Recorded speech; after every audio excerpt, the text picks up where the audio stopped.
right, folks. We're just 2 minutes away from the show we've all been waiting for, The Lion's Den. You know it's about to be crazy, interesting, and downright hilarious tonight. If you've been here before, you already know why this is one of the few shows that keeps you glued to the screen the entire time. The host, fearless. What can I say? The man's a legend. Handsome, well-built, and an intellectual powerhouse. Quick-witted doesn't even begin to describe him. This guy handles every topic like a pro and never misses a beat. And you can't forget Keenal from Black Man Travels. Deep thinker, always dropping knowledge, bringing those big conversations that really make you sit back and reflect. He's all about opening up your mind to new perspectives. Oh, and when Ronan steps in, it's a whole different vibe. The man brings balance, discipline, and humor all wrapped into one. He's the kind of guy that can crack you up 1 second and drop wisdom the next. This is grown folks talk. No nonsense, no drama. Just real, respectful conversations. They get into the deep stuff, but they always respect everyone's viewpoint.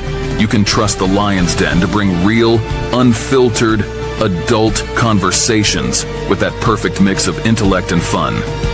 You've got your popcorn ready, right? Because in just about a minute, this place is gonna light up.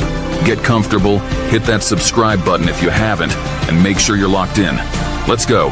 The Lion's Den is about to start. All right, it's almost time. I've been waiting for this all week. Is it just me, or does time slow down when you're waiting for the Lion's Den to start? Come on, let's go. I got things to say tonight. I'm ready to hop on the panel. You better have subscribed already. If you haven't hit that subscribe button and smash the like by now, what are you waiting for? You gotta support the Den, people. Hit that notification bell too, unless you want to miss out and hear about it later. This is the show you don't want to miss. Every week I'm here waiting. The energy, the conversations is about to get real. Tick tock, I swear this is the longest minute of my life. Tick tock, tick tock. The panel tonight's gonna be fire. I can feel it. Who's joining tonight? Let's go. Hit that subscribe button already. Yo, grab your popcorn, grab your drink. It's about to go down. You're not ready for what's coming. I got my snacks, my drink, And I'm locked in. Let's get this show started. All right. Quiet down. The show's about to start. Everyone ready? Silence. The Lion's Den is about to begin. Let's go.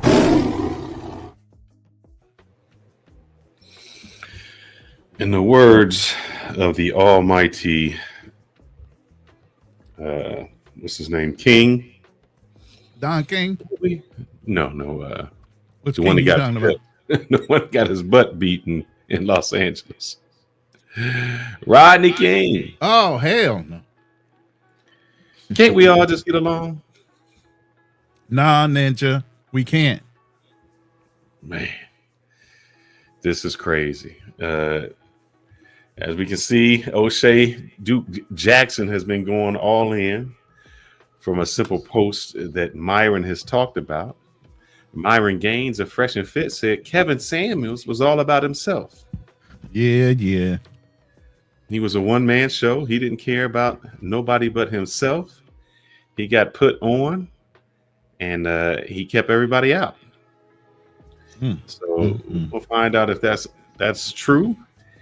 And what's going on with the Black Manosphere? I know Ronan has some takes on some things he tried to do the same way. As can we all just have some time slots? Can we talk so we don't step on each other's feet? Yo, bro, you don't know how long I try to get that going. Time slotting certain times of the day so people can program in, and then you promote the next guy online. You know, I was just in Obstacles to Opportunities room. He got done with his live. He announced that my live was coming up, promoted it, put my link in there, said go on and join that brother tonight on the Lion's Den. They put out some good content. That's all you need to do. Is it about that money? So from what O'Shea said, he went from medical school, thought he was going to have a time slot. And the angry man was like, nah, come over to my channel, spend that money here. So are we too scared that the dollar's going to be shifted? There's not enough to go around. Is that how it's always been? Yeah, I do remember that just this Super Bowl, you know, Drake did happen to put on Kendra. And all of a sudden, when he got big, he kind of gave him the middle finger and said A minor. So is it worth even helping somebody out when all they're going to do is come up behind you and stab you in the back? I mean, I've heard of survival of the fittest, but where's the fucking loyalty? For over 30 seconds. We ain't gonna get There is no loyalty in this game. And then you just have a whole bunch of haters out there that just for no reason, just like to cause a lot of drama for things they don't even know about, man. And I can't even say. I think I had to talk to American Live about this. I found out yesterday that me and Ronan, we hate the Andrew show. We hate the Andrew show. What you mean? I support the Andrew show. I'm on the Andrew show. I'm a co-host on the Andrew show. What the? We don't like the Andrew show. He's taking all of our videos. And yeah, that's what your other people at some other channels say, and they just think it's true because they say it. Right. Who's saying it? Oh, your favorite feminist. Yeah, the fembot. I mean, I'm sorry. Okay. Lord forgive me. I'm trying to be better. I am trying to be better this year. I swear. And it just goes to show how all this crazy stuff gets started and rumors go. And I'm thinking, how did that even happen? Don't even know. Somebody says something and all of a sudden it's true, and I said, man, I didn't even know me and Andrew didn't get along. I thought we just texted each other a few days ago. What's that? No, I just had a whole conversation with the brother and talked him down. He was going to quit. So, He's going to quit YouTube for a second. So just think if our drama, and we're not big, how that boils. Imagine when you get to the level of something like Kevin Samuels, a fresh and fit, MTR, O'Shea Duke Jackson. And by the way, let me explain the comedy of what's going on here. There are so many people involved in this, and even in the video behind these three guys right here, you got Rolo Tomasi back there, Digital Bro Man, this other Chad dude sitting here and fresh and fit. The two that coined, let me give you a little background. The two that coined the phrase the Black Manosphere and the godfather of what the Black Manosphere is Obsidian Ali, who is the godfather to the Black Manosphere. And then you have Angry Man, who actually coined the phrase the Black Manosphere. There's one other guy that was involved in that. O'Shea Duke Jackson. Been around just as long as all these other guys. He's put a lot of guys on. He was the first one to interview Kevin Samuels. So there's a whole history behind why all these people are up on this board and why they all matter. While people are throwing stones at somebody that's dead, these two are still alive. These two are the ones that actually started it all. And for Angry Man to sit on that panel that you see behind him and allow Myron to say how the Black Manosphere died, and you got the man that named it, and he ain't saying nothing, seems a little off to me. Historically, there it is. Go ahead.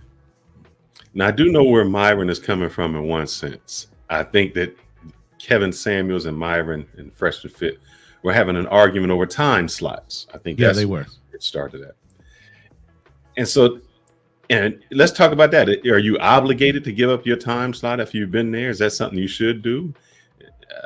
How does that work out? And if it doesn't, does that mean we're enemies? You want to know more history? Yeah, let's go. Fresh and Fit was not that popular until guess who showed up on their show? Kevin Samuels went on that show and promoted the show enough to get them up and running to a point where they were starting to become successful.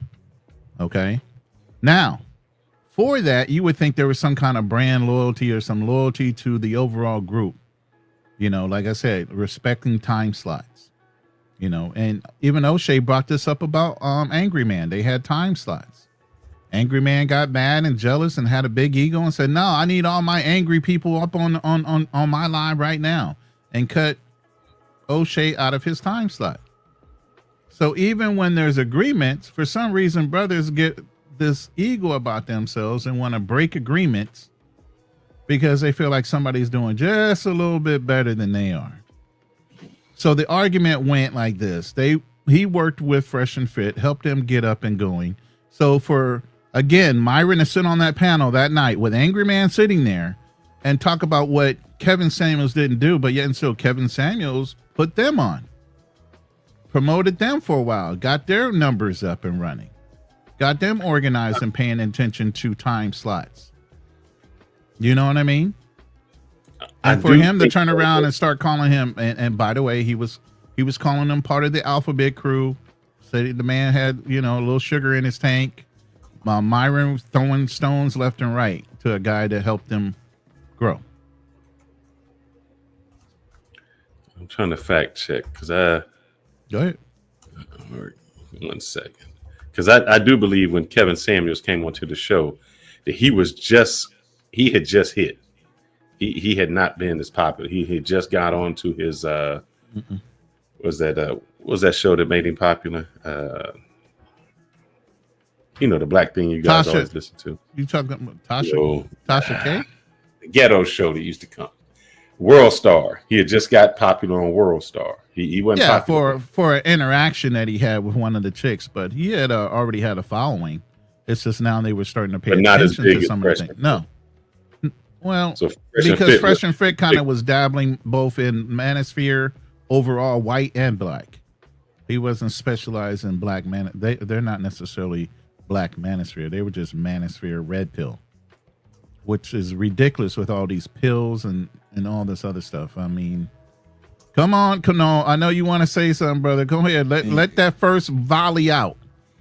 Man, I kind of let you guys talk, and when it's time for me to speak, I'll speak. So it's just like right now, I think what you guys are doing a great job sharing the history of this whole Manosphere bullshit. But me personally, I always felt like it was just bullshit. The whole Manosphere, white Manosphere, black Manosphere, all bullshit. It was a come up. It was simply a come up to take advantage of men with low self-esteem and cells to give them some type of hope that, hey, things can get better if you apply yourself. But yet these guys never gave any real examples, real case studies. They just talked. You had people like Angry Man always bitching about his baby mama situation with his kids and, and everything else. And it was just like, you know what? It's so easy to follow these people when you're down and out. Like, you never notice that the people who follow these gentlemen, these men are at their lowest. So those, damn, yeah, he broke up a little bit. Gravitate towards any type of. Can you guys hear me? Yeah, you kind of froze for a second, and then you came back through warp speed to catch up. So, okay, go ahead and rephrase what you just said. Overall, I think the whole Manosphere is bullshit. It is what it is. I'm prepared to argue my points. And I feel like anyone who try to use the Manosphere in a way to uplift man, it's not gonna work. Okay, Kano, I gotta call you out on one thing. Go for it. You were part of a group too that you got disillusioned with. They started living their lives out in Brazil. It was Black Man's something. What was it? The group name? Black Man Options. There you go. Black Man's Options. Granted, and we had that conversation. Yep. So and you had a falling out with them because of how, after they got certain size, where you thought they could take it more. Matter of fact, they should have been the senior propters of what's the brother that passed away that everybody talks about in Brazil? He started that started the whole thing. Tyler. Yeah, I forgot his damn name already. Somebody in the chat help us out. But anyway, and then they had old boy that did the movies. Charles Tyler. And then the guy that did the movies that featured him. He was in Essence magazine and said something about why black men are moving to Brazil. Right. But the whole point of that, and me bringing that up, is they were ahead of the time when they started doing that. And you would think those brothers down there, and we talked about this, Kono, should have set a standard way before there was a coin phrase of passport bros. Everybody was looking up to Charles Tyler and the group that was down there, Black Man Options. And they never standardized a way of traveling and how to be respectful and how to travel with pride as far as being black men and how we're being looked at worldwide as examples of what excellence is from America. I mean, You know, and they could have set that standard. And these were military guys too. So it wasn't like they were just stumble bums. These are some expats that were living over there, had military training, know how to do organizations, set up standards, and they just clammed up and stayed in Brazil. no, I think personally, a lot of these guys, and I met these guys while traveling overseas, they dwell on the bullshit. It's like you're surrounded by a beautiful atmosphere, great food, great drinks, great cost of living, yet you're still talking shit about the American woman. And it just gets to the point where you don't want to be around that shit. And just like the Manosphere, there's really no solution. It's just like everyone is sitting in their own cesspool bitching about the same shit every fucking day. You have these YouTubers dwelling on the same thing. It's always the woman. It's always the woman. What about the guy? What about the guy that chose to just stay in the house, not better himself or do better, and it just dwell on this whole it's the woman fault in the black manosphere. It's the black woman fault. The black woman fault. Black woman fault. Nigga, what about you? Sorry, Ninja. What about you? Go ahead, tell us how you feel. I mean, look, the whole black manosphere is all full of shit. All of them, from Kevin Samuels to O'Shea, he was doing the shit. Angry Man always threatened somebody. I'm like, bro, I wish you could threaten me. Hey, He's you like, want some of my gin and juice? Because you doing that sober over there. I got water, guys. You know, I've been drinking I know. water. I've been sober for 2 months, guys. You over there letting it loose, and you ain't even had a drink, and you over there. Bro, let me tell you this, man. I've been nothing but a bunch of unaccountability and victim blaming, with Kevin Samuels being the main culprit, a man who's been deceased. Sorry about that. You got to stop pressing. There you go. Go ahead. Hey, guys, I've been sober for 2 months. I'm doing a 6-month cleanse, boxing 6 times a week, seeing some amazing results. This is how you become better. Not listening to podcasts every fucking day. I mean, listen to us. Yeah, we want you to listen to us, but listen to other bullshit podcasters out there crying about women or how bad women treating this or how bad women treating that. Man, fuck that. Go out there, better yourself. Go out there and become the best version of yourself. That's what they should be preaching, but they don't preach about those things. Now, what about I'm gonna give you some pushback, because on a show that we did, I think it was with what is that thought? Give me that word, Ronan. The thought. Which one? Your girls, the white women. What's the name? Oh, School of Thought. Yeah, School of Thought. Darnell was on there, and Darnell was saying that actually the red pill helped him out, meaning it told him what he needed to do. I'm only repeating what the brother said. He said, look at the results now. Me. I mean, come on, look at the current result now.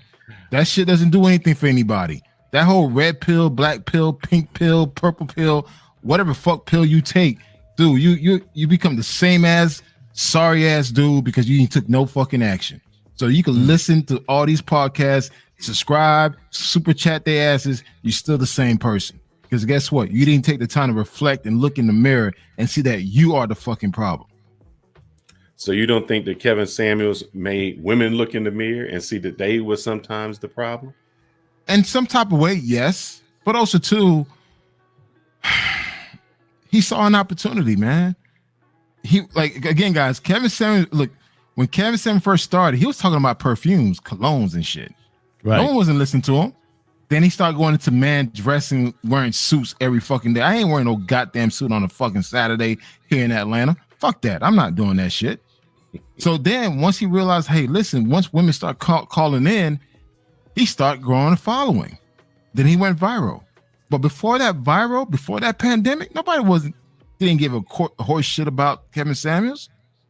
But here's the thing. But if you tell someone to shoot for the stars and they miss, like they say, shoot for the moon. If you miss, you're still among the stars. Right. So maybe what he was saying was wear a suit. Maybe you don't wear a suit, but you stop giving up those Timberland boots. You stop wearing jerseys every time you go to DR, with some basketball jerseys and Timbs, and you dress like an adult. So maybe you don't go to that high echelon, but you all of a sudden stop dressing. Like he said, if you 40 years old, brother, you got to dress like a man. I understand that. And that's why, like, I was a fan of Kevin Samuels before all that happened. I used to watch all of his cologne specials and suits. I like the color combinations. I love all that stuff. But also too, it's just like once he starts shifting his attention towards women and start, women this, women that, it's like, bro, what about the guys? You still need to focus on the men. He tore the guys up too. No, I know he did, but yeah, he kind of moved away from it. So my thing is this. I'm all about self-improvement. I'm all about taking accountability. I'm all about you looking at yourself in the mirror and realize, like, listen, nothing doesn't change but you. Shit, I had Fearless chew me out. Like, yo, you got to get your shit together. And it's like, all right, cool. This is what I got. That's why I ain't gone to his house, because he's gonna yell at me too. Hey, it's what it is, and that's what we need. And again, I'm not gonna be here like just constantly jumping on different panels, blaming everything on the women. I ain't got time for that shit. And for Mr. Paul Miller, Minor, whatever your fuck name is, bro, I don't sell box on the side. Who the fuck selling box on the side? See, he's talking about the Cali models, man. Don't pay attention to the chat. We tell people that all the time. Man. You know me. I'm gonna say my shit.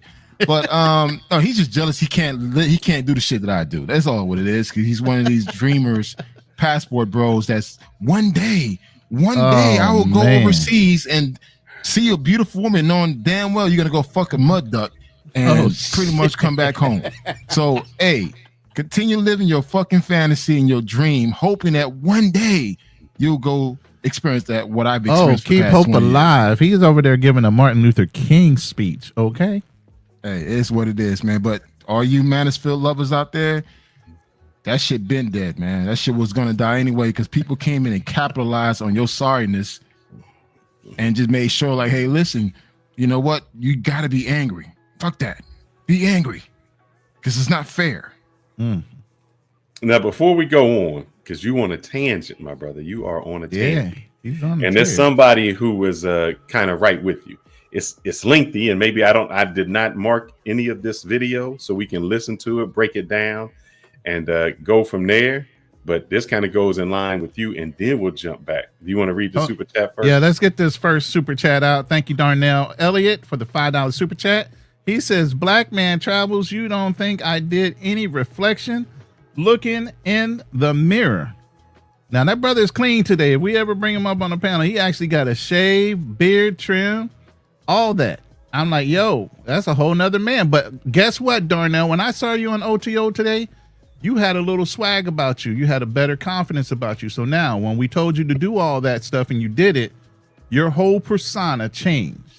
And that's all we were trying to tell you from the jump. Go ahead. So you don't think... answer. Wait, hold on. Let me answer to Darnell Elliott. Darnell. Hey, Darnell, definitely, man. I've been watching you. I've been watching your growth. Hey, listen, you're one of the guys that it's a perfect case study, man. You took action, or you're taking action. We need more of that. We have other people who just sit back and just cry and try to find other groups who just cry just like that person so they could be in their own little pity party. So for a man like yourself, you're doing your thing, man. I'm not against that. I think every man needs to do a self-reflection and move forward. But I think that men are held accountable in this sense. If you can't get the girl, you have to change something about you. You have to go. But for a woman, she can be the woman that can't get into a Lyft drive and still say, I'm a sexy ass bitch. Mm-hmm. Because some dude is smashing that. You best believe she getting smashed up tonight. You think that big old... Don't put that in my head. Don't bro. Head. Yes. Yes, because you got guys like Paul Miller or Paul Minor, whatever your fuck name is. You smash chicks like that. You on a those are the type of women that you fucking smash whatever city you from. That's the type of chick you smashing. And that's probably the only type of chick you could probably get. But don't you think, I know we said that about I'm drinking water, guys. I'm drinking water. I'm not even drinking What's in that water, man? Your girl put some gin in that shit. What she put in that? Vodka? This is all water. You see? It's all water, clear water, man. But what happens then? where there was a delusion with some of the women who think that I still can, and y'all know that one big ugly model that always say, "Oh shit, she been ever." Y'all know who she is. Yes, ugly as overweight fuck. model. Yes, plus size model. Yeah, that she can get all these men, and you got to pay all her bills. What about that? I know that we talk about Kevin. I think he brought that to the light because there wasn't a lot of that in the light. But Fearless, Roland, someone's smashing that. Man, stop that. I don't want to think about it right now. I don't want to think about but that. Does that, but see, what women okay. didn't understand was there was a difference between smashing and really, relationships. That doesn't mean attention. Out. That's all. That's you blinked out for a half a second. You're blinking out right now. That's what drives. Damn, that's what drives. Okay, now what about now? You're coming back now. You're coming back now. All right, go ahead. What about now? I'm good. You're good now. Go ahead. Yeah, guys. Here's the thing. Someone is smashing that because someone is giving their attention to that person.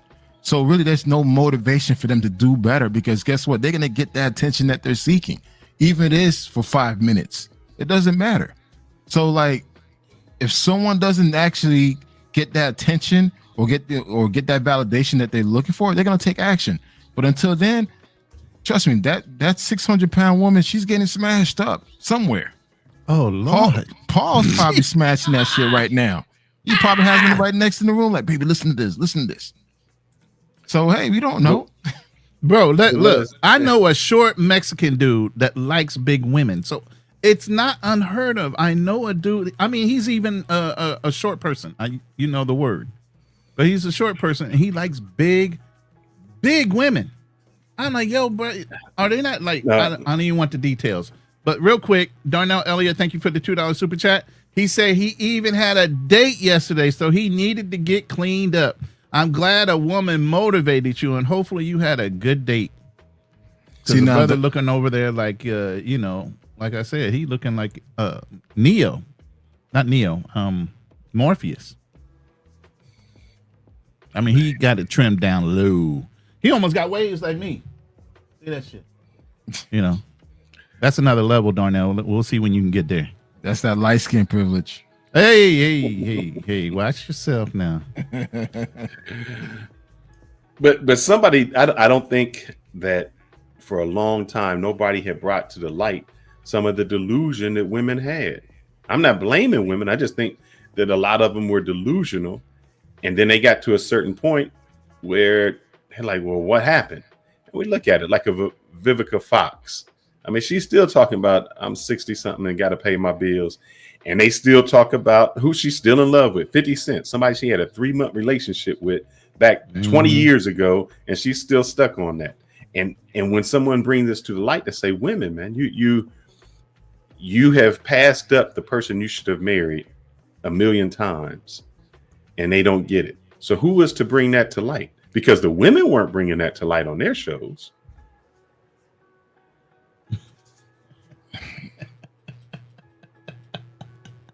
Why do you care what the woman does, man? Like, oh my goodness. Hey, all I know it's you have to care what the women do because I don't. That's the point. I don't. But because and when I talk, I'm not talking about for us. It's a little different. We have a little charisma, you know, a little swag. But when we talk about people like as he says, we had that light skin privilege. Yeah. You know. But let's take, and I want to use Darnell. Sorry, Darnell. When you have someone like Darnell, who's out here trying to get on women, he doesn't, you know, and they just reject him, and he could be a nice guy, and they passing up those nice guys just to get stuck with people like us. Hey, due to the fact that I don't have admin rights, man, you guys gotta do something. This dude's lying on my fucking name now, so can you like? Hey. What'd he do? Who? Paul Miller. Hey, I'm gonna give you a 5-minute timeout, bruh. No, don't time nobody out. Let them roll. Let them roll. Just ignore the chat. Come on, man. Just stay out we the tell chat, the women bro. to ignore the chat. We got. Well, I mean, the thing is, it's not skin. No, the thing is, it's not about women, and that's the problem. The whole Manosphere focus on you guys focus. So That much is a about the problem. women. That is the problem. There's so many other stuff that men should be worrying about, and you guys always seem to direct your issues towards the woman, and it's just like, dude, there's so many other shit that we need to fucking address within ourselves, within amongst men, but yet we somehow have to divert the conversation towards women. Why is that? All right. Because as a guy, what do? We talked about it before.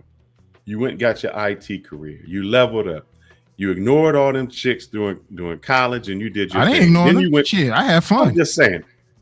I had then fun. You went to but then you went to Afrotech, and those same chicks that didn't want to be bothered with you, now all of a sudden they buying a ticket to Afrotech to try to get game with you. And so you're trying to tell a guy, hey, you got to be cautious. We talked about Travis Hunter. Man, I know is that who the football player? We talked about somebody like that to say, bruh, we know that you didn't have anything and you just making a come up, but there are some predatory women out here who got a lot of game, who gonna school you, and they like sharks in this blood in the water.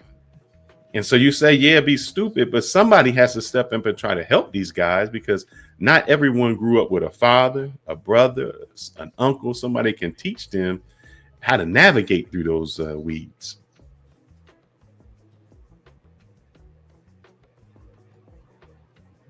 Go ahead, brother. Or, I mean, yeah, no, I'm waiting here. Go ahead. I'm being respectful here. That's what I'm like. Go ahead. Hey, I mean, okay, this is my thing. Yes, you definitely want to have that unk speech, or that big daddy, a big father speech that some men never had. But I just feel like when it gets to the point where literally your content is strictly focused on that particular subject, and there's nothing that you could actually move around that topic, because it somehow diverts right back into women. What's the whole purpose of this whole Manosphere thing? Like, we don't address like what really impacting us as men, but somehow it's always about pussy. And it's just like, you know what? This Manosphere shit ain't gonna go too far. And look at it. It actually imploded within 3 years. Now, who is to blame for that? And it's, I'm glad you said that. I'm gonna play this thing, because I think he talks right to you, my brother. This man talks didn't help other blacks. There we go. Let me pause in between wherever we need to stop. Let me stop, and I just want you to comment a little bit.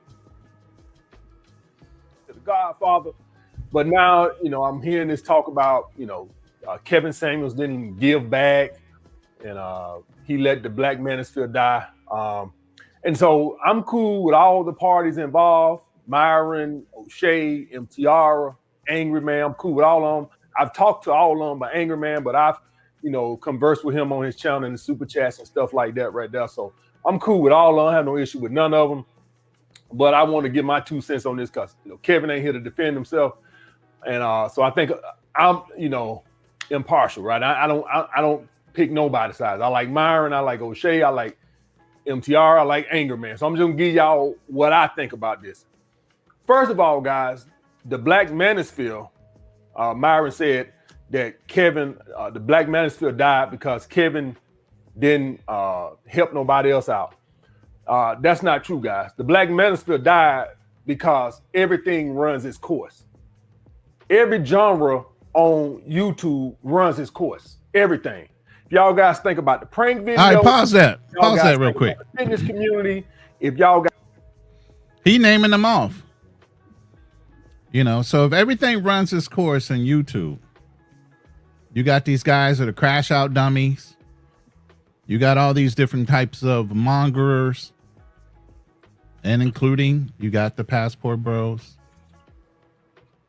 Are these cycles running short? We got a brother in the chat, No Excuse, who's part of the passport bro movement and also helped establish it. Do you think some of these cycles are going to run out, or some of them are going to the survival of the fittest, as you say? I think the audience changes. There's a new crop of men that's being exposed to all this, to traveling, to man rights and dating, everything. So the audience is changing. but the topic will remain the same. It's just now becoming more radical.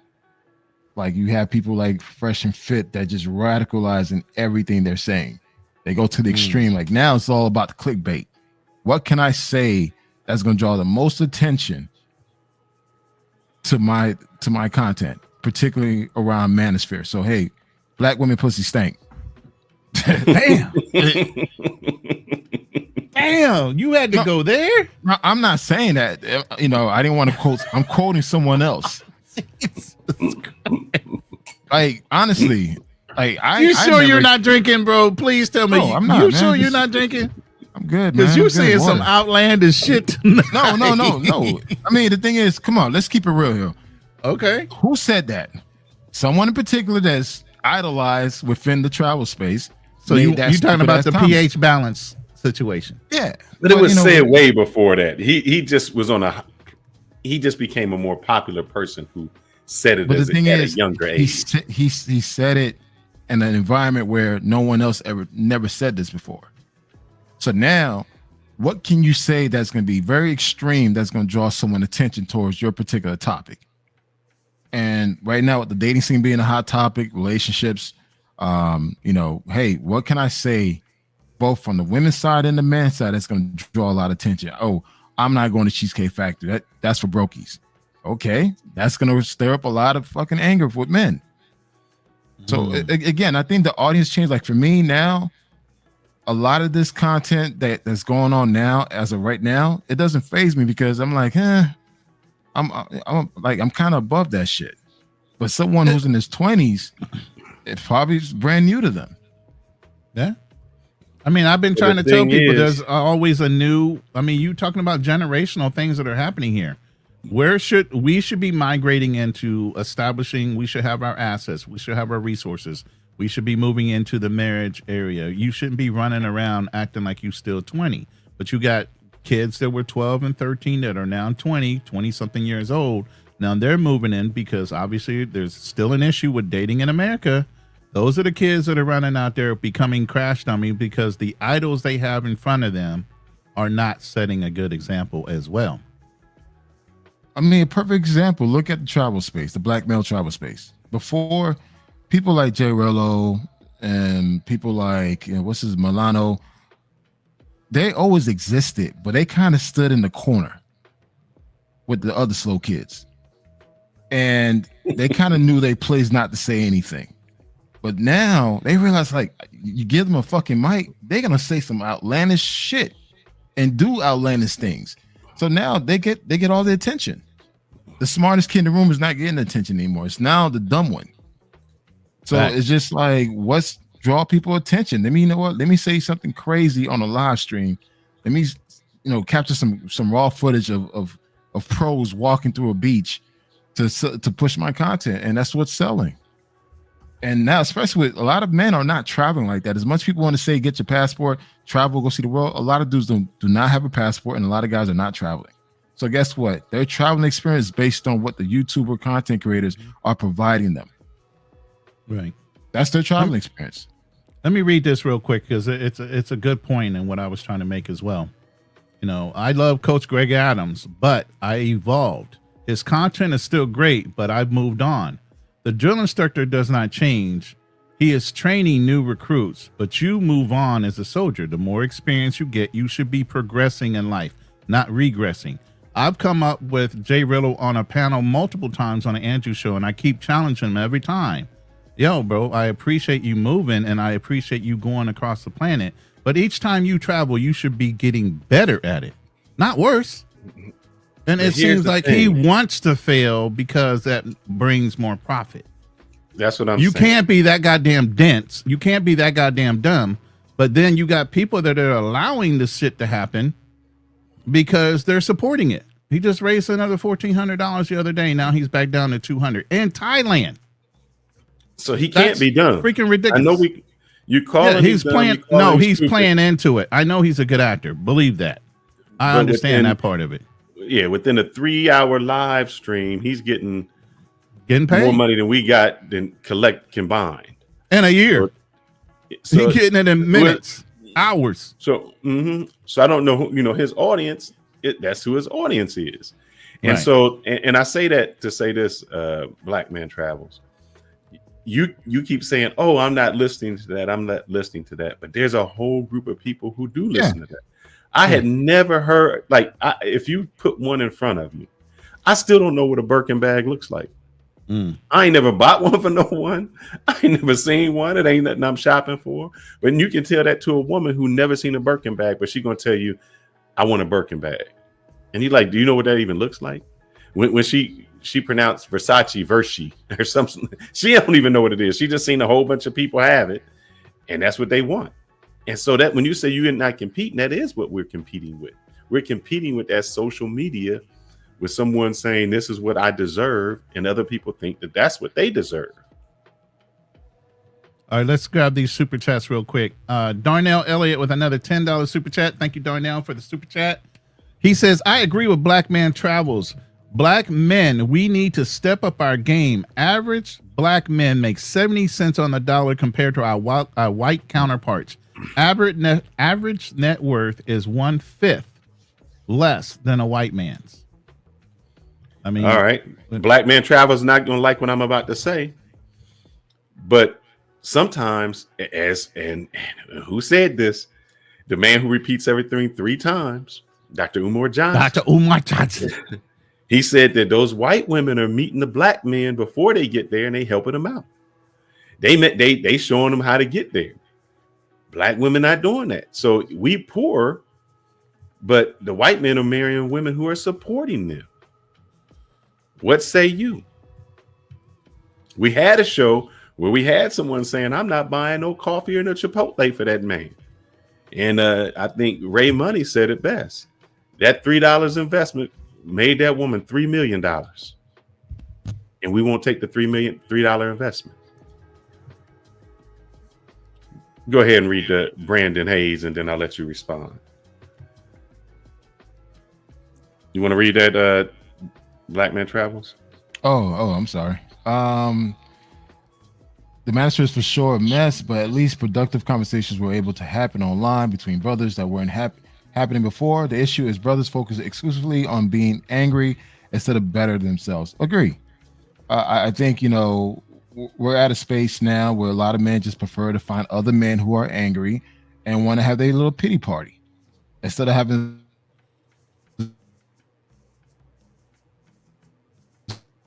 solution. Like, again, I've met guys, I'm mad. I'm like, bro, you're literally on the other side of the world. Why are you still mad? And these are some of the things that a lot of men don't want to deal with. So guess what? It's easier to shift the blame towards a opposite sex or towards something versus you taking accountability. Like, hey, maybe I need to do some self-reflection and figure out what's wrong with me. But no, that's not going to happen. I do agree with that there's a lot of guys who are just angry and they don't better themselves. But I also got to blame somebody in the audience. When you guys can hear something that's productive, where we try to find a solution, there is no support. No one wants to watch. You go to someone like a Jay Rillo when he talking about, I got this ugly chick beside me. I'm not losing money. 300 dudes in the room. Yep, you got 300 dudes watching that. And so that becomes crazy. So you, as a content creator, you almost have to say, what kind of choice do I make? Am I going to make the choice where I do something outlandish to get the views and get the money, or do I stay the course? And if you see what happened when Kevin Samuels was started off, hey, guys, you need to start wearing, put these suits together. You can have 5 outfits that'll cost you $500. You can dress this way. Hey, I'm gonna show you how to smell good. A lot of guys, they still wearing that Brute or that something Old English. Like that. Yeah, that old English. Old Spice. They're not wearing anything. Old Spice. Yeah. That's it. And so when he was telling guys, man, I remember one episode when he was telling the dude, man, you how to wipe your ass. Brother, get in there, get you a wet wipe. I remember that. I remember that episode. Good Lord. And it's sad that you had to do that. But when he did that, there was no audience. When he was telling guys how to do it, it wasn't until he switched that he got the audience. So my question to you, Black Man Travels, is: do you stay the course, or do you change and become more popular? Because if Kevin Samuels never changed and was only talking to men about how to dress, how to smell and how to take care of themselves, we would not know Kevin Samuels today. Oh, you want to know another person that did that I hate? Oh, I use that word. So you know who I'm talking about, Charleston White.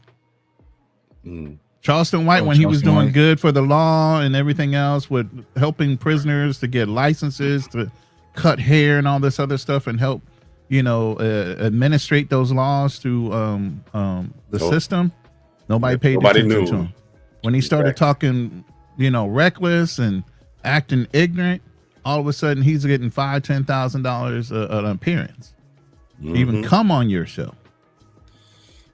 And we understand American Live. He's about 85 years old. Yeah, Brute and Old Spice is basically all you need. You ain't putting on no Creed and nothing else. Brute or Old Spice. Get you some Irish Spring soap, and you right in it. Ain't nothing got to change. But to go back to the original topic about the Manosphere, particularly the Black Manosphere, they imploded because they were all selfish.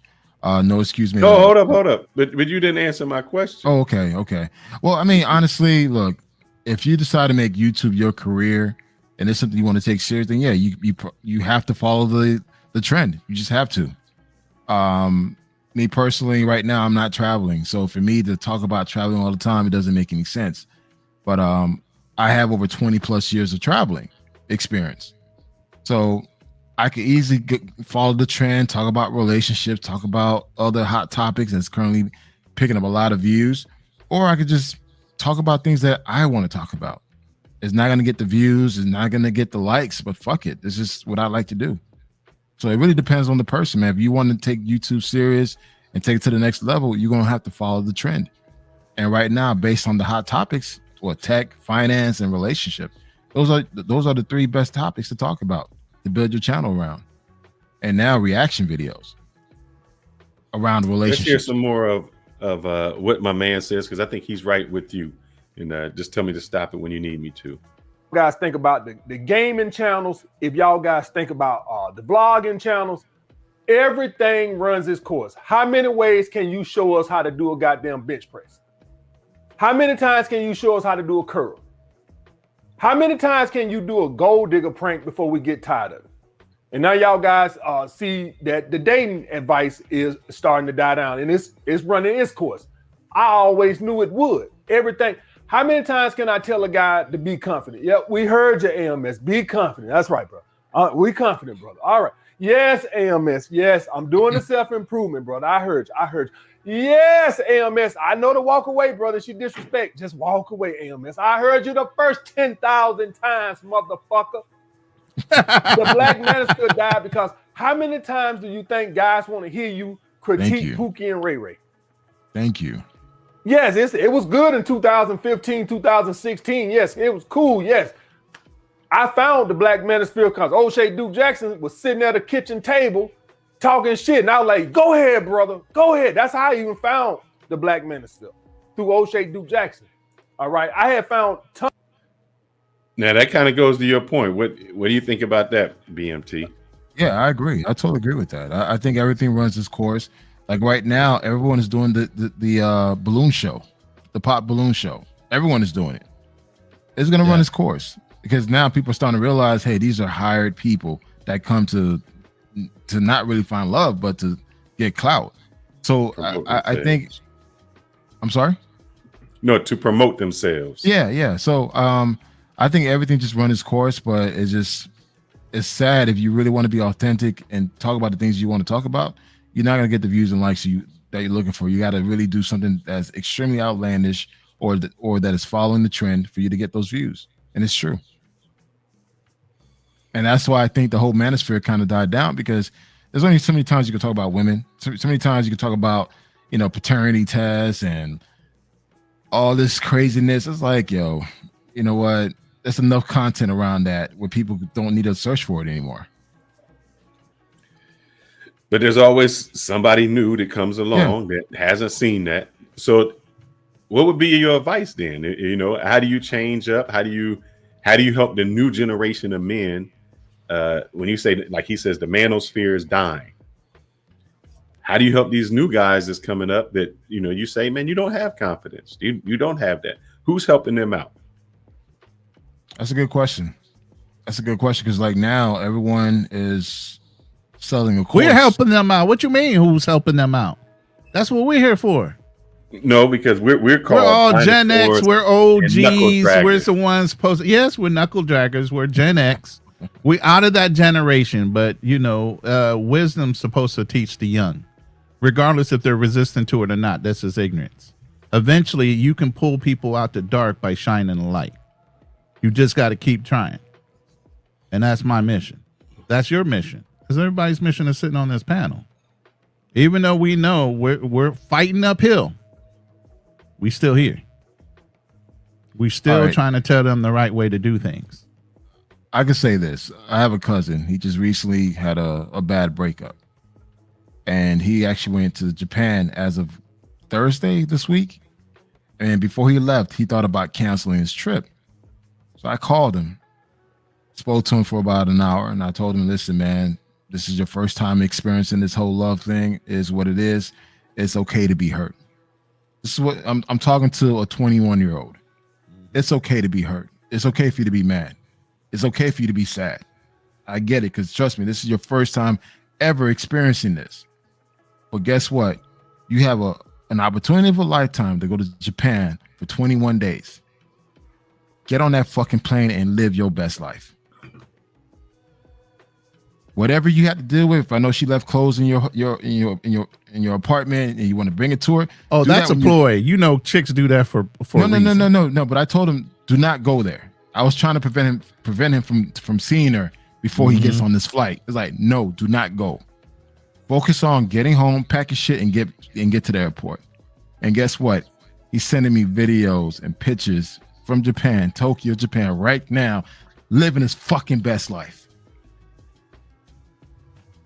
That's what it's about, man. It's like, I'm not gonna sit here and have a pity party with you because someone hurt your feelings. That's life, man.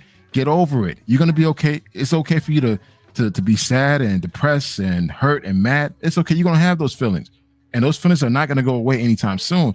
However, you having a position to go out there and live your best life. Go out and do it. So he's in Japan right now, enjoying himself. And guess what? When he comes back, he can worry about that relationship later. But for now, live your best life. You want to go out there and do things, go out and do it, man.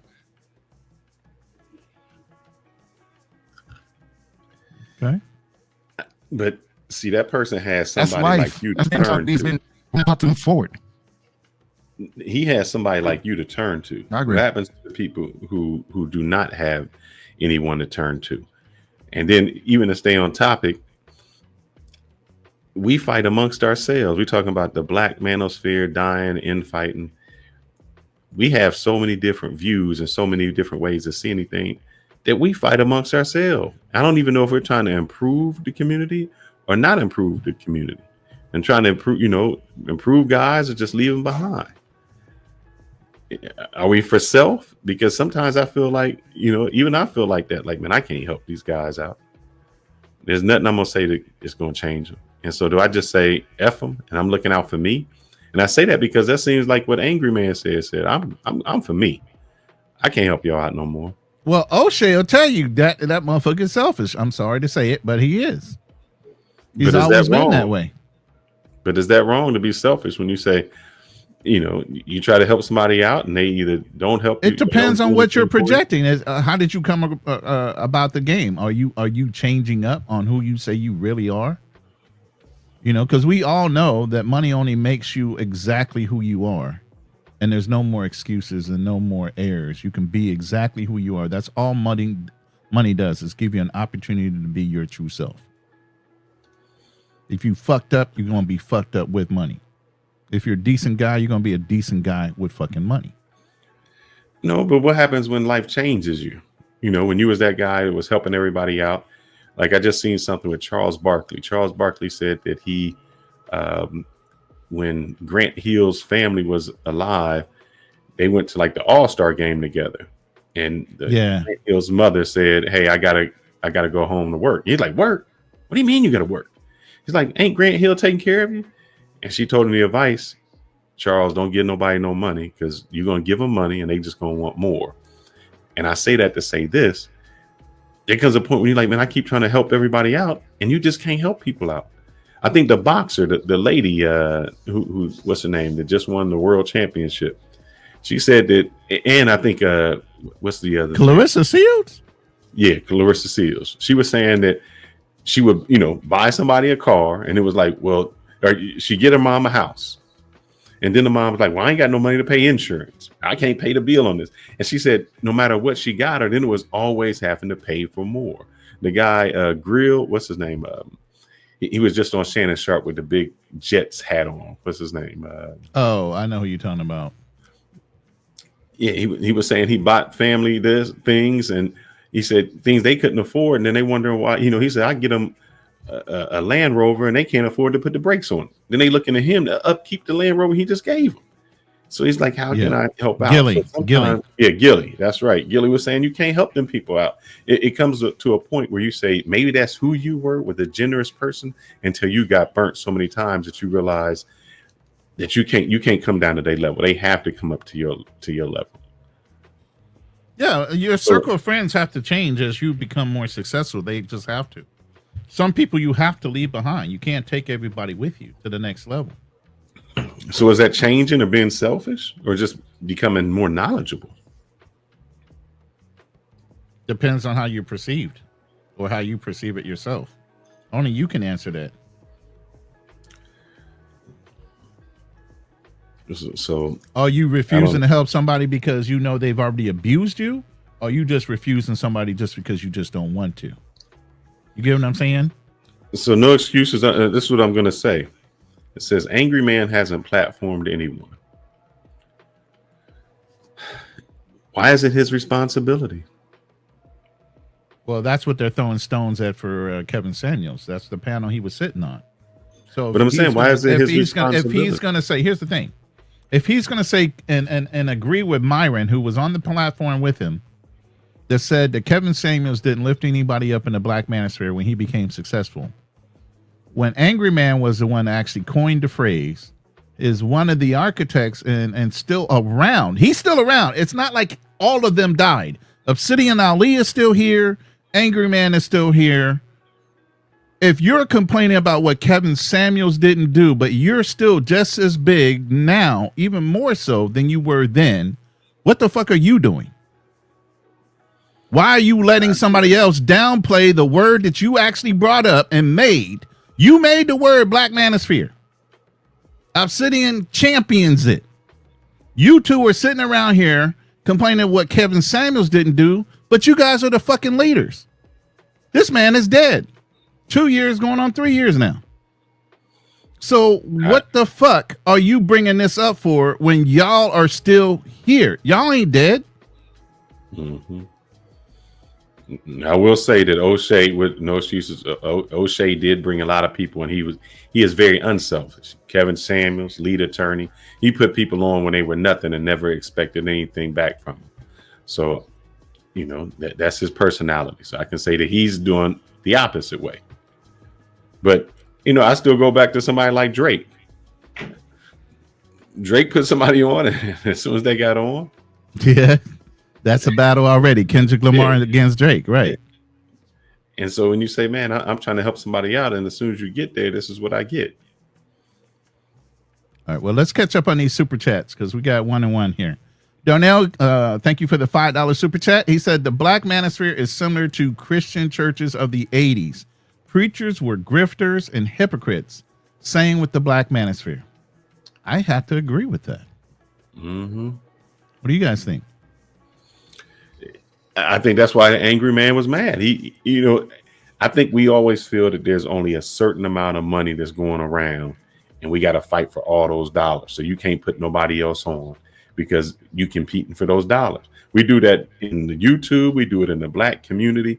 We get 1% of a contract, and it's like, I can't put no other Black people on because they taking my money. We always feel that there's a limited pot. And we always feel that somebody's stealing from the pot.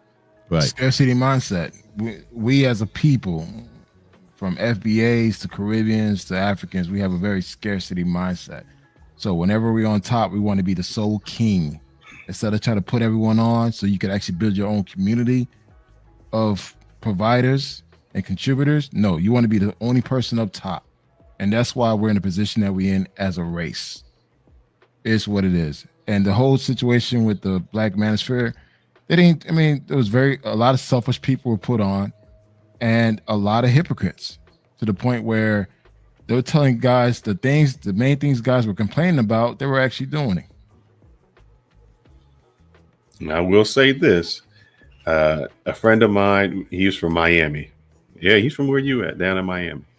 And we're talking about, when I went down there before, I was like, man, there's some fine women in Miami. And he said, here's the thing. You either going to catch her going up or you're going to catch her coming down. You can't be with her. And I will say that about Fresh and Fit. When they was on top, they was trying to charge people $10,000 or something just to come on today's show. And now you can get on there for free. It's like you either going to catch them coming up, and then now nobody, it's nothing to come on. So that's I think there's a lot of guys out there that fit into that Miami mindset. Somebody we had on our show, Tommy Sotomayor. He was the popular man back in the day, and now you can get him millions of dollars. And now you can get him on for a little bit of price, and he's still gonna have that attitude that he think he the shit. Black Man Travels, you want to catch your Brandon Hayes super chat? Oh, okay. Yeah, it's hard for me to see that. Okay. Very true about infighting. The optics are bad because it's basically black Mandingo fighting online for the world to see. Is cringeworthy. Yeah, I agree. And it's just, I just feel like it gets to the point that we all fall into the same bucket, complain about the same things every single day. Nothing has changed. No solutions. Like typically what you and Fearless will have on your Thursday talk show, like, what is the solution? And to the Manosphere, like, what is the solution? Besides complaining about women, don't get married, don't have kids. What else? Don't fall in love. Don't jack your dick. I mean, I don't know. It's all type of shit, man. I mean, it's so much. Oh, man. I'm just saying. It's just so much stuff for them don't do. What is the solution? Become monk mode. Okay, what is the solution? What's the end game? There is no end game. It's just like they want you to be this way until you die. Let me play a little bit of this, and I'm gonna come back to that. Anti-marriage, anti. Yes, I agree. Tommy earlier, but I really didn't like his videos that much because I thought he was a little too critical. Even though he was speaking some truth, he was going a little too far in my opinion. O'Shea was more like got his point across without being overly critical, right? So I liked his content a little bit better. And so that's when I found all the other guys, right? But how many times do you think we want to hear you talk about Boquisha and Taniqua and they only want to fuck Pookie and Ray? We got it. All right. That's why the Black Manosphere died. Everything runs its course, guys. Kevin Samuels had nothing to do with that. If Kevin Samuels was still alive today and he was doing the same type of content he was doing when he passed, his views would be greatly down. Why? How many times do y'all guys want to hear a middle-aged woman who's overweight call in and tell him she wants a man that makes $500,000 a year? Do any of y'all guys think y'all want to hear that forever and a day? So let's kill that myth right there. The Black Manosphere died because it ran its course. I don't want to hear you critique Pookie and Ray and Taniqua every goddamn day. It ran its course. That's it. That's why it died. Another thing I want. But one thing, we say it ran its course. But if you still go over to Sasua right now, you're going to see them same dudes in Timberlands and the New York Knicks jersey. Doing shots fired at the New York crew. Spot. Yeah. You're going to see him. I think I sent something in our What's Up chat where the girl's on the beach. She's from New York. She got on the beach with a jacket on and Timberland. So that doesn't change. So how do you get out of that method? We say, he's saying, yeah, you can talk about the same thing, but sometimes none of these people change.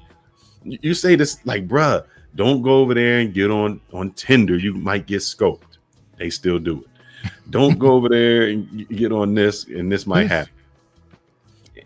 And your favorite people, ATL, American Talk Live, when it came on, it was talking about Andrew and when he went over to Colombia, and I guess he was either having to pay or he was finding out a lot of chicks had to pay. He had to pay for it. What they don't understand is everybody's experience is different. Facts. When we go somewhere, it's not even the same. But as much as we talk about this, I still see it. I still see that same thing. So I know we can say it ran its course, but did anybody listen to it? Why are they doing the same stupid stuff? You know the old and I say this: if we say it ran its course, how can somebody like the Jay Rillo get on there and be with the same it has not run its story? Course. No, it has not run its course. Well, let me respond to that. The thing is with a crash, a crash dummy such as Jay Rillo, it's a train wreck. Everybody want to watch a train wreck.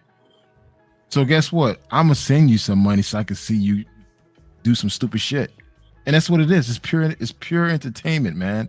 I think now, because now there's other spawns of Jay Rillos out there doing the same stuff that he was doing, and they're getting money. And guess what? People want to see the fuck shit. They want to see it, man. And it shows the state of mind and place where a lot of people are, where they want to see that. I mean, your life has to be completely bored. You got nothing going on, nothing going well in your life that where you got to stop what you're doing and watch someone do some stupid shit online. Yeah, and I will say this: your favorite person who thinks your wife isn't black hates that crew and watches them all the time. Yeah, like they would call me the passport bro by association, and I don't know half the people they know, and I'm thinking that's the weirdest shit I've heard. But there's still a crew out there, man. How do you? We say they crash out and this ran its course, but apparently there's guys that love that. And also too, it's gonna get worse. There's gonna be someone that's gonna be fucking Super Saiyan level 2 Jay Rillo. That's gonna be doing some real dumb shit. And there's gonna be a Super Saiyan level 3 and a 4 and a 5. It's gonna be someone that is gonna outdo the original Jay Rillo, and it's gonna happen because again, people, we gotta look at things in perspective. A lot of people are not in a position to do certain things in life. So guess what? YouTube gives them that passenger seat view of living a certain lifestyle. So, for instance, for traveling, a lot of people are not going to travel. Let's just keep it a buck. A lot of folks won't have passport. They won't leave the country. So guess what? They're kind of relying on people like Jay Rillo and company to give them that type of lifestyle they want to live. But they don't even know that a lot of that shit is fake. It's just a fantasy that they paid for. Yeah. Facts. But in their eyes, they think it's real. They think that, hey, I'm gonna go to the DR and get some $40 coochie. They really think that. And it's like it's not like that anymore. Well, during my time it was, but it's not like that now. So I mean, things change, but the thing is, the fantasy of, hey, you could go out there and have so many whatever and live this life when it's typically paying for it. I'm gonna push back. You said things changed. Do you think things changed or you changed? See, good question. I've changed. Yeah, I've changed. Some of us change. Some of us don't. No, well, I mean, I think I changed for the better. I think. Yeah, that's what I'm saying. You don't deal with that content because you're not that person anymore, or or maybe never was, but never was because I ain't doing that dumb shit. But I think because I'm a lot older now, more experienced. Yeah, but so even when you were younger, you weren't doing that bullshit. No, hell no. Hell no. So you were brought up a different way, and this is my point, and I'm getting ready to try to make is you do what you're comfortable with doing. That's why a lot of these guys, when they travel, they come from the hoods, they come from those neighborhoods, and they seek those same neighborhoods when they're traveling, when they should be seeking something far better because it not only got a blue passport, their money goes a lot further. You're walking into most countries where you're anywhere from top 10 to top 1 percentile based on your earnings, but you're still moving in the same circle like you're poor in those countries, and you are not. You have now become the target. You have now become the target that most people would be targeting in your own country. So you go back to what you're comfortable with. You do what you know psychologically. Okay. You're just going to do it because that's what you're comfortable with doing. That's why a lot of guys go overseas and they go right to the fucking hood. For what? Why are you going to the hood when you're making as much money as their wealthiest individuals in that country? You should be on the golf courses. You should be in those country clubs, and you should be pulling those top tier chicks that are over there that are seeking those type of men. I'm gonna disagree with you, and I'm gonna disagree with you because I heard something stupid that was said there yesterday. Like, I'll go up to Thailand, and I'm not gonna eat at these $2 restaurants. I'm going to the big restaurants because I'm the big man. Look, macaroni and cheese at the Chart House ain't the same as macaroni and cheese on Malcolm X Avenue, brother.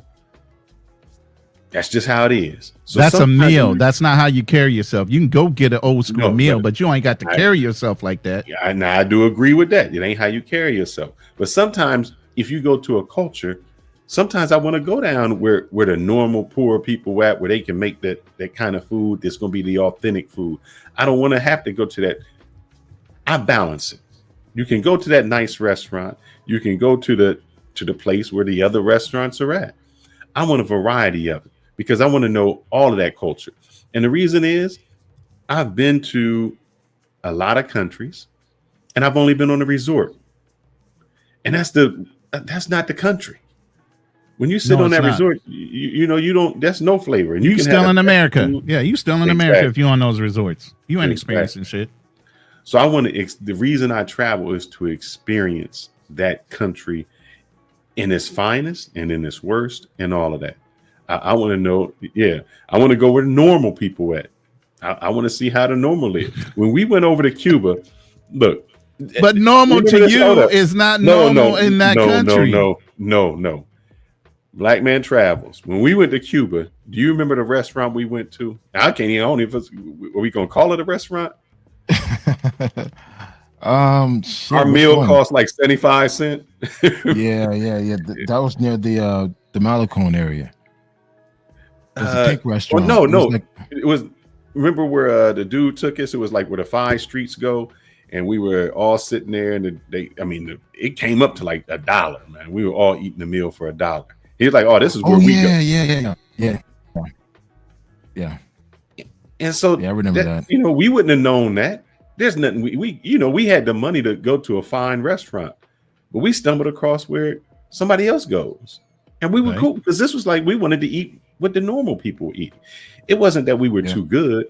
It gave us an opportunity to experience the culture from where these people are at and to where these people are at. Because if you only leave with one concept in your mind, you know, that's just like coming to the United States. And what do people in DR say the United States is? New York. They don't know nothing but New York. But I gotta stop you, bro. I gotta stop you and say that's just a fucking meal. That's not the experience you want overall while you're traveling. Yeah, you want to have a good meal. And some of the hole-in-the-wall places here in America are some of the greatest restaurants you could potentially go to. But that don't mean you want to stay in that fucking hood after you have that meal. What you're talking about is the attitude and the way, like you said, the way you carry yourself. I do agree with that. That just because you're in the hood, you don't have to be hood. I'm right with you with that. Right. But it still goes back to this. That's what those people want. You outgrew that Black Man Travels. But there's 300 people that's in the chat that never outgrew it. Yeah. Since, you know, and so who are these people catering to now? Is it infighting because maybe they're infighting now because there isn't enough to go around. Maybe the people are tired of seeing some bimbo coming on fresh and fit and saying the same thing. And you know, maybe that's where the money's drying up because the guys are outgrowing that. And that's why they started to infight, because when the money was good, everybody's good. When the money gets slow, everybody starts to battle. True. I'll play a little more of our man here, and we got another video. Where we at? There we go. Let's see what else. What I want to talk about, guys, is say, well, he didn't give back and he didn't look out for other content creators in the Manosphere. Guys, you cannot. The only thing that saves you on YouTube is good content. Now this what y'all guys got to get out of this big. This is what I do. He's spitting facts right here, man. This is where we really need to take a listen, because some of the channels, if you looked at this channel, not our channel, but if you looked at some of these channels a year ago, they saying the exact same thing they saying now. Myth that you gonna clout chase your way to the top, you gonna collab your way to the top, you gonna get a shout out your way to the top. You can't even viral video your way to the top. People, you would get a viral video. That video can get 5 million views. In the very next video, 5,000.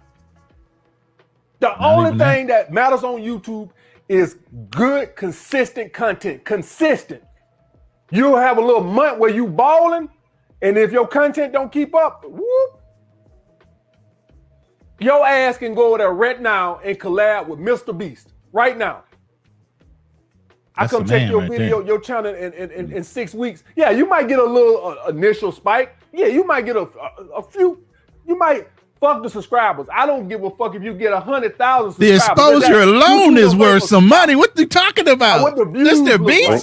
I don't care about them 6 million subscribers where a bunch of people felt sorry for you because you was on Mr. Beast's channel and they came over there and subscribed to your channel because you was on his channel. Now, what the views look like? Damn them goddamn guys. You got people on YouTube who kill with the shorts.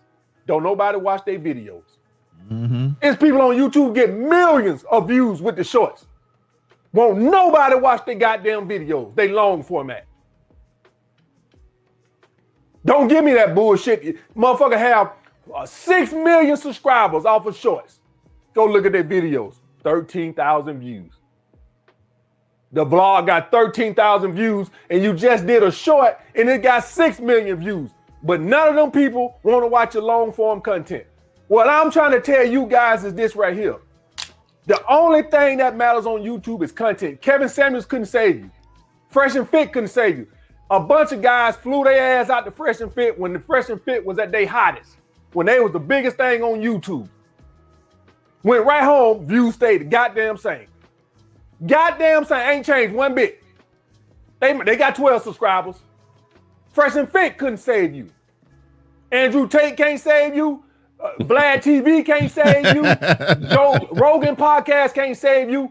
Only you making good content can save you. So let's cut that bullshit that you thinking that Kevin Samuels could have saved you, because he can't. Either you make good content or you don't. I agree. Most of the guys who are in this shit, Myron, O'Shea, and Angry Man and MTR, when they all first started, they was kind of just sputtering until they found something that clicked. Mm-hmm. None of them just jumped on YouTube and just blew up. Every last one of them, it took a while. Yeah. Because you know why? At the end of the day, it wasn't until they figure out some content that it wasn't until they did some content that you guys wanted to watch, that's when they blew up. I agree. Yeah. When Myron Gaines go there doing them fitness videos, reading the chart, he wasn't getting no views.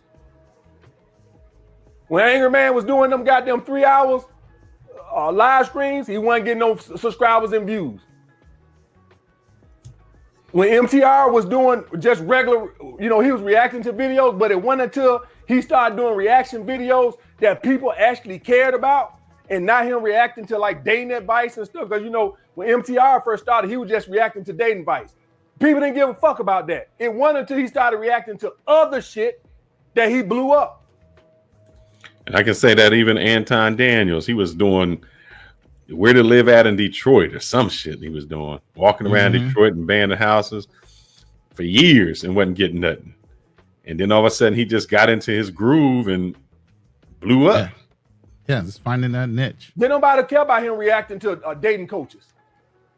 It was when he figured out, oh, let me react to this. Let me react to that. O'Shea was doing the Black Manosphere stuff, kind of stagnant, but he had a respectable channel. Same for Angry Man. They had, none of these guys had bullshit channel. They all had respectable channel. But when I say blow up, I'm talking about over 100,000 subscribers. They didn't get to that until they found their niche. So the case in point, guys, Kevin Samuels couldn't save nobody to begin with. Only you can save yourself. I agree. Point blank, period, guys. So I just wanted to clear this bullshit up that, Kevin Samuels, he let the Black Manosphere die. That's bullshit. The Black Manosphere died because I don't need to hear you talking about Pookie and Ray Ray for the 5 millionth time. We get it. Pookie and Ray Ray are bad guys. I heard you the first time. I heard you. Boquisha want to fuck with Pookie and Ray Ray. Now she can't. She got 5 kids, and now she want to go find her a good guy. I heard you. We heard you. I heard you in 2016. I don't even hear it no more.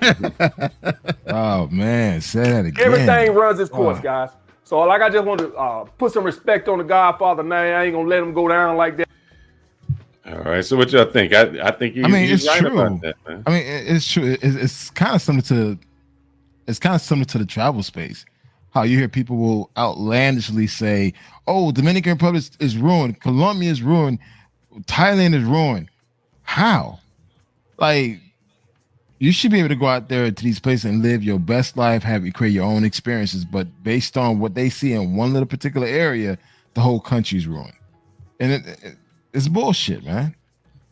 And I showed it. I even showed I think I showed a video where I said, "Man, I went to Sosua, and my experience was entirely different than these fools. I went down to Monkey Jungle. I went to the ATVs. I went, to a whole different side." And I said, "Man," because what we think is, and here's what we really fall into. We think that Sosua is all black people. Mm. That's because that's all we see. Wait, hold up, Fearless. There's places in Sosua that ninjas don't even go and don't even know about. They don't know about that second beach where if you go on that part Playa Alicia. Playa Alicia, you see nothing but white folks. You see more people from Santiago, from La Vega going to that beach to chill out. The restaurants are always full and crowded. Yeah. But you don't see that because they focus on Sosua Beach, not what Playa about Alicia. this place you told me about? I did a video. Santa Fe. Yeah, Santa Fe. Yeah. People didn't even know that existed. Santa Fe, man. Listen, that's why like all these cats going to Sosua. I'm like, bro, there's so many other areas outside of that strip that monkeys seem to stay stupid on.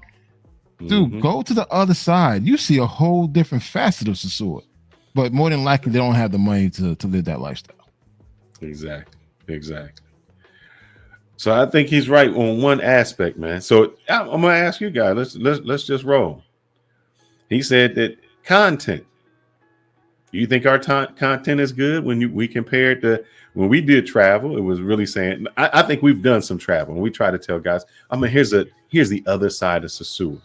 Yeah. Here's this, where you get 10 views, and somebody say, "Oh, here's this," and I did this experiment on my other channel when I had Fearless Travels. I did just a random walking down the street in Sosua with just the average chick walking through. And then I put a good video. And it was just an experiment. My short got 500,000 views. The one that I put some time in that was telling y'all where to eat, maybe 100 views. And I mean, I was looking at the comments when people were like, "Yeah, she's ugly, she is," and they still watching it, comment. And I was like, I know the chick is ugly. I know that this video is stupid. And y'all still watching it. And that made me more upset to say, man, anything I put effort into, I wouldn't get nothing. I put the dumbest, craziest corner of over there in Sosua, and it needs it blowing up. I don't understand it. So that's when I said, man, I either need to take this down or I need to do something different, because either I'm making, and here's the thing, are we making videos for the people or for us? And I think that's where you come to a content, because if we're making videos for the people, we got to do the J Rillo stuff. If you're making videos for your legacy, then you got to spit the knowledge. Well, I mean, for me, it's like, because, you know, I am part of the corporate rat race. I have to be very mindful on how I create my digital footprint. And for you guys that don't know what a digital footprint is, it's basically, if someone to Google your name, what type of fuck shit will come up under your name? And my name is very popular in these streets. My government name is well known. So when I put my face towards something, I could stand on it. Like, for instance, I could talk about Black Man Travels at my job. I could tell people to go to blackmantravels.com and they could go there and see my content, because I feel confident about it. I feel very proudful. Regardless of what some of you guys may think that I do overseas, I could give one flying fuck. But I know that I put out my receipts out there. If you were to just Google Black Man Travels, my shit will come up and my face will come up.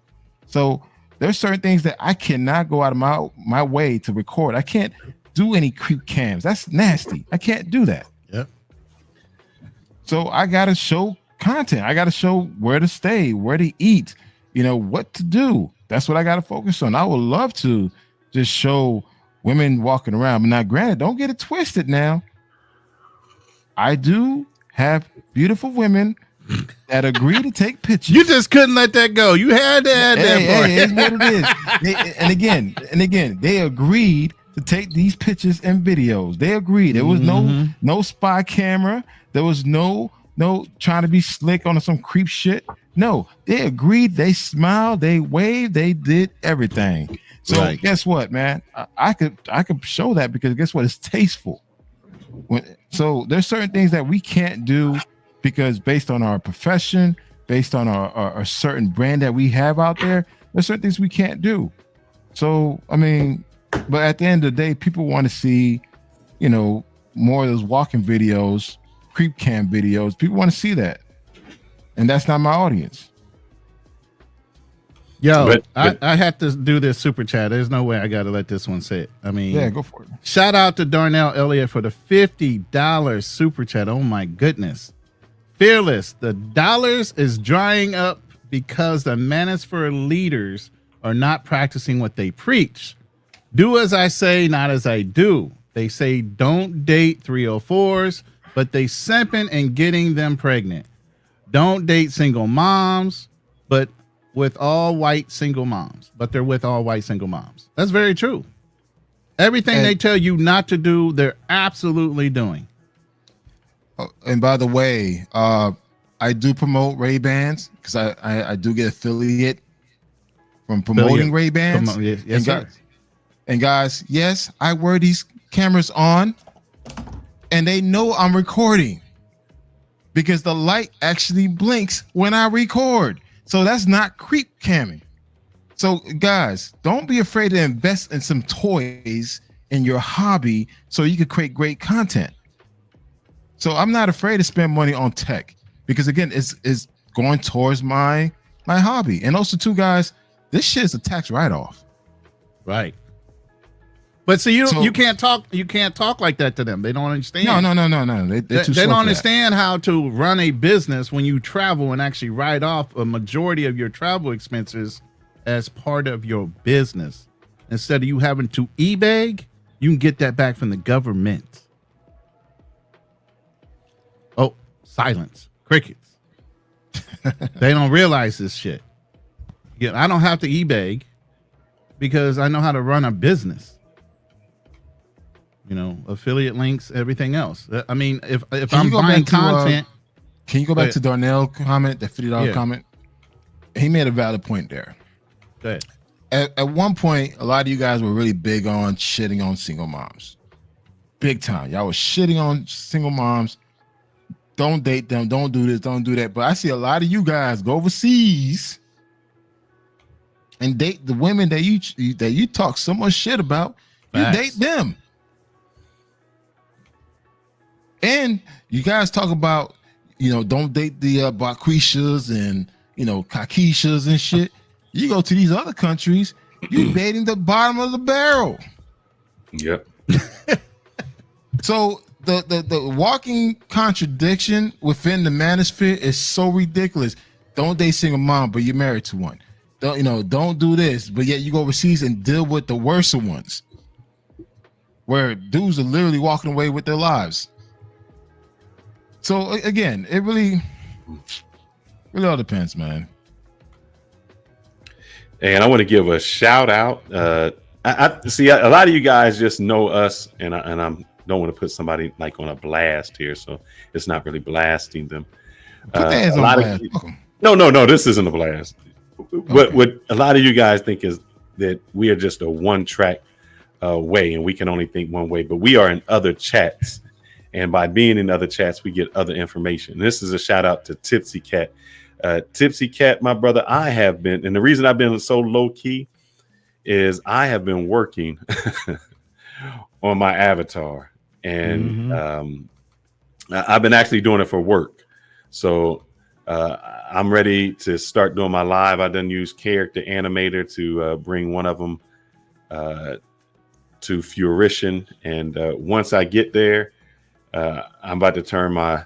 So just so you guys see, I do other animations and things, so I think I got it already. So I can do a live from there. So I just want to shout him out because there's a lot of people that you can get a lot of information from, and I don't think we use it in our community. We still get on this one track, and we don't know how to do it. And I think I'll even pop it if I can pop it up. Hold on real quick. I need you to address this because, look, you date who you date. It's not a problem with who you date. It's a problem when you start talking down about the women that you date because of whatever the reason is here in America. If you're going over to America, from leaving America, and you're going to another country and you're dating the same level woman that you're dating or could have dated here, then it kind of moots the point that you're trying to make for going overseas. But if that's your purpose of going overseas is to find just a good woman, regardless of what class she's in, shouldn't fucking matter. You date who you date. Nobody's going to look down at you for dating that type of person. If that's what you like, that's what you like. We happy for you.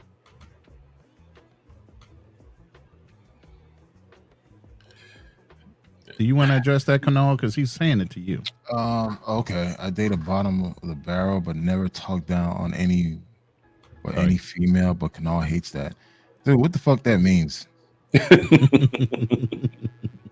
Hey, Milano, man, I know you talk when you spit when you talk and shit. Shit. Try to type clearly and no caps, man. It seems like you're screaming over there, man.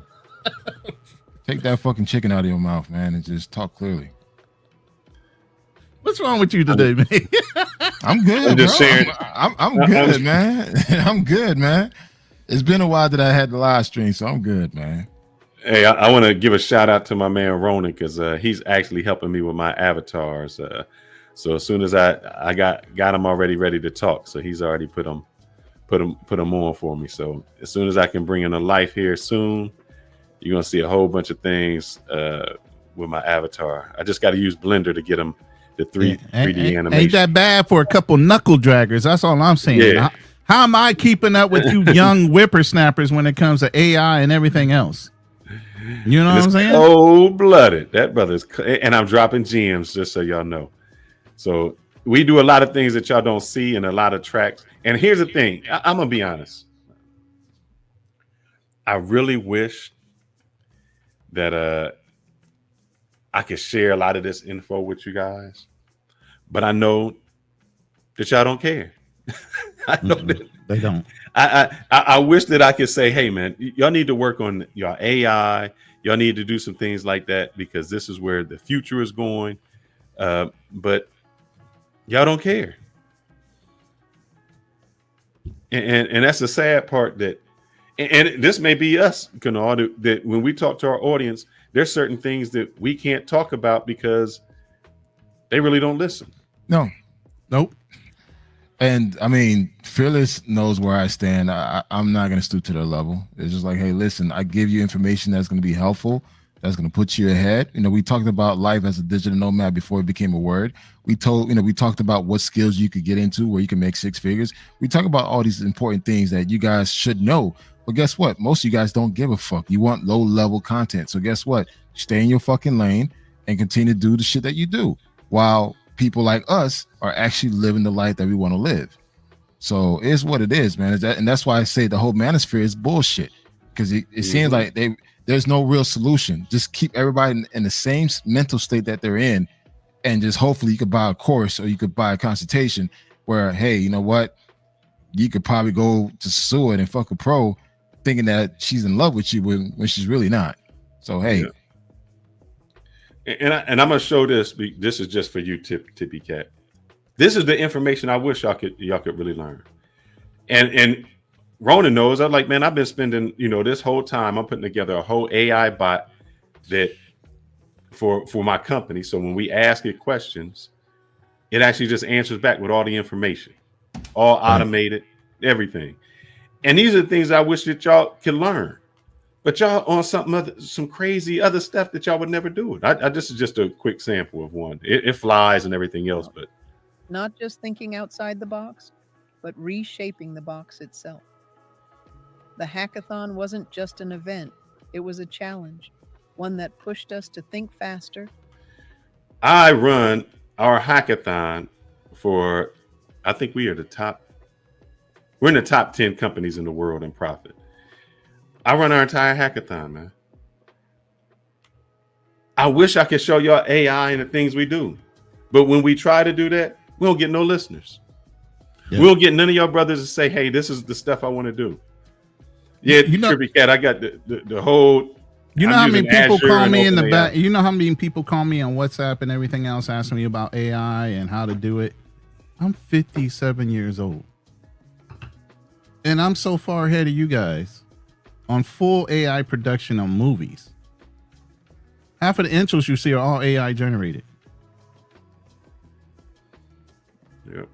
And some of us self-learned. If I could, Trippy, if I could learn Blender is good to make the 3D, oh man, sometimes my time just ain't there I just can't get into it as fast as I do with everything else I could. But what you mean? I got mutton chops as I want to. I got sideburns. What you mean? Hey there. What you mean? Go ahead. But I think it's dying out because this is what y'all listen to. Y'all the audience. You want to bring them an audience, but you can't do that because I don't know. You don't know how to use Blender. For what I need, I don't need the 3D, but I'm going to have somebody else do my 3D modeling because I want it to be 3D. But, the rigging and everything else, I got that down. That particular avatar, she flies, all the antenna moves and all of those, but it's not my full thing. I'm doing it for one of our big projects, but it is, when you immerse yourself, you get it. And I'm glad. And here's the thing: let me break this down. What you guys don't understand: if you work for a company, take on a special project. The reason I took on this special project is for 2 reasons. Visibility. They are paying visibility. They paying me to learn something that I can take somewhere else. I'm doing it on their dime. Yep. Fearless. Stop. This is too much. Yeah, they too much. Let's get back to the ninjas. Honestly, look, we have Milano, who's a pizza man delivery that got fired.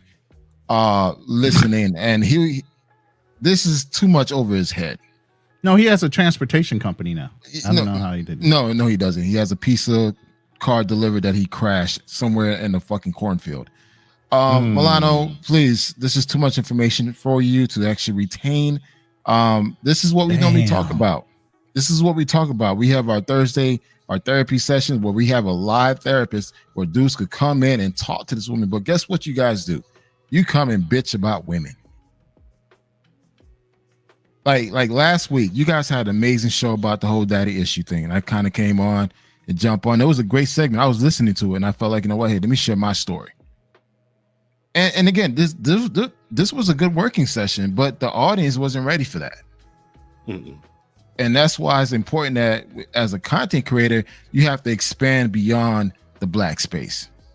I'm gonna be honest with you. The black space is so fucking limited. Hence, we got a white woman coming up next. She's going to be on the show here in a little while, and she's from the white manosphere. So she has a lot of experience with dealing with Rollo Tomasi, Fit, Fresh and Fit, and all them too. So, you know, and she's coming up.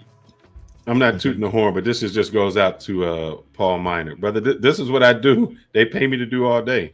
Mm-hmm. This is my character animator. I can make her fly if I want. Where's my C at? You see, she looking, she's shaking her head because I want. She's talking with you right now too. She's she moving her lips with me. Yeah, all of that. So this is what I do. You know, I can stretch her out. You know, take her hands up, rig her out. So you see, that's what I do. Watch those words, stretching her out and shit. That's stretch her out. Yeah, stretch that bitch out. Stretch that bitch out on you. I bend her over. I'm gonna bend that. Hold up. You're getting a little too happy on this mic now. Come on, calm down now. Calm down. Your wife's in the other room now. You know what I'm saying? Calm down. But I wish that y'all just want to see what y'all want to see. Y'all want to do the J Rillo stuff. And y'all wonder why people get passed by and we don't get to certain places. Yeah. And I had to stake with obstacles to opportunity. He's sitting there teaching you guys about finance, investments, what to look out for. They ain't ready for that. He's giving you background information. That brother not ready for barely that. Can keep 10 people in the room, but he's giving out straight facts for free. I've watched so much of obstacles videos. I actually did a whole day binge of his content. And I'm learning so much. And by the way, I don't want to toot his horn. That brother's a millionaire.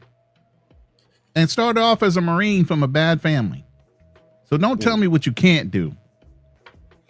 Okay. Let me shout out Darnell Elliott again for a $20 super chat. I've learned accountability from the Manosphere, but the Manosphere doesn't seem to take accountability for their own actions. They love holding women to everyone else's accountability, but when they hold themselves to accountability, they don't hold themselves to accountability is basically what he's saying. So, and then again, D Ward, thank you for the $5 super sticker. Appreciate you, brother. For the $5 super sticker. For the audience, guys, no, I'm not drinking any happy juice. This is pure H2O water. Yeah, you juiced up on something though, man. No, you coming out no your side. Wait, hold up. No gummies. No port wine. This is strictly water. I've been sober, no alcohol in my system for 3 months now. By the way, this is gin and juice. I've had the gin for a while. I'm trying to empty my liquor cabinet because, unfortunately, Milano, you're going to be wrong. I'm about to move overseas for at least 3 to 5 years. Don't bring that person up yet. Don't bring her up. You know. Yeah, hold on, Nova. But I'm about to move overseas for 4 to 5 years, depending on what's going on with bringing her back. I'm about to blow all your fucking minds and do everything you say a man can't do when it comes to meeting and dating a woman overseas. Yep. But again, you wouldn't know that, but I'm doing that the proper way. I won't have to beg for a super chat. If you give them to me, I appreciate it. You know, but I won't have to do it in a way where I have to beg. Damn, Milano, why you so mad? I mean, why Milano so mad? He's like typing all over the place. And Darnell said, I hope that you are not bringing up pearly things. No, we are bringing actually my online girlfriend. No. You can't claim her. No, that's I claim her and her two friends. You're so wrong for that. She got these two buddies. Hey, give us a thumbs up when you're ready. When we know you're ready, and then we'll bring you up. Because I know you're adjusting. Are you simulcasting? Because you can simulcast too. Get your simulcast. She letting her friends loose. Are your friends ready? Well, no, she's fixing them up. She's making sure they're okay. Yeah, make sure your friends are all right. We're not gaslighting y'all either. Because we can't bring you up if your friends don't. Yeah, come. You get your friends together over there. What's up? Thumbs up us again when you're ready. Because I do want to hear a different perspective on. Yeah, too much testosterone. We need a feminine type of point of view.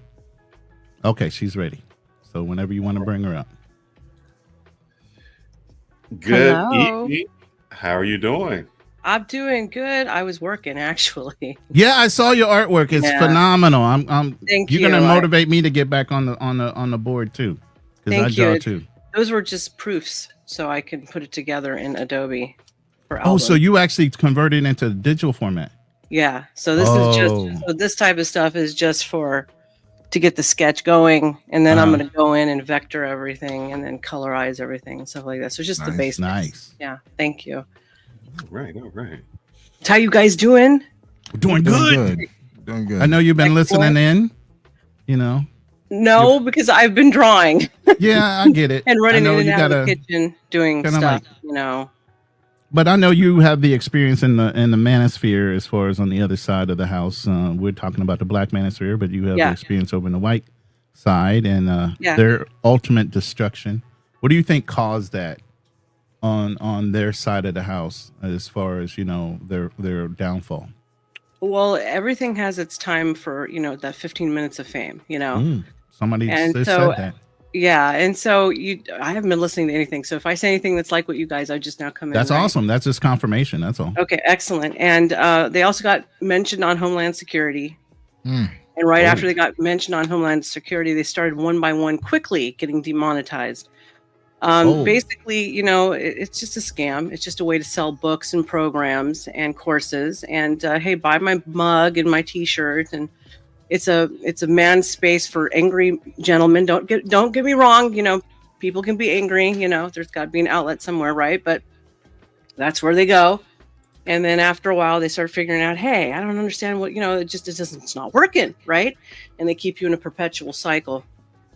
And there's never really any real answers, and their formulas don't really ever fully really work if you really think about it. So, and they just keep you on the hook. You said there's no real answers, but do you think they ask the right questions? I think they try. I think they do. I've heard some people ask some really legitimate questions. Some men, yeah. But do you think the problem is there was never a solution? No, because it's kind of like how some therapists, they never really give you a full solution, so that way you have to keep coming back. So our question before you came was how do we address, or how is some of this addressed? So I'll start with the women and go to men. I said I never heard of a Birkin bag until, you know, the social media came on and somebody says I need a Birkin bag, and they're like, Birkin bag, what? You know, I wouldn't spend that much money. But I never heard that. Yeah. How much? They start around 45 and go up. Yeah. Oh, fuck no. Yeah, I know. It's right. I've known about Birkins forever, but I'm from California and I used to be in the Beverly Hills area. So that's, you know, pretty commonplace. But yeah. I'm sorry. Continue. What was the question? Now people are requesting those because of online, and that seems delusional on a woman's part. You know, pay all my bills, pay all of this. And there's no solution. But then on the men's part, it was, you know, guys, I just can go up to a woman and I don't have any confidence. I'm still a nerd with no confidence. But since I can't get a woman now, all the women are trash and all the women are thoughts. So what is the solution? Meaning, it seems like we should have brought this to light. And I think that was good for the Manosphere to do. But where was the downfall at to say, all right, yeah, we're showing delusional women. How do we change them? We're showing delusional men. How do we change them? Okay, well, this is a multi-dimensional question and problem. The first problem is you're kind of spotlighting things that are online. You know, they're not necessarily representative of everything that's in the real world. Okay. So we're looking to online as though that is the reality when you walk outside and that's actually your reality. You know what I'm saying? You know, like what's going on in Miami isn't necessarily what's going to be going on someplace in Kentucky. They're totally different cultures. What's going on in California is not going to be the same place as in Virginia. You know, like ageism is a problem in California, but it's not going to necessarily be that way in Virginia, you know? And you can marry your cousin. Yeah. And you can marry your cousin. Exactly. Right. All problems solved. Then just keep it in the family. No, I'm kidding. So I would venture to say the biggest solution to me is stop hanging out online and get out into the real freaking world where there's real people, you know, talk to real people. You want to change your real life. You got to start at home, not online. Thank you. Yeah. Thank you. And that's why, like I said this earlier, is that this whole thing about becoming monk mode and becoming antisocial and thinking that, hey, you could just turn off the switch and become social. It doesn't work that way. No, you have to work your way into it. You have to constantly work it. Like even if you are a traveler, you should still have a life here within the United States. You should still go out, go have a drink, go attend a concert, still have a life here where you can still apply your social skills. So when you go overseas, it just happens naturally. But the problem is you got people telling other people, like, listen, shut everything down for the next 6 months and go overseas and live it up. It doesn't work that way. No, you're just going to waste your money. And you're going to feel really awkward and stupid when you get done doing it. It's like a performer who's rusty. Okay, me. If I went back to stage or went back to singing and music or any type of performing, I would be hella rusty. That's why you do what's called rehearsals, right? And you got to ease your way back into if there was a comedian who's been out of game for like 10, 15, 20 years, like Eddie Murphy wanted to come back. You know what he would be doing? He would not only be rehearsing, he would be doing small venues, unannounced, show up and do a dead run. So that's what you have to do. You have to start small where you're at. Like I used to tell a friend of mine who is no longer my friend, he has a problem going out by himself. He doesn't go by himself. There's always somebody with him. I was like, look, this is what you do. I was like, I'm like, okay, you don't drive? Okay, so you get an Uber. Okay, how close is the place? Can you walk? If you can't walk, can you do a bicycle? Okay, start off by just getting a cup of coffee. Start off small. Start off getting yourself a cup of coffee, going to a local store, get yourself acclimated, going someplace by yourself. You see what I mean? Like you got to start getting acclimated. You can't just be like, boom, here I am. And then everybody going to be looking at you like you're weird. Your body language is going to be weird. You're going to be awkward. So yeah, I try to tell guys either go to their gym, go to that local gym, bar that they can go to. I said, because if you go there and you may not know the people, but then they start to see you and they start to like, oh, I know him. Even though they don't know you, they just get familiar with seeing you all the time.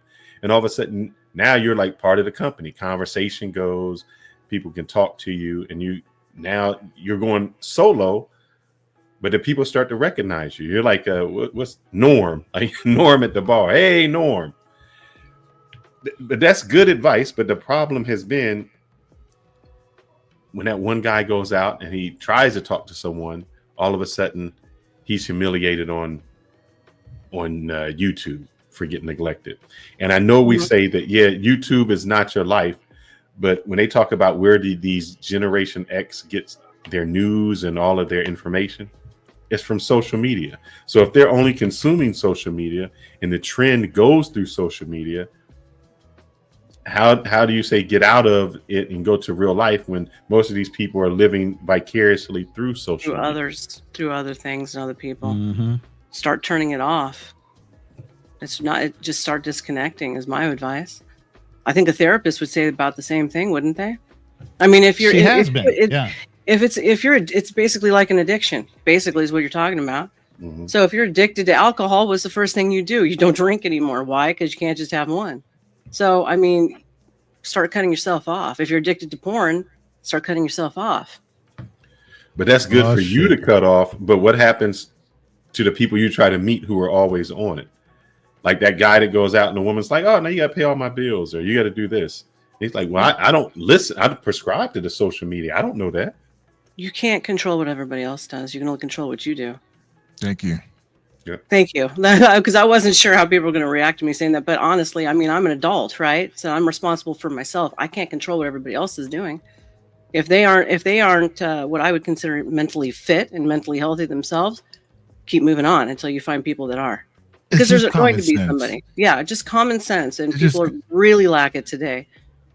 And it's really dumbfounding to see that. It's like, guys feels like when they go out, they meet women that ain't worth nothing. I'm like, bro, change your environment, try a different atmosphere, meet quality people. There's ways you can meet different type of people based on the venue you go to. If you kind of rely on just going to the bar or to the nightclubs, then yeah, there's a certain quality of people that you're going to meet. But if you decide, hey, I'm going to attend a day party, you know what, I'm going to attend a art festival, especially during the summertime, depending on what city you live in, there's tons of festivals. A lot of single women attend these festivals. Dude, this is the winter. This is the winter time. Go to the gym, become a better version of yourself. So when that summer comes, you feel more confident about yourself. You feel good about yourself, and go out and mingle. Just don't. My thing is, do not expect someone to say yes to you just because you said hello. Just spark a conversation, see where it goes. Absolutely. Learn how to have a conversation. Most people do not know how to make small conversation anymore or relate with each other. And everything is just very strange, right? So you got to take that strange way. How do you demystify something? You demystify it by doing it. And you do it over and over and over again until it becomes what? More comfortable and more natural. Right. I have a question then. I know you know some of these people. Where did they go wrong? Where did somebody like where did they go wrong? And I know you've met or talked to a few of them in person or know about them behind the scenes. Mm-hmm. Are they who they say they are? Go ahead and spill the beans on Rolo. Go ahead. No, man, he's you've been chomping at the bit. Yeah. He's very rainbow. I did a whole thing on the series of the occult, and it was all related to online spaces. Hey, guess what? That also means the red pill man spaces, right? Manosphere spaces. No, he's very, very rainbow. There's footage of him in precarious situations in bed, possibly with another gentleman who's also in spaces. If you catch my drift.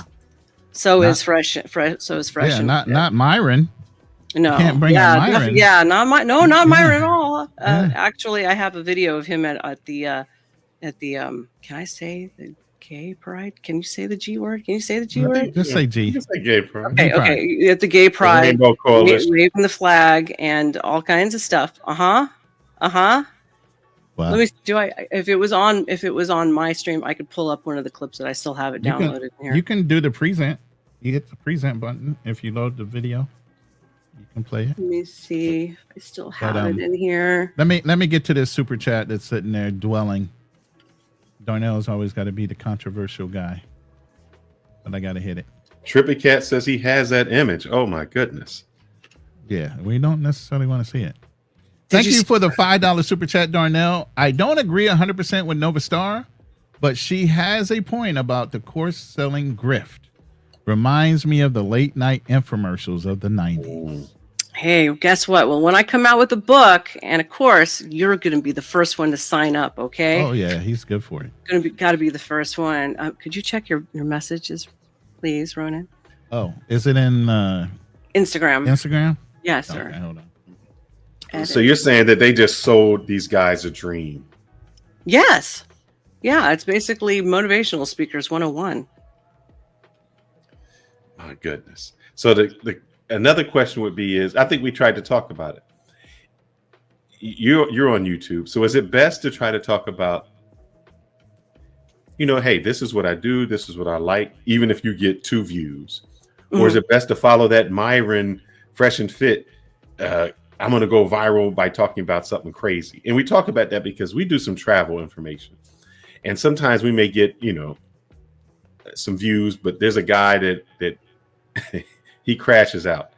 Mm-hmm. He begs for money. He goes overseas. He gets these ugly prostitutes to deal with, and he'll get $1,200, $1,400 in a setting because women want to, or guys want to show, oh man, you're crashing out. So what do you think is best to do? Do the we can yes, Ronan. Send in the link. Okay. Yeah. So can you give me the question one more time? I'm sorry. Do you make content that pleases everyone, or do you make content that would please yourself? Well, obviously, this is going to sound bad. If you're in the entertainment industry, then you're looking to find a niche, and then you're going to carve that niche to that particular type of public. Man. So if they are disgruntled, then you're gonna target to that. If they like shock value, then you're gonna target it towards that. That's how the gears are ran. And so obviously any type of controversy is going to create more of a buzz, and it's going to attract more people. right? So that's what they do. And then you get these dumb little boys and these dumb little girls who think, oh, this is really how it is. This is really real life. Oh, this is going to be my new mentor. Good God. No, the last thing you want to do is have somebody who's in the entertainment industry be your mentor. Okay. Because what they're presenting to you. Diddy's a great mentor. Yes, oh yeah, absolutely. Great example of that too. Perfect example. So I mean, last thing you want to do is take somebody who is for sale and has no moral compass whatsoever, and they're presenting you something that they are not even at all whatsoever. When I was out in Hollywood all the time, let me tell you, when I first started going out there, I was told everybody that you liked, you're going to dislike afterwards. And I was like, what do you mean? He's like, just wait, you're going to see what they're really like, right? Wow. So by the time I got, like, just say Drew Barrymore, now this is what I saw, this is what I experienced. Now what she does with her life, you know, whatever, she comes out of a Coke party, she's totally lit, man, and she's sitting there making out with a bunch of chicks and shit, you know. So and a bunch of actors too. I don't really want to keep naming names. I don't want to attract any problems. Okay, so, but let's just say what they are is not what they present, and that includes the politicians, and they go hand in hand. So, is it best if we want to be popular, just follow the trend? Put our morals aside and follow the trend. Absolutely, because there's a trend. There's always a trend, and you need to market towards that trend. So, if that's what you want to do, then sell our soul. Then you sell your soul, and you're in entertainment. Yeah, absolutely. But if you're trying to represent something else, then you need to stick to that and hold on to your moral compass if that's what you're going to do. You know, like a preacher, like they're supposed to, and they often don't. What was the guy's name? Swaggart? Yeah, Swag. Maybe that was before your time. Jimmy Swaggart? I did not. Oh yeah, we just talked about that the other night on a live. That was my guy, man. When Jimmy Swaggart went down, I was, Trippy, I sent it to you on the WhatsApp. Yeah. Check your WhatsApp. Ooh, yeah. When Jimmy Swaggart went down, man, that hurt me deeply. Oh yeah, I'm a Christian guy. I grew up in the church, so you know that was same thing with my mom. My idols was Jimmy Swaggart. Yep. Same thing with my mom, but that, you know, they weren't the only ones. There's lots of them. I mean, the Bakers were also in there. Oh, Jimmy and Tammy Faye Baker. Oh Lord Jesus. Yeah, the makeup job that woman wore. Jesus. She was following after, who is that broad who was Crouch? No. That she was married to the guy who owned TBN. You remember TBN, right? The guy who owned it. The old guy. Yeah, the old dude. Well, she did her hair and makeup very similar, so very crazy like. I can't remember his name. I didn't want to say I never thought he was going to die, but he stayed around for a long time. He did stay around for a long time, yeah. Mm-hmm. Benny Hinn, he was the next one to come crumbling down. Oh yeah, my mom loves Benny Hinn. Are you kidding me? Mm-hmm. Living on that big old mansion, he stole a prophecy from A.A. Allen. No, I didn't realize that. Oh yes, he did. Yeah, and that was when my mom was like, "Okay, I'm never watching him again." And they came out of A.A. Allen's camp from the 1950s. Yeah, I never asked my mom why she stopped talking about Benny Hinn, because he used to walk on water in her mind. Yeah, you know. Pat Robertson. Pat Robertson. Yeah. Yeah. I mean, once he started getting older, he started losing it a lot. You know? He did? I don't know. So I have a question for you, Nova Star. One of the things we brought up, especially when we call it the Black Manosphere, was there were some people who came on, Kevin Samuels, O'Shea Duke Jackson. One of the things that they were talking about was people not bringing other people behind them. You know, Myron said that Kevin Samuels got popular and he never like how we might bring you on this platform and say, hey, you know, we shout out your links to your channel. Hey, go see you, go support you, dedicate something to your Cash App. That he was all about himself. That was the accusation. Oh. So the question would be, should you all be about yourself? Because one person, the angry man, was like, yeah, you know, hey, Yeah, Kenneth Copeland. Yeah. I didn't put anybody else on. Should I be about myself, or should you be trying to encompass everybody else to bring them up? If you're smart, and you have to understand that being in the entertainment industry means public relations, but it also means networking. So to me, to be smart, you would want to always be networking and working with other people, or at least bringing them inclusively into your show, which attracts other people from other people's shows. Well, that's when you're a small group. If you are a man, who's the Top Gun guy? Tom Cruise. If you're a Tom Cruise, or you're the top, is that necessary to do? No, not necessarily. But you'll also find out, like, Blake Lively and what is his name from Deadpool? What's his name? They're married, right? God, what is his name? Why is his name escape me right now? I'm looking at his face right now. Yeah, I know, right? Their rear ends are getting uncovered right now, right? So about how they actually operate behind the scenes as like a power couple. He seemed like such a cool dude too, man. Yeah, but usually the ones who are the most cool, or the most funny, or sometimes the most dark and disturbing, to be honest. So am I here to tell everybody how to run an empire? Is that what I'm doing? No. Yeah. Oh, okay. We want to know not only how to run an empire, why does it crash down? Like, why did the Fresh and Fit just go tumbling? The Rolling Tommaso tumbling. Ryan Reynolds. Ryan Reynolds, thank you. Because they just crumble down. Because why are these people still following them? Because they're sheep, and they don't know actually what's going on. Oh, that's my word. Sheep. And then if they're not just sheep and they don't know what's going, if they do hear it, they're just too dedicated that they've wrapped their entire identity onto other people. They have no identity of their own. That's the scary part. I think that's most people nowadays. I think most people don't have their own independent mindset. So, they jump on the latest trend or the latest hot topic and just run with it, Yes. And it shows. I mean, like the more you do these podcasts and you watch these people who comment, or you start realizing there's a certain type of person that responds to a certain way. Mm-hmm. And they kind of fit that blueprint. Like, wow, this is your life. And guess what? There's an audience that will cater to them. There is. So you can't address that. No, there's always going to be that segment of the population. That's just how it is. You can't change everything in everybody's minds. And that's fine. But don't try and change mine.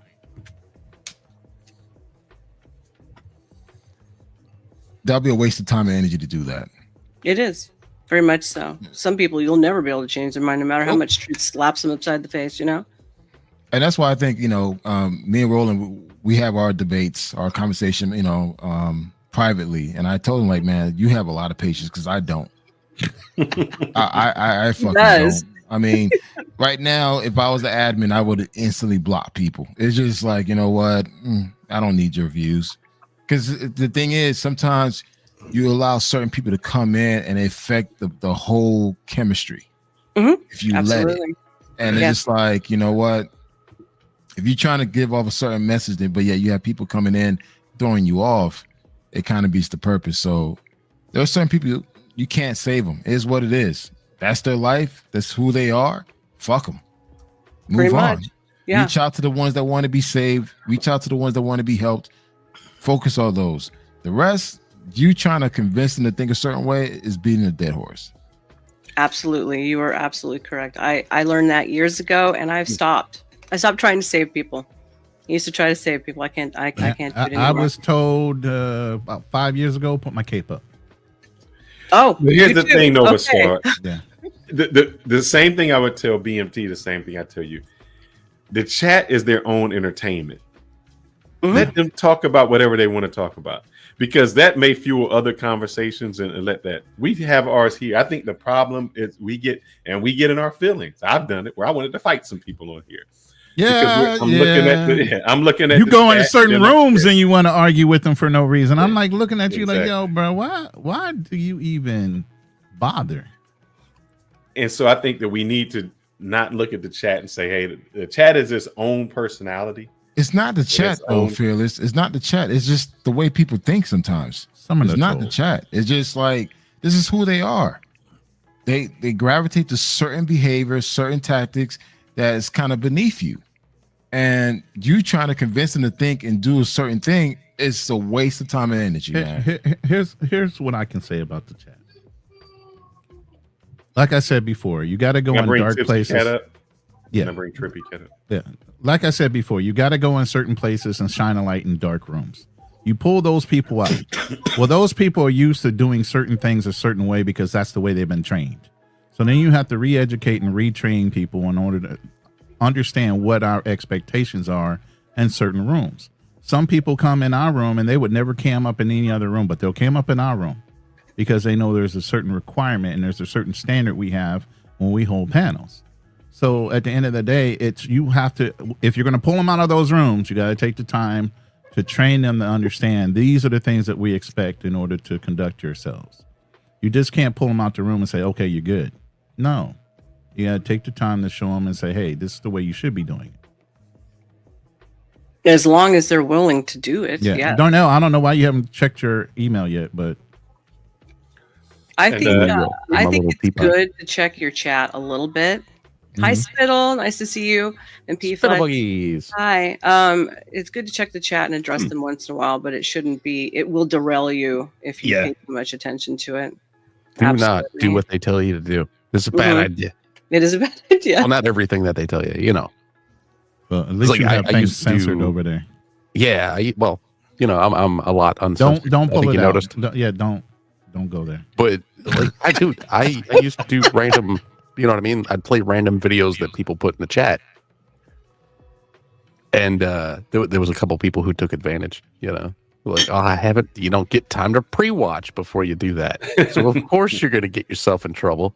Right. But I would tell everybody, like, only send me YouTube links. No other websites are going to be played, you know. Right. And D Ward says it perfectly. This room holds a certain type of decorum. You know, even Razor Rays, who runs a wild room at some points with the smoke shows, he came in here and parked out on the live and was like, this is the first time I never had to worry about running a chat, doing anything on the panel. He just enjoyed himself, you know, and that's the kind of vibe we want to put out, you know. And I'm putting the link in if we want to bring up one person at a time to chat. So Trippy Cat, my question is, you are a man. Usually. Yeah. Have you? Well, DEI is over, so you don't have to necessarily tiptoe around that. You know what I'm saying? Have you ever fallen for the Manosphere red pill talking points? Were you ever sucked into that group? And what is your idea about it? Like, I had no idea who Rolo was until Miss Nova Star over there told me. I was like, who is this guy? You actually pointed in the right direction. Yeah. She's right over there. I mean, hey, so none I can of walk the over her house if I try. Oh man, hey, leave that girl alone. You better leave my woman alone, man. That's my. We're gonna have to share it.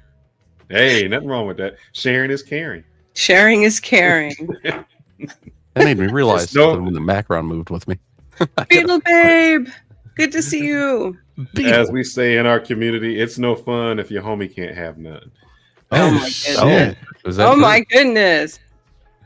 What if I don't want to share, gentlemen? What if I don't want to share? Then you're just selfish. Oh gosh, I am selfish sometimes, yes. And that's okay to be. There we go. So you've never fallen for any of those talking points that they have. What do you think about the talking points? You know, let's take a guy like Darnell that's going to come up. Darnell said he was an introvert, never really took care of himself, didn't haircut, was, you know, no confidence. And that talking point, or he listened to Fresh and Fit and he's like, oh, I got to get my stuff together. Well, I mean, I can tell you that those talking points have been around since the 80s. In a lot of cases where they're like, oh, hey, man, we know how to do things. So if you listen to us, you know, we got your back. We got you. There was people like that back in the 80s. Kind of a lot like, I think you guys mentioned Kenneth Copeland and how, like, you know, those big preachers like that. Yeah. I mean, that's made a resurgence on YouTube.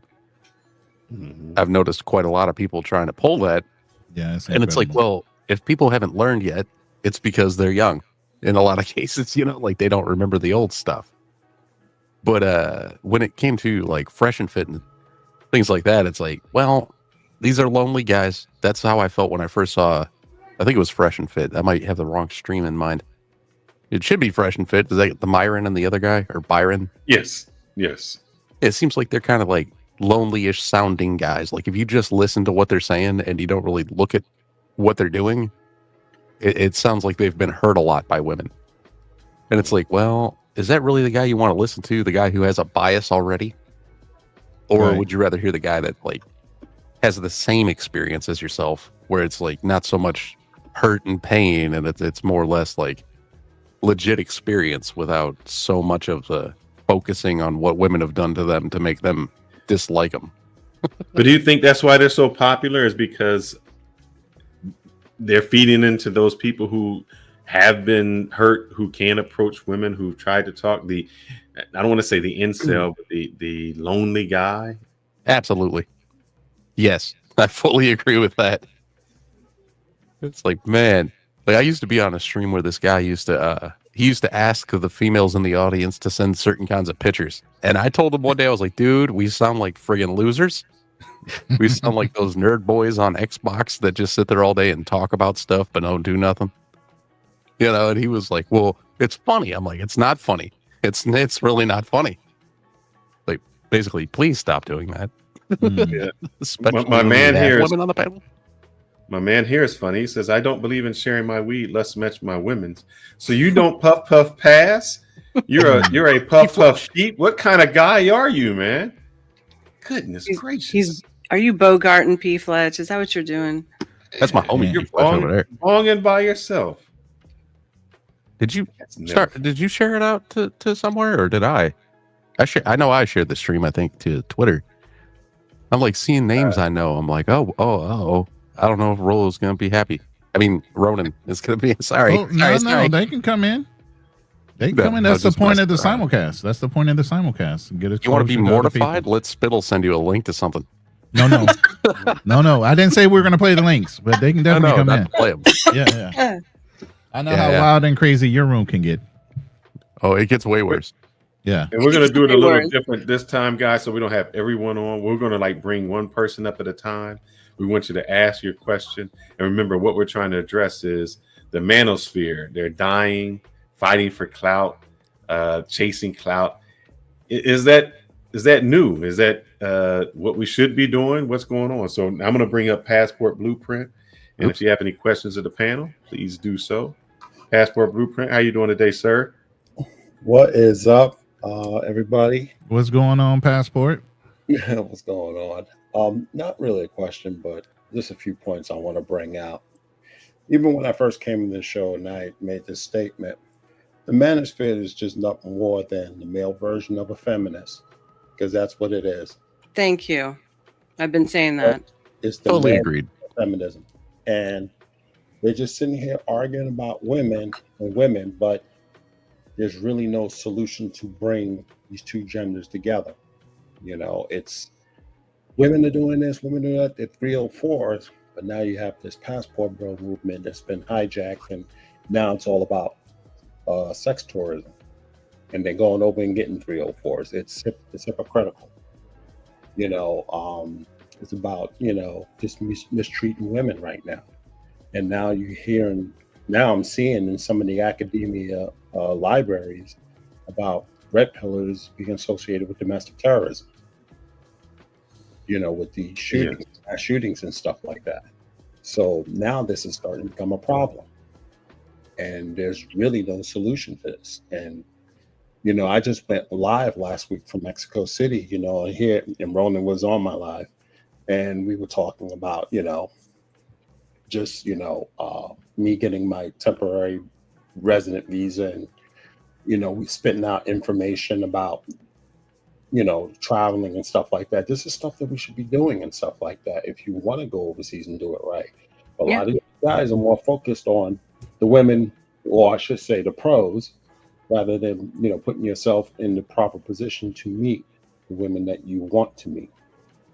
But let me push back on you. If I'm a guy who really does not, I haven't had much experience with women, and I've gone on dates, and somebody tells me for $100 I can get the girl that I've never could have gotten ever. I'm selling that dream. Why wouldn't I pay $100 to have that night that I can experience that I've never had? And we glamorize it. Go ahead. Is it a dream or a nightmare? Well, I think BMT says pay for your fantasies. Or your fetish, or your kink, I guess. Yeah. But why pay for something? Ooh, not the kinks. Why pay for something short term when you can get something for free for lifetime?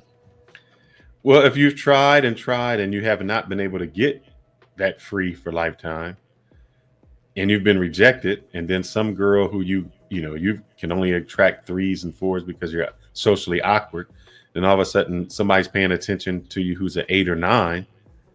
I mean, if I was that, I'd take that deal. Is she paying? If you're paying for a 8 or a 9, that's a pro. She'll take. Oh yeah. I mean, but a lot of guys go there. What do they say? A lot of the women who are in there say some guys just want to talk because they're not being heard. Well, maybe if you put down the Xbox and the phone and stuff like that and be sociable, you can. Oh no, you didn't go there. Oh yes, I did. Oh no. Develop a personality. What's that? Personality, yeah. What is that? That's the problem.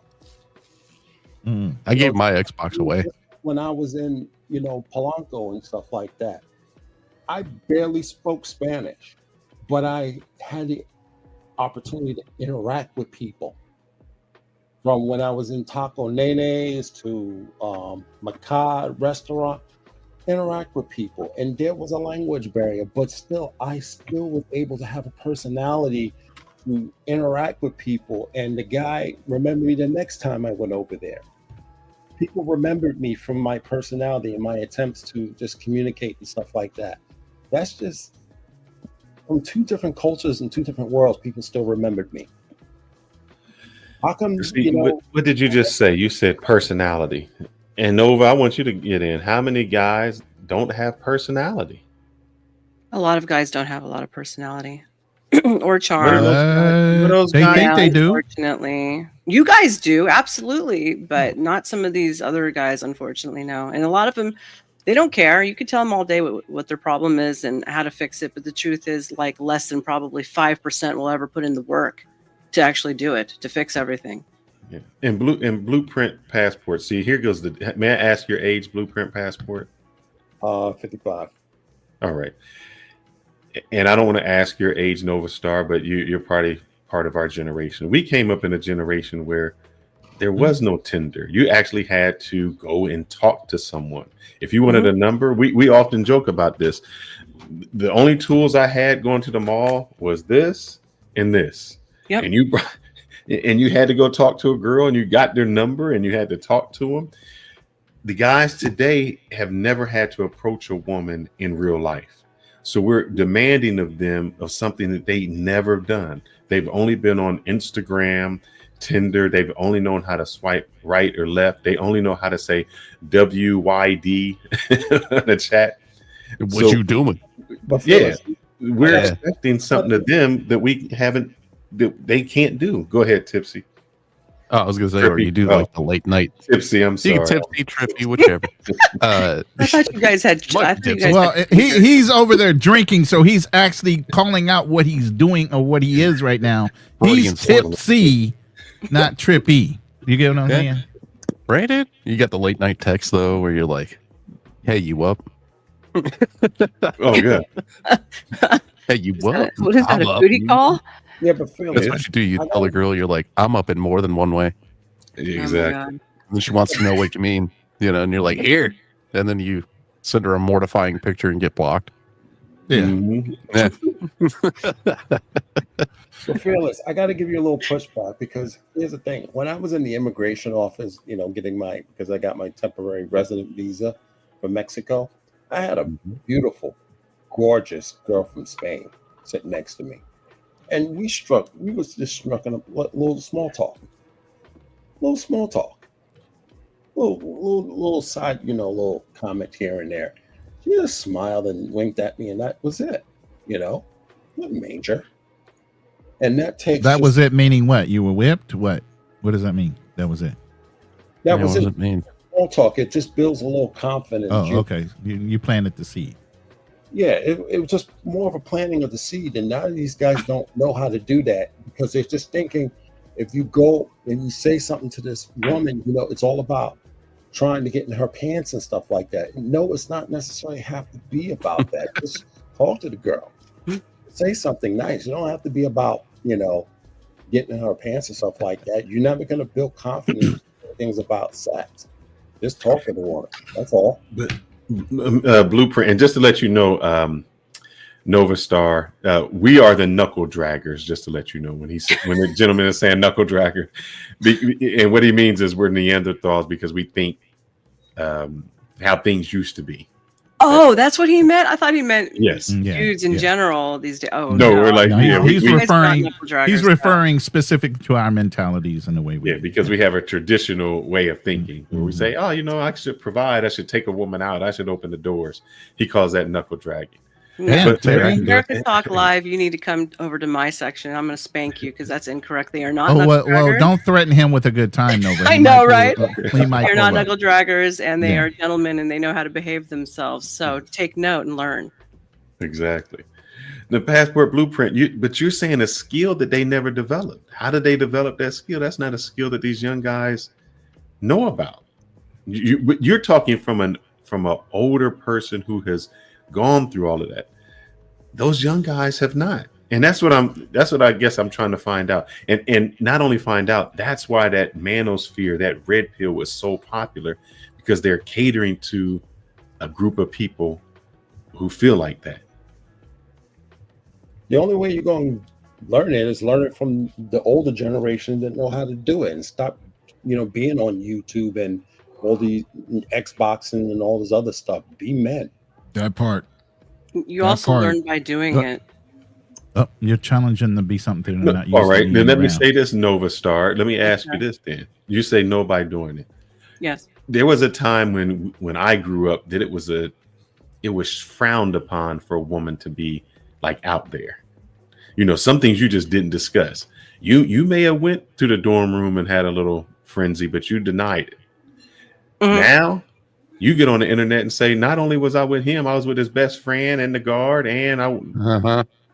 So when we say don't, but when we say don't do it, people are doing it.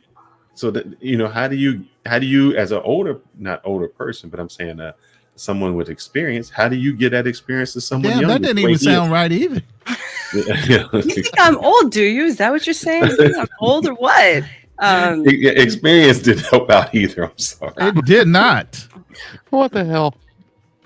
You're talking about. She's gonna beat me up for that later. But you're gonna enjoy it. You're talking about trying to teach people something who don't want to learn that. Yes. So if they don't want to learn that, then let them figure it out the hard way. I don't care what they're going to do. If they want to be called, if they want to be known as a floozy and trash and act like trash, then they can do it and figure it out on the other side when it becomes really hard later on in life. That's not my response. I mean, I'll teach other people things when they want to learn things, but I'm not going to go out of my way and try to change people who think this is great and it's wonderful. There's no changing them. We said that earlier. It would be a waste of my time. Yeah, the only way. All right, we don't change them, but do we blame them then? Then you're talking about having to have the rest of the culture, everybody in America, start getting back on board with morals. But that's the only way you can do here's that. The thing. I talk about this. If I can go on Maury Povich and say, meet me outside, cash, how about that? Oh, her. And then I can open up an OnlyFans and make $50 million. How can you tell me I'm doing something wrong? You can't, because you're getting paid, right?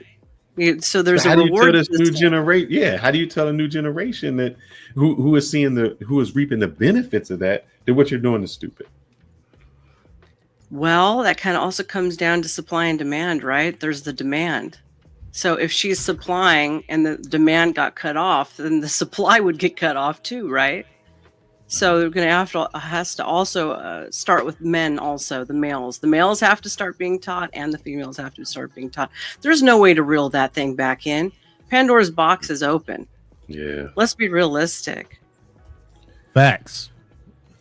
And honestly, you know, I'm very enterprising, and if you start taking away all that type of stuff legally, then it's going to start having repercussions on it with, say, religiously, in other ways, if you catch my meaning. Just take a look at the movie, The People versus Larry Flint. Larry Flint went back and recategorized what freedom of speech was, and meanwhile also getting the church back their freedom. Okay, so there's repercussions on both ends. There's no way to reel that one back in that I'm aware of right now. Do I agree with it? No. Do you see me doing it? Hell no. But I can't stop those other bimbos. You know what I'm saying? Like, I can't do anything about that. Yeah, Danielle Bergoli was the name of that chick. I don't know why when you said that I remembered her name. So if anybody wants to go follow her on her, I'm just messing. Because you got the hot for. No, I'm just kidding. Yeah, she definitely figured out how to work that whole character, right? She did. Into something. Well, the thing I think her most recent thing was claiming that she got kidnapped when she was in Nigeria. Yeah, Nigeria. I think that was her most recent thing. Mm-hmm. Who was this? That That Catch girl. Me Outside girl. Oh, Bad Bunny or whatever her name is. Is that her name Bergoli? now? Bad. Maybe I'm mixing them up. What's her name? Bad Barbie or something. Yeah. Oh, Yeah. Yeah, because you got her and then you got all the other ones. Because there's a couple of girls that, like, for some reason, they're easily like mixed up in my mind because they all got famous. They all have for being identity locals. crises. they do. Yeah, the low-cow girls. And then there was that. Remember the one, the little Asian girl that used to swear in all of her videos? And then she came back. And then they put out a Bitcoin and faked her no longer aliving. What? She did that? I can't remember what her name was. It was Lil Tay. Her name was Lil Tay. Oh yeah, Lil Tay. Yeah, I remember that one. Yeah, and she came back and did that music video. That grossed me out because it was a bunch of people on Twitter claiming she was hot, and it's like, dude, she's like 16. Stop. You know, I had Some to tell guys don't people. care. I mean, even in I know. Oh, no, they content waited till provider this space, girl yeah. was, and the person Question you the wanted rental. to know, we were. Where did she go? Catch Me Outside. Y'all wanted to see who. Yeah, that's bad. we were talking That's about. Bad Barbie or whatever her name is. I think her name's Danielle Bergoli, Bad Barbie. Mhm. Right here. Yeah, her. Yeah. So, they waited until she was 18. Well, as soon as yeah. she turned 18, the night of her 18th birthday. She went on OnlyFans started and made OnlyFans. almost like $5 million within the first month or two. I'm like, that's insane. Wow. And then there was this one chick that just made 46 million, and she's a virgin. Holy But it was like crap. she was ransoming out her virginity for the Wow. money, and she went on OnlyFans and made X amount of money. Well, doing you it. know that girl that was going around saying that she was with like so many men in one night? She's pregnant now. Yeah, we had her. The 100, I think. Not 1,000. Yeah. Yeah, and I guess you don't have. I don't know what she shares on her OnlyFans, Mhm. but this is who you're talking about. This girl here. So Yeah. she's a virgin OnlyFans model who made millions without selling sex. Yeah. So, Nah, she's selling it still. It's just She's selling everything but actually the act the of appeal, it. Yeah. right? Yeah. that's $43 million. $1 million. Insanity. Wow, that is That a is lot of money. quite crazy. I did things wrong in life. Is that what you're telling me? I'm just kidding. We all Yeah, did at yeah. this point. We all did at We this all point. did, yeah. Who's the And one that- from Twitch? We were born too early in life. We needed to wait until this generation. And that's where those guys So- are at. Those So elite no. So Passport Blueprint. How do you tell the manosphere that they're wrong when they point to these women and say these women, they're privileged. They think they can get whatever. They have no skill. Their only skill is a set of C-rack and a booty. How do you tell them that they're wrong when they're seeing this? He can't make $43 million if he worked all his life and hit the lottery, but she can show a nipple and get it. Well, that's where the hypocrisy come from, because they all got this. They all have accounts with those old ladies. They're all watching them. They all have the account. They just ain't admitting it. They sit here and they go on these shows. They complain about women this, women that, but they all got Bad Barbie accounts. They're watching Bad Barbie left and right. Mm-hmm. And they're paying for that stuff because they don't want to go out in the world and actually meet women and interact and have conversation. They stay in their mama's basement on a computer screen because this is how easy it is. Everything is digital because you're protecting yourself. If you get rejected, you just delete it or you block them or what have you. You don't feel that bad. Whereas if it's done in your face, you kind of feel really, really bad about it, that you got rejected in your face in person. That's the problem. And they can't deal with rejection face to face. On the screen is a different story. Well, somewhat of a That's really annoying to me. People need to learn that life is not easy. It's actually very difficult. And you're going to have to expect some pain and some trauma and being told no. That just goes along with being alive. Deal with it. Exactly. Get out of your safe spaces and get out there and, tough it out a little bit. That's the real world. Digital world is safe. That's very safe. Yeah, not to mention the instant gratification, Thank you, Ozzy. This is the safe space for them. And it is. So just go digital. That's why they don't interact with human beings and stuff, because they don't feel safe. Yeah, but now they're coming out with those freaking robots. They're just trying to replace women left and right for everything, Yeah. Well, I can tell you a little secret too when it comes to those fans models. I'll just call them that.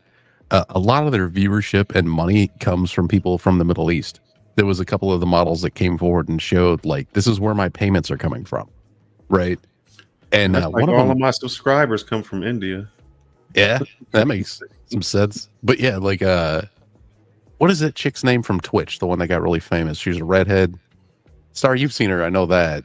Can't remember her damn name. I can see her in my head. Can't remember her name. Wasn't that preacher's daughter, was she?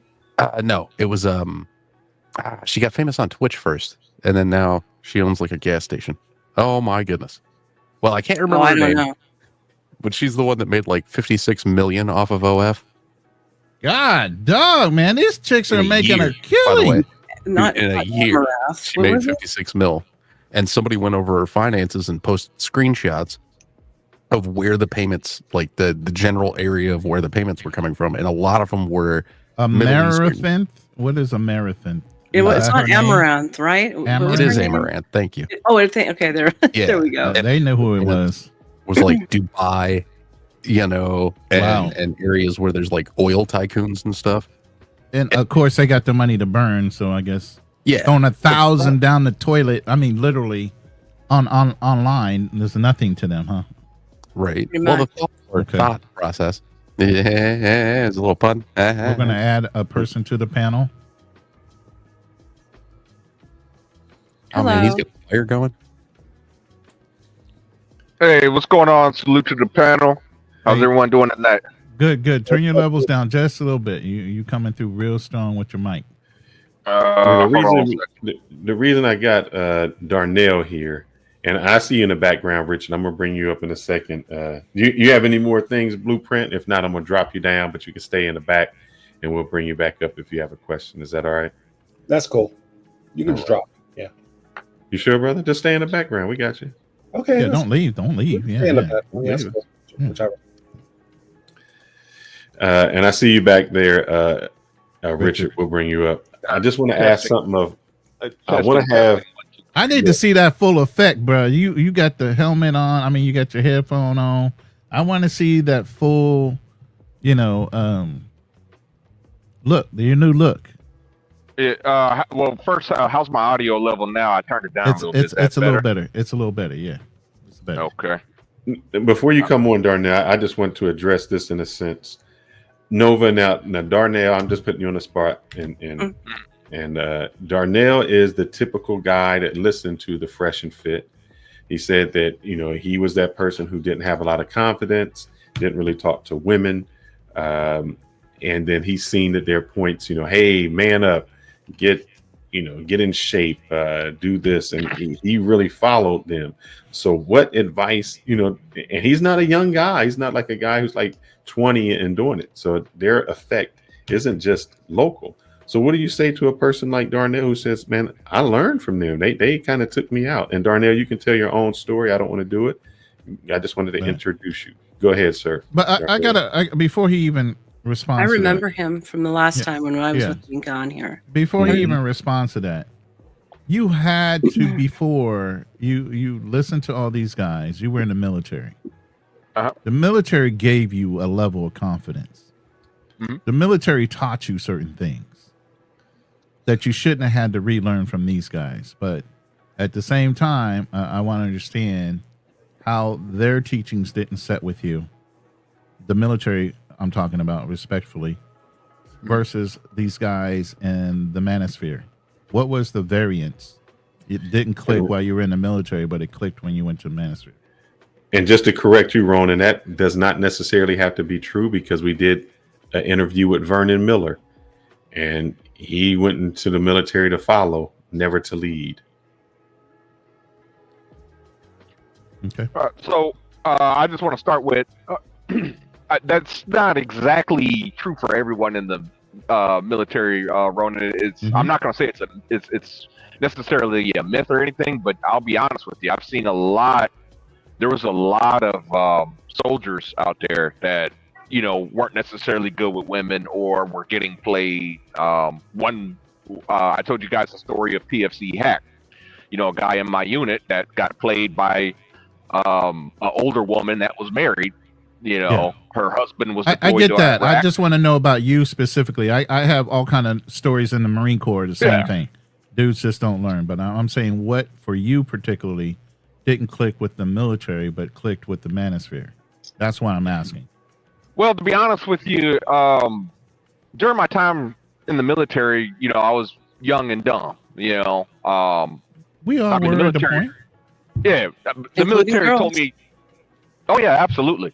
Yeah. But the military told me not to do a lot of things, i.e., buy a car that you can't afford. Don't get into debt. Save your money. I did none of those things. So it's one of those things that you're just hard when you're young and dumb. You're hard headed. You're legally an adult, so now you think you know every damn thing, and that was my problem in the military. And as I got older, life began to humble me. Especially, and it was really, for the most part, there's one thing I did listen to was a lot of the older NCOs. I do want to say there is that misnomer out there that back in the day before social media, men were out there getting women and were real men and all this. I'll be honest with you. I knew NCOs that were telling me, don't ever get married. Don't do it. Don't go out there dating, all this other stuff. Older contractors, I was influenced by a lot of contractors, which eventually would lead me to becoming a government contractor. And all of them were saying the same exact thing. So they had difficult times with dating, with marriage, just like we do today. I just think today social media made it worse. But at the time, I had a lot of anger and bitterness around 2016, 2017, is mostly 2017. I had a lot of bitterness. My ex-fiance, she called off our marriage. I had a lot invested in that. We were dating off and on for about 4 years. So like when she, Brazil's economy tanked, I think in 2014, I was helping her out. I helped her out not once but twice, as she was trying to get back on her feet, and when she decided, it's just not working out, I found somebody else kind of thing. Well, naturally that kind of made me upset. It's like, well, wait a minute. I did, it's not a case, okay, it just didn't work out or whatever have you. It's like, okay, well, I invested in a lot and I got nothing to show for it, in the end. And Yeah, unfortunately, that's the game for us. Yeah, but that sucks, and I think that's what and I think that's what a lot of men go through, which does cause that hatred, that anger, that resentment towards women.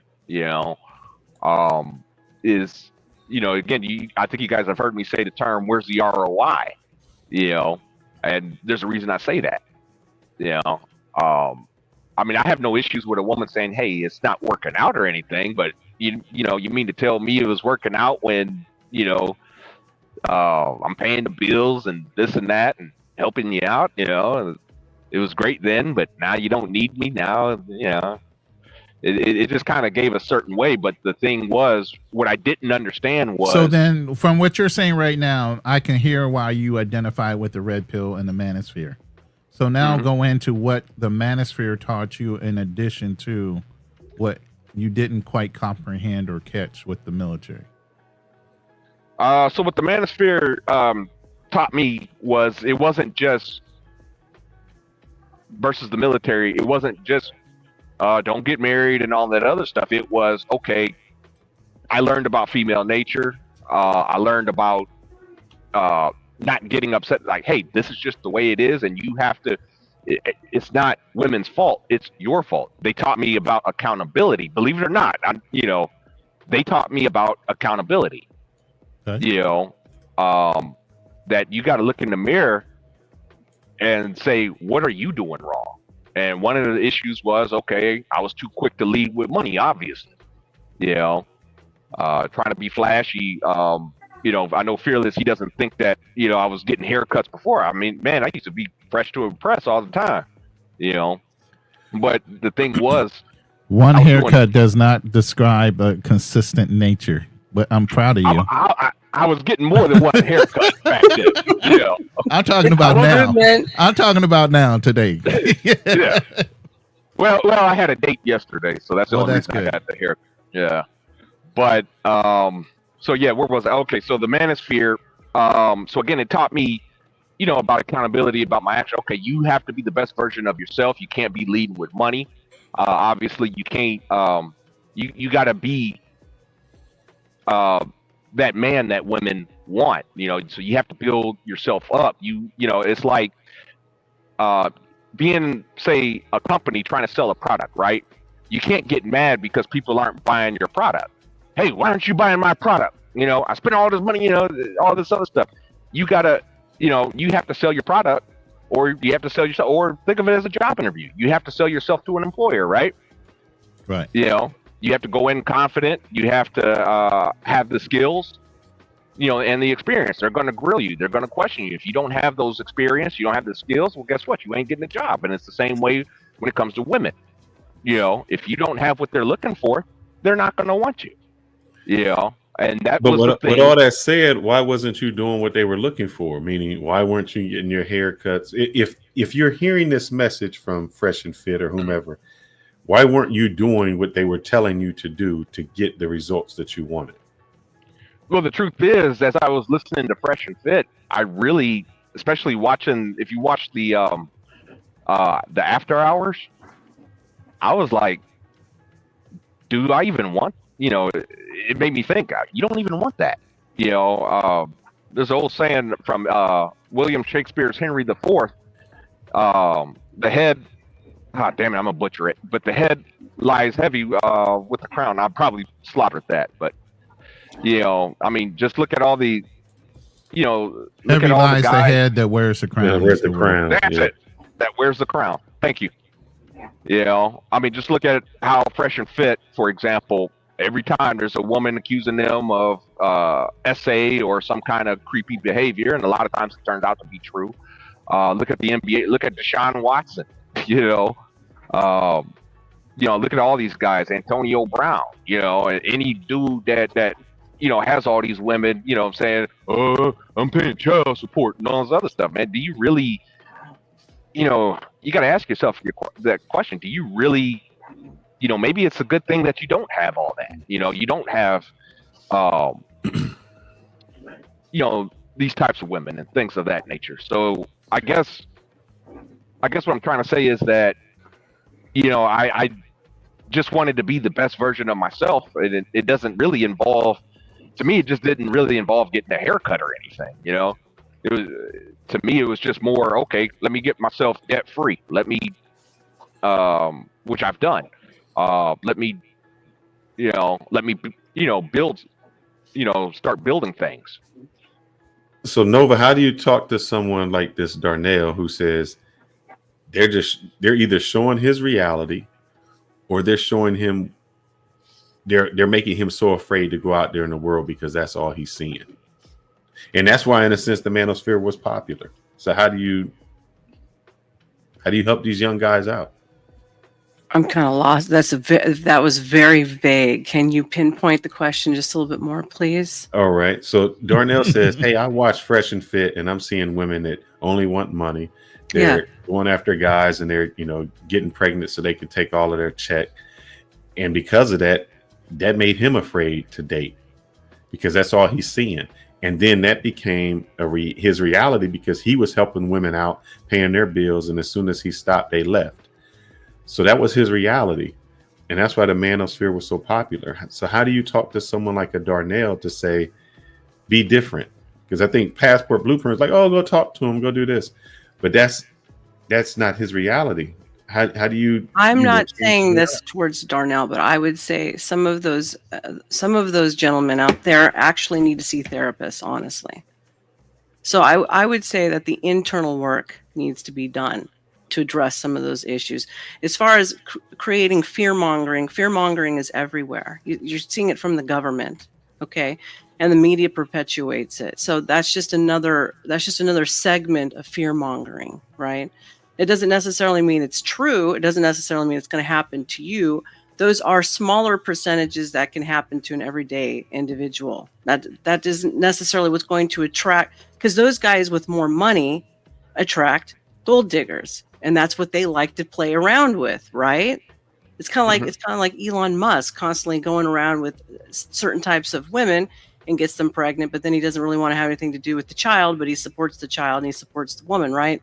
Well, that that's what, more money, more problems back in the 90s, right? Isn't that what they used to say?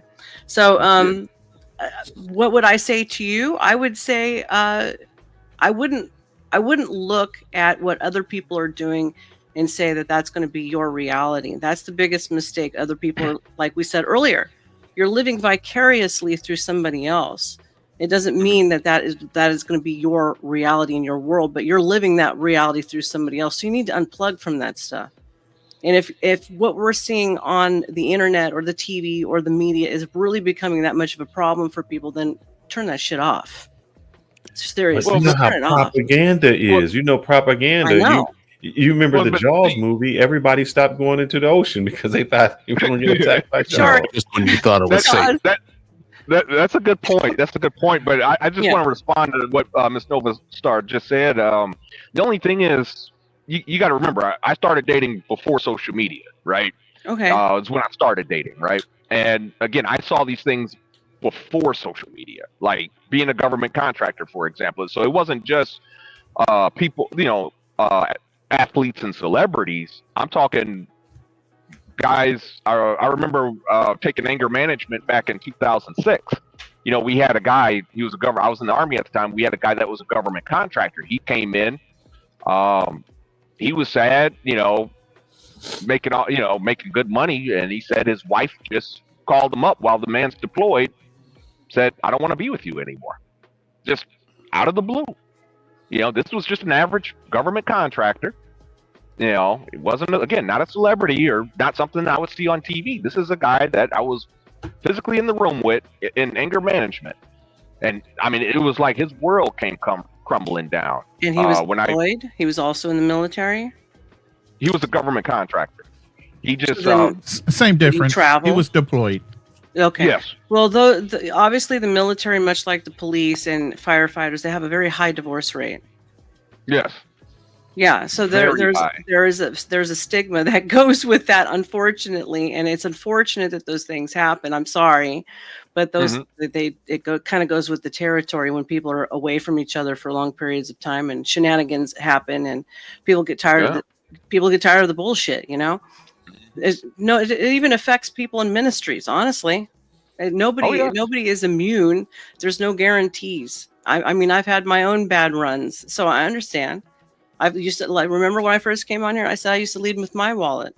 Okay. Mm-hmm. I was the male equivalent to a lot of things, but I was in a female package.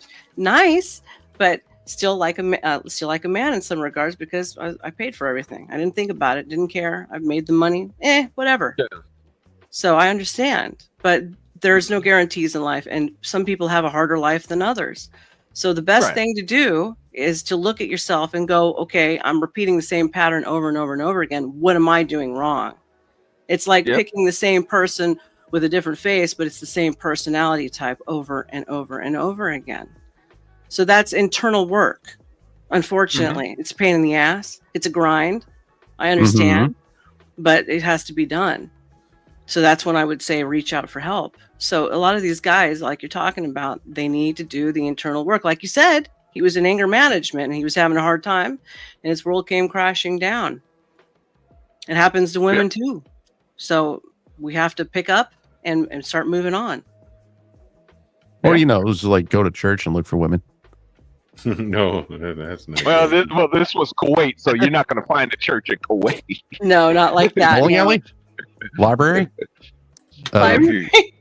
Stand on your rooftop and let out your feathers, and they'll come to you. I was thinking about peacocks. Yeah, peacock. That's called molting, and that's not the cutest part of molting. No, it's not. Losing your feathers. You look a little rough. You look a little rough during this time. But yeah, the thing is, if you listen to like early Fresh and Fit, a lot of times, believe it or not, they weren't in the beginning. Yes, they did,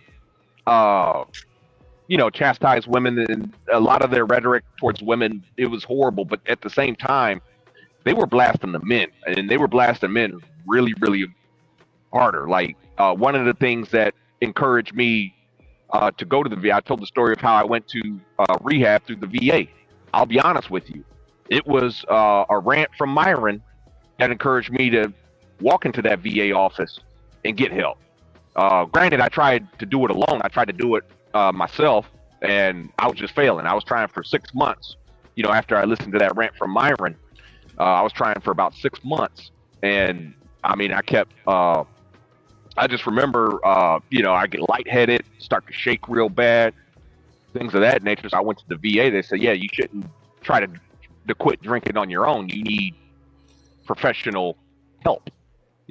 What I found out is alcohol activates the same receptors in the brain as, say, heroin does.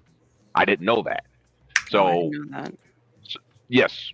And so you need something. Yes, really. That's so, like, you ever seen New Jack City when Pookie, and they had the little montage scene where they're trying to get him clean and stuff, and he was going through those shakes and withdrawals. Yeah. They had to give him methadone.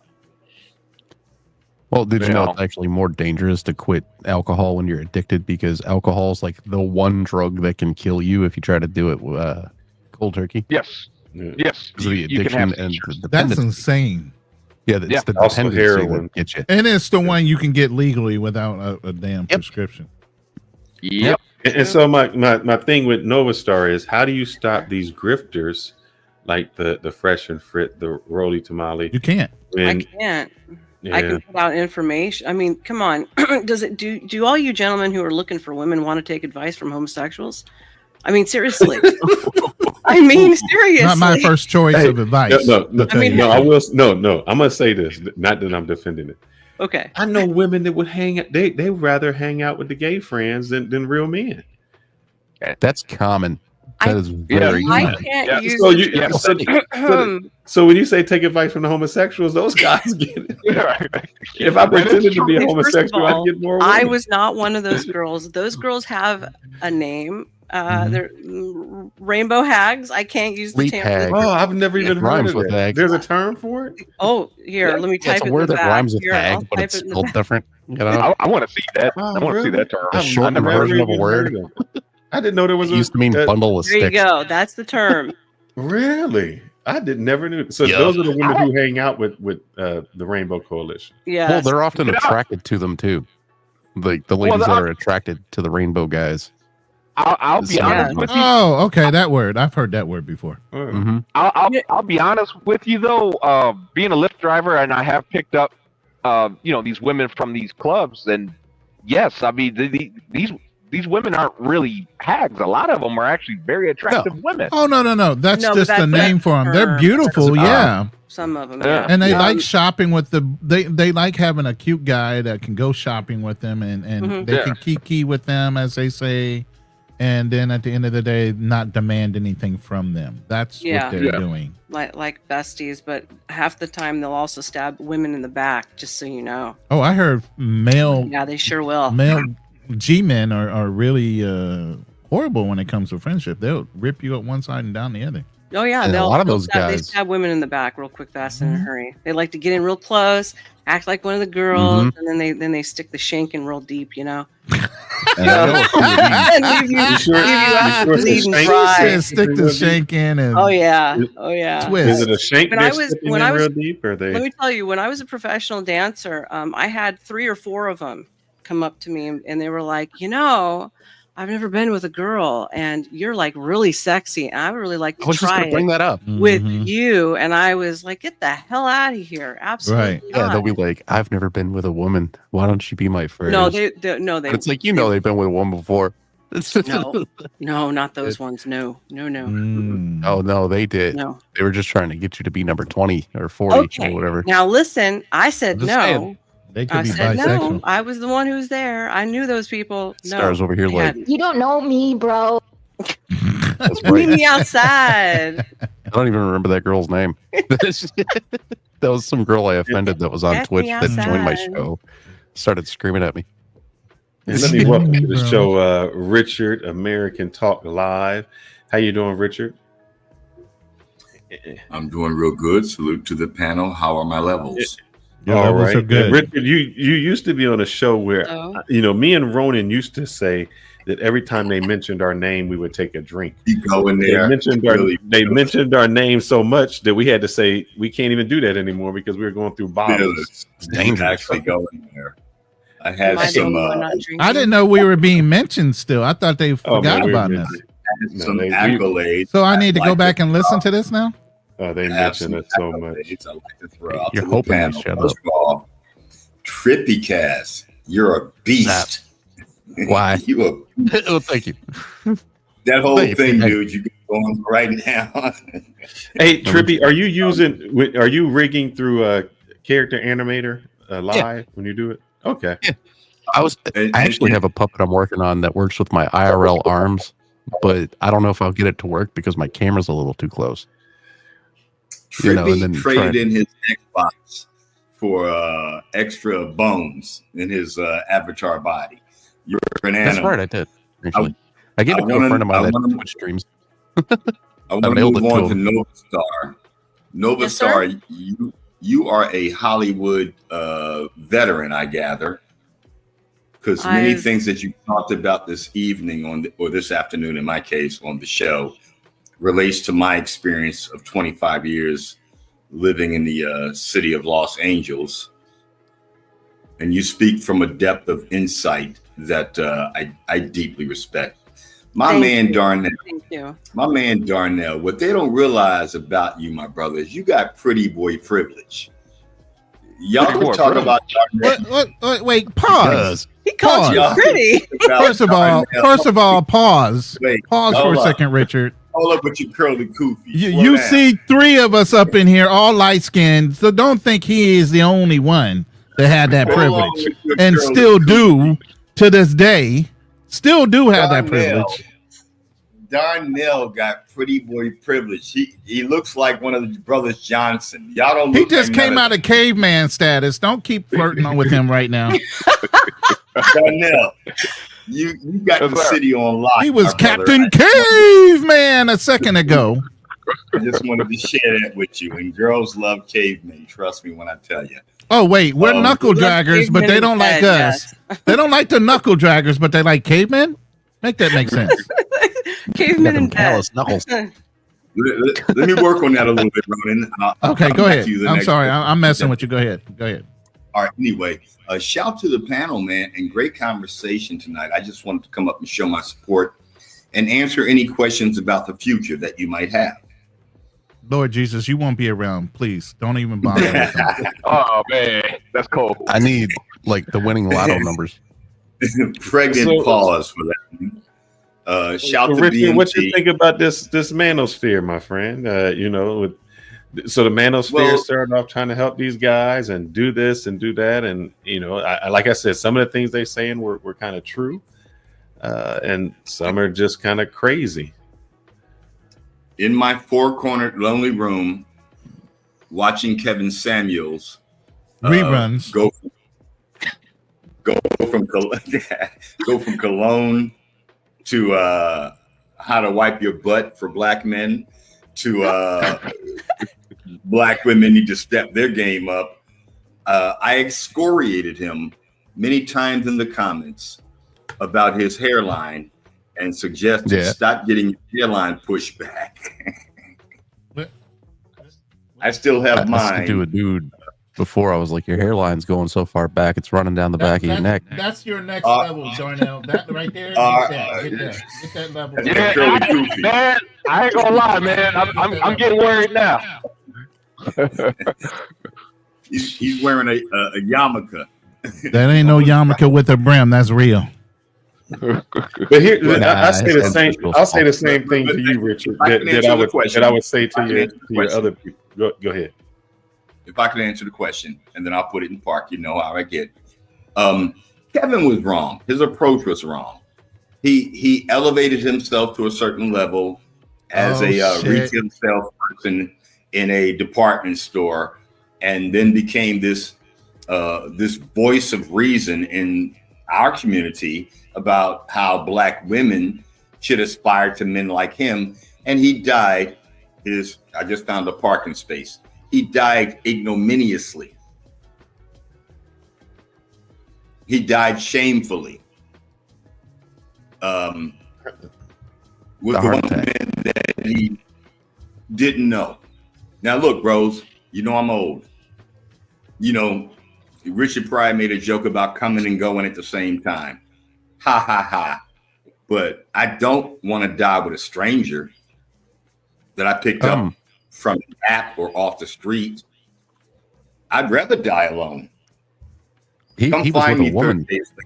You ever heard the 911 call? So when they find your body, you'll be bloated with gas and half decomposed and leakage all over the place, and that's just a lovely sight. Ronan, I'll be gone. You won't care who has to clean it up, right? My plan is to crawl underneath somebody. Exactly, Nova. Ew. I'm just going to crawl under somebody's porch. That may sound a bit morbid for Nova. And here's the thing, Nova. He's in Thailand. It's very hot there.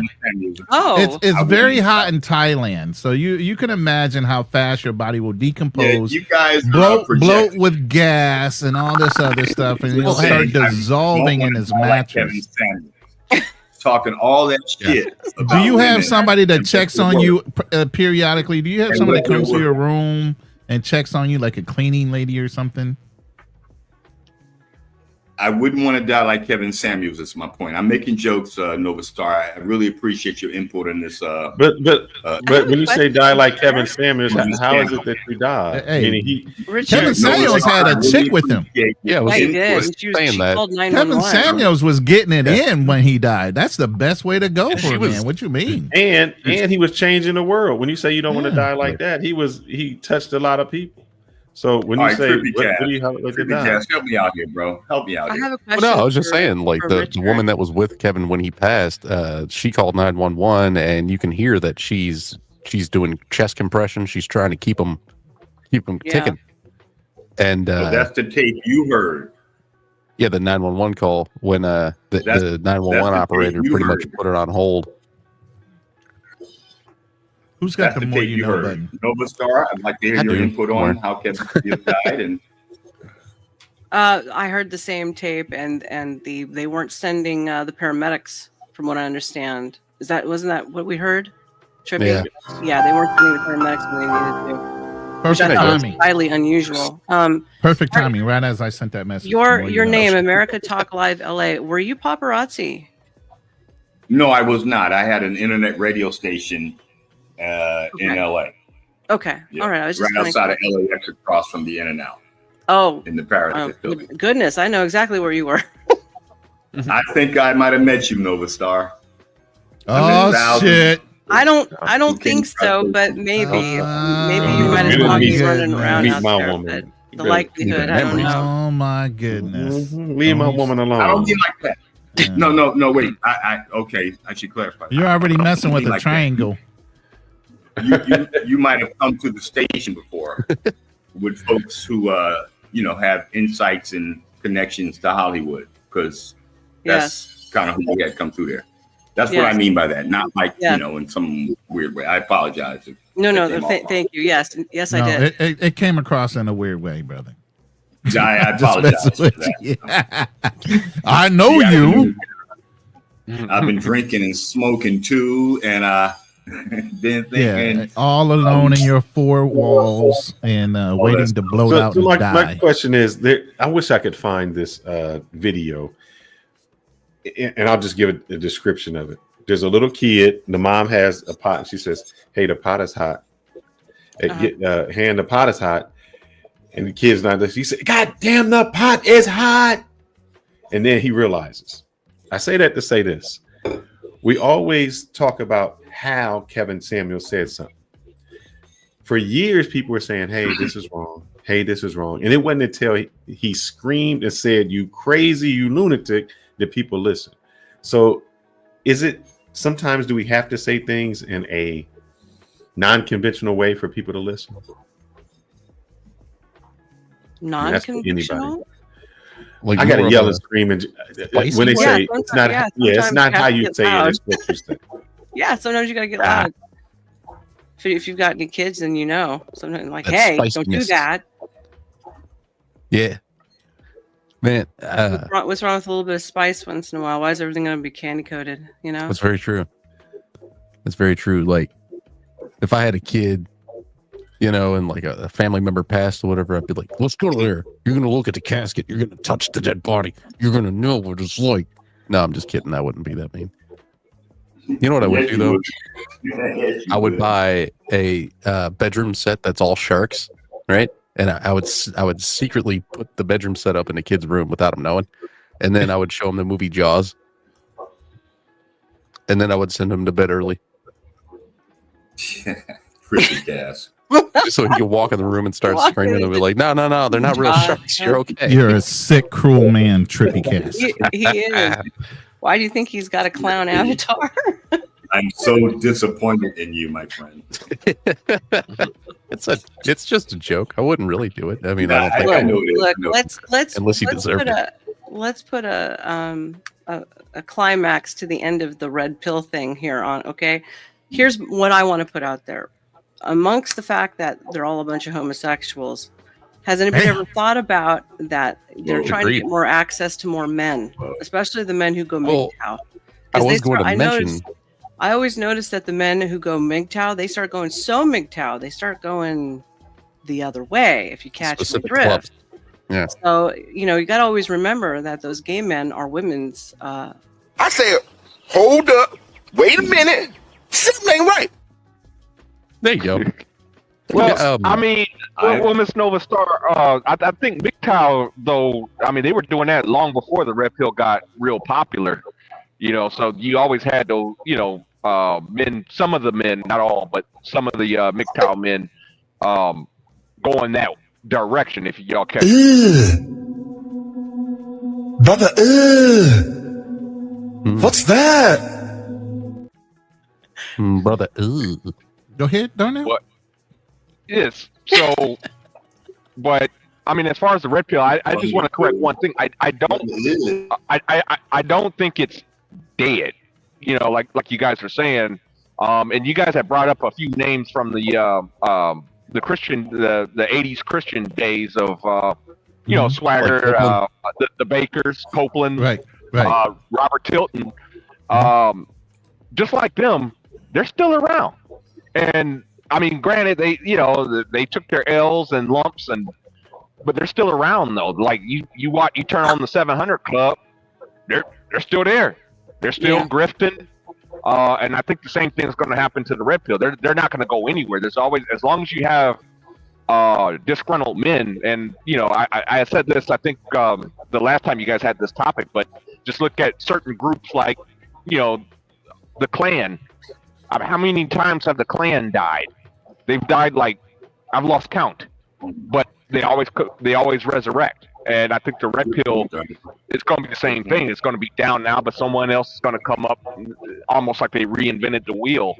Yeah, they'll rebrand it. We see you in the background, Leonard. We'll bring you up in a second. And I'm playing this because to let you know, this is what I was talking about. And this is what I think that people didn't like Kevin Samuels for. I think the first 2 times she says it is how things were. And then the third time is what he did. We don't say people numbers. It's hot on the bottom. Don't drop it. Not all the time. It's hot on the bottom. It's hot on the bottom. And I say that because that's sometimes that's the only time people listen. And people got mad at hit the delivery. And I'm like, sometimes you had to do delivery because when you talk, nobody listens. Yeah, but if she yelled at me like that and said it's hot on the bottom, I would think she was joking. You know what I mean? Like it's hot. You know what fathers used to do? Like the baby boomer fathers. There's a perfect show that was showing a father sitting in a chair having a drink. Oh, and, the electric. Yeah, and the mother was trying to stop the son from sticking his finger in the electric socket. Like, no, son. He goes, no, let it happen. That's the let it happen. Exact. Yeah. Just let that shit happen. He'll learn from that mistake. That's you get what I'm saying? Stop trying to warn them. Let them let it happen. Has anyone here not been electrocuted? I think this is what you're talking about. Yeah, that one right there. No. Let them have. Let it happen. Watch them do it. Yeah, he's like, nah, go ahead, son. You go ahead. The whole house goes dark. He's like, Matt, what did you learn? Well, see, that's the thing. You're not going to be alive to learn, especially with American 120 power. You ain't going to be alive to learn. Man, please, plenty of people have been shocked and lived. As many here not been electrocuted or had a concussion. Me, I have. I mean, but I use the example of the hot. Okay. Hey, real quick, guys, Nova has to go. Let her do some closing remarks, and we're going to bring Leonard up to replace her. I have to finish. I have to finish the other part of the project. I'm kind of coming up on a deadline now. So yeah. So my closing statement is: everyone like and subscribe to everybody who's come here. Run Travels for Fearless, and the other gentleman who Black Man Travels. Thank you. And also, if you want to check me out, I am School of Thought, and I'm the teacher. Nova Star, and that's THOT, not THOUGHT. And you teach thoughtism, Nova? Yeah, I've dropped your link in the chat. And my final thought is that it's a cult. Okay, it's a cult 101, and buyer beware, gentlemen. It has been absolutely wonderful being with you again, and I will be back. Yes, so you all will. of you have a wonderful evening. Yes, you will. Hey, Nova, can I ask you one last question before you go? What's up? What is the word of culture? The what? The root word of culture. Cult. Yes. Cult. Yeah. That's right. Cult. Okay. All right. Thank you, Brain Buster. Richard. She's not that's his one. Hey, that's his one last brain cell he had today. So that's it. He's good. I know. All right. Good night.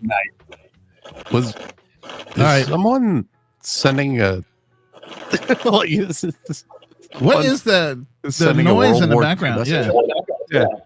Are you crushing ice over there or something? Are you crushing ice, Richard? Trippy Cass is dragging someone across the floor with a chain. I mean, no, I don't think it's Trippy I'll Cass. tell people about what I do at night.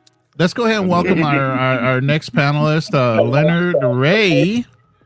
What's going on? Or is it Roy? It's like it's Roy. Oh, sorry. No problem. I couldn't see it. Go ahead. Yeah. The sticking something in the lights in the electrical socket thing, right? Mm-hmm. That was a pathway to manhood when I was growing up. Exactly. It was a pathway to manhood. We can tell. You know, like, the kid goes in the kitchen. One at right? a time. One at a time. One at a time. Come on. Because I never forget when I did it. Because I grew up in the 70s, born in the 60s, baby boomer. Grew up in the 70s. Mom sewed, had the machine. You flip the whatever it is, and the sewing machine pop up all, that sewing table by Singer, if you all remember, if you all old like that. Anyway, and she had these long needles she used to do stuff with, and me being the curious kid I was like, okay, why the electricity, they say it flows through wires, but why if it flows through wires, why is it not leaking out the wall if it flows? Water flows and it leaks. Mm-hmm. So in my 5-year-old mind, I'm gonna put a hole in it and so I can see electricity leak. Ooh. Yeah. And that's how he got as tall as he is. Yes, in the kitchen. Those are moments in people's life that you never forget. Yeah. Like when you get a boy that likes that particular girl and they're going to some type of dance and they get their dance cologne and they put it on, then they smack it on the downstairs area and you fry your nuts. It burns. You're not a man if you haven't done that. That's a pathway to manhood. I mean, we had souvenir scars for a reason back then. Exactly. We were entitled to do things back then. You know what I'm saying? Hurt yourself. Now look Matter at of it. fact, don't come home with a broken bone, but you can come back scarred. Yep. Exactly. I mean, you come back with a broken bone. That's a bill. That's a fucking problem. Right. Now, you wanted boys to have fun. This is the most fun we had in the world. Give us some sort of wooden plank and a rim from a tire or a tire itself or enough bricks to stack up while we're bike riding. Oh, yeah. Ramp. We're making a ramp. We're jumping. That's it. Ramp. We're all jumping. And whoever got the cheapest made bicycle always lands in a frame break. Yep. So then they father had to take them to the bike shop for the guy at the bike shop because they did spot welding. So they had to spot weld their bike back together again. And you've seen all the discoloration in the spot welding. And the paint wasn't right. Right. And then after that, then we figure, we'll get a can of spray paint. And that's how we learned how to paint. And it didn't come out right because we didn't know anything about primer. So we had to learn. Everything was learning. Learning on the fly, yep. It was experience. Now, you look at kids today, they got elbow pads and helmets and reflective vests, clothing. I'm like, what about the fun part? A good example of this, like the change in how we do things, is old cars, right? You go back far enough, cars would come with instructions on how to take everything apart in that vehicle and how to put it back together. But nowadays, it's like, if you buy an electric car, try taking a tire off of it and it still work when you put that tire back on. They got sensors in there, you know what I mean? Like, they're stopping us from even being able to fix certain shit. Mm-hmm. That's like when they had Jeeps during World War II. They would drop those boxes with a parachute. It hit the ground, right? Now, unless I'm wrong, the history of that little 4-wheel Jeep, that it was messed up because they kept flipping because they didn't have the wheelbase wasn't wide enough. It would take soldiers with all of the parts for that Jeep. It would take them 7 minutes to assemble a Jeep.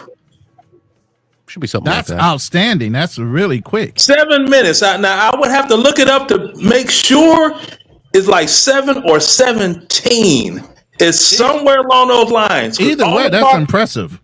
All the parts needed for that vehicle that you would use in the military, it didn't come with the paint, so you could paint the numbers on there and the battalion and the brigade and all of that. You had to. It took you longer to do that because you had to use a razor blade and cut through cardboard to make a stencil. you know, Alpha Company, 1st Brigade, 3rd Platoon. You had to cut stencils to spray paint the white spray paint. They may have come with the stencil. So Leonard, answer this real quick, and I want to have a follow-up question with you because I know who you are, and we appreciate you coming on the panel.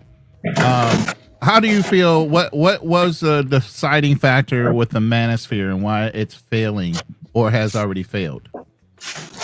Oh, it failed because, well, to not be insulting, it failed because they were a bunch of guys that just believed that they were entitled to get the woman of their desire at their doggone income level, and that's not it. Expand on that a little bit. Okay. So it's not just about money. It's just not about money. Right, I know, but it's like this here. For all of you all that seen that chick Kendra G. Oh yeah. Okay, you seen her appearance, right? Mm-hmm. Thus and so. Or the what's that Glorilla? You seen her appearance. Or the other women that appear like that, right? Yeah. They think that they are entitled to get females with that appearance. Just because I make X amount of money, which money is not keeping a woman. Look at Jeff Bezos. Look at the Microsoft dude. Didn't they wives leave them? Well, not exactly. They cheated on their wives. But eventually, man gonna do that. Yeah. We're explorers. You think we're gonna fish in the same pond forever catching catfish? We might want to see about catching some bass or some trout. Right. But Bezos left his wife. It wasn't the other way around. But let him finish. Let him finish real quick. But the thing is this,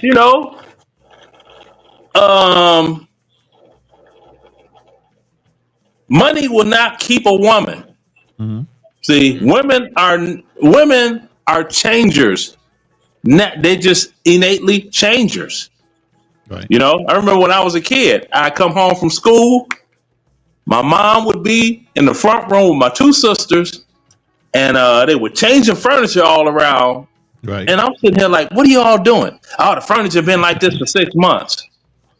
Yeah, it looks fine and everything fits. Why you change? And they move all the furniture around and they sit there trying to figure out how to make the furniture fit in a different order in the front room than the order it was in when it fit in the first place. But Leonard, that's what God created a woman to be. You're supposed to give her a house and she makes it a home. You give her food and she makes a fucking meal. So that's exactly what you're that's exactly what you're explaining. They actually could not just sit there. They're changing. Mm-hmm. They're not satisfied with is it broke, don't fix it. See, women are never satisfied with if it ain't broke, don't fix it. Men are. Mm-hmm.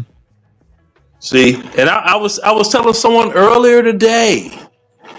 I said, look, a woman could come over here because I'm a bachelor. She could come over here, and whatever we do, she could leave and come back a month later. Everything she saw wherever it was at in this house a month ago is still going to be in that same position. Nothing moved. As of major move around stuff. It's little stuff that'll move around, like the vacuum, because I got a vacuum, the broom, this and that. But everything else pretty much stays the same. You haven't changed anything. Why should I? You ever thought about turning your bed this way? No, it fits this way. Right. I'm used to laying up against the wall or whatever. Like I get that. It's like that's it. But that's what they do. They want to change and be Bullwinkle. You want to see me pull a rabbit out of my hat? Presto! Ooh, wrong hat. Hey, rookie. So I got a follow-up question to that because we're talking about the Manosphere and the different things that are going on, the infighting, the clout chasing. And I know you're a huge supporter of somebody we brought up earlier, which is Jay Rillo. That's how I know. Oh, well, not a huge supporter. It's just I like him because he's funny. What's something a pottery wheel? But yeah, he needs to be a comedian because Right. he does not do anything right. That's one of the things I brought up. Because Yeah, I've had him on the Andrew. Now, hear me out on this. I'll be brief. Okay. He doesn't do anything right at all. He probably wasn't even born right. So my question, Leonard, is this. Let me finish. No. I got a question. I have a question for him. I just want to let him get out of his thing. He was probably pulled out his mama's womb sideways. That's how wrong he is, right? Damn. But he always ends up getting exactly what he wants monetarily in the end. I'm like, how do you do that? Exactly. How did you get these morons to pay for you to take a trip to the Philippines? Right. And you're still there. Right. That's how I like him. He's funny. Yeah. So, and you said it before. He should be getting better. I've had him on the Andrew show a couple times, and I challenged him. I say I hold people accountable, and I try to understand why people think a certain way. With the amount of travel he has, I was like, Jay Rillo, you should be getting better at traveling. But it seems like you are wanting to fail to not only appease your people that are supporting you, but you should be progressing in life. You should be learning. You know, you can only make so many mistakes, like we talked about with sticking your finger in the socket. How many times you got to stick your finger in the socket before you know not to fucking put it in there anymore? You're going to keep on getting burnt or shocked. You get what I'm saying? So my question was, what do you think it is about Jay Rillo that, one, is the appeal, besides for, like you said, he's funny, to get all these other people to continue to support him and his habits? Is it just about entertainment at this point and wanting to see the crash out, and they're just willing to spend the money to see the crash out, or is it more than that?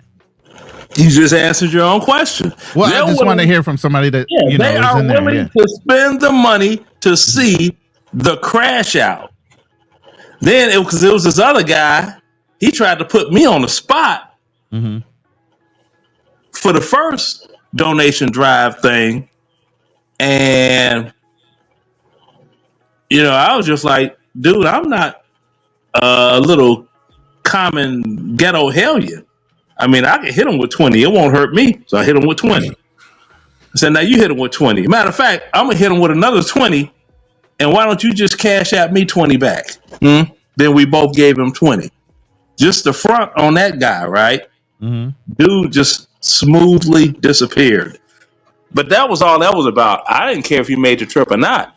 But when I heard about the other one, it was like, whoa. Matter of fact, I just left a comment on one of the travel space people. I'm not going to say their name.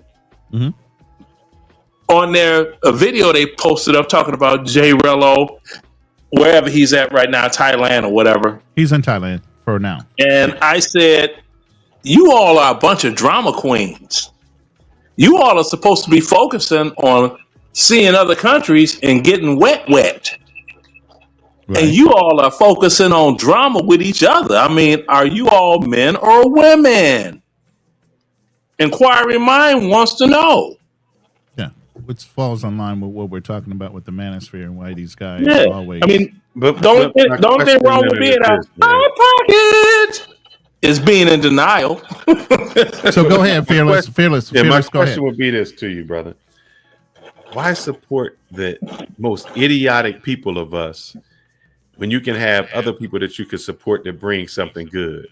And I say that because what that does is make stupidity popular, and smart things that bring you content no one wants to watch. And I asked you that because you're one of the supporters of the stupid. No, I'm not a supporter of the stupid. I supported his first little deal. That was so long ago. Can you tell me how long ago it was? Because I can't remember. Probably about a year and a half ago is when he started. Yeah, about 2 years ago. Yeah, I think. Because I lost my channel since then for saying some stuff. I wouldn't repeat it. Well, yeah, please don't. I don't do that to people. Some people try to bomb other people's channel with words. I don't do that. I'll support anybody that they got their channel going. They still, I just got fed up with the small hats, so I went there. And yeah. But I say in general, just recently he raised $1,200 to go 14. Bangkok. Yeah, $1,400 to make it to Bangkok, and he's already down to 200 within 2 days. That's insane. What do you do with $1,400 in Bangkok of all places?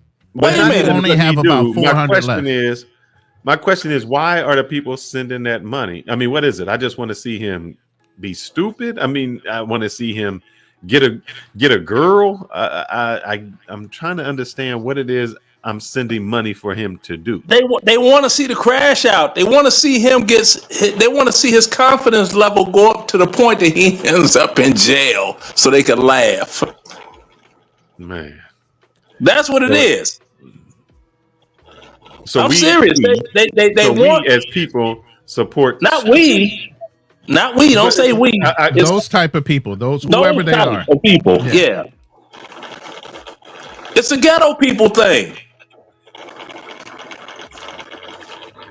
So it's the hood guys. It's the street guys. They got the disposable income that they can kick him any kind of money they want. But basically, they want to be entertained since they can't possibly leave. Maybe they don't have passports or whatever. But they maybe their criminal background, and so doesn't allow them to be a passport holder or something. Perhaps there's a lot of variables. Yeah, we're just trying to understand his. Obviously, we don't get it. Yeah, he's gonna do what he do. My thing is this: when you're back in Gary, which I would be ashamed to even say I'm from Gary, Indiana. I mean, what's the population? Like 30,000 now? Everything has left Gary. Not the last time, but I remember when I was visiting Chicago one time,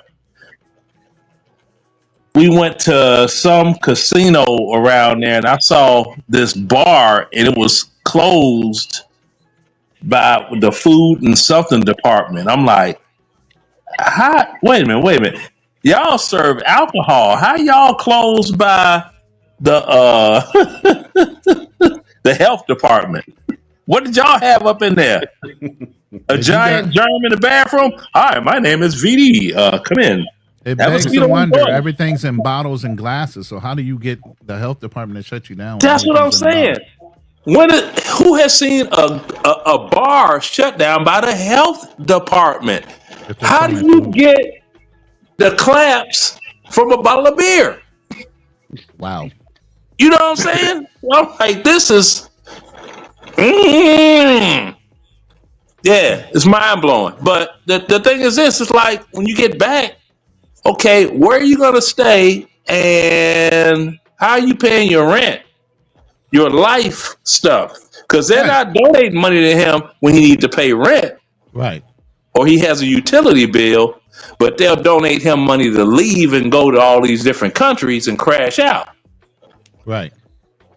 So you think he's monetized enough that he's making enough money to pay for his cost of living?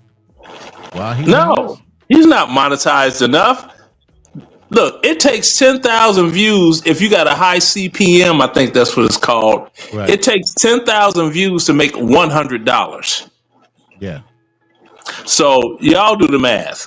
No, we already know. That's why we're like, what? Yeah. It just doesn't, I mean, because I was monetized at one time. Yeah. And sometimes my views had to carry over to the next month just for me to,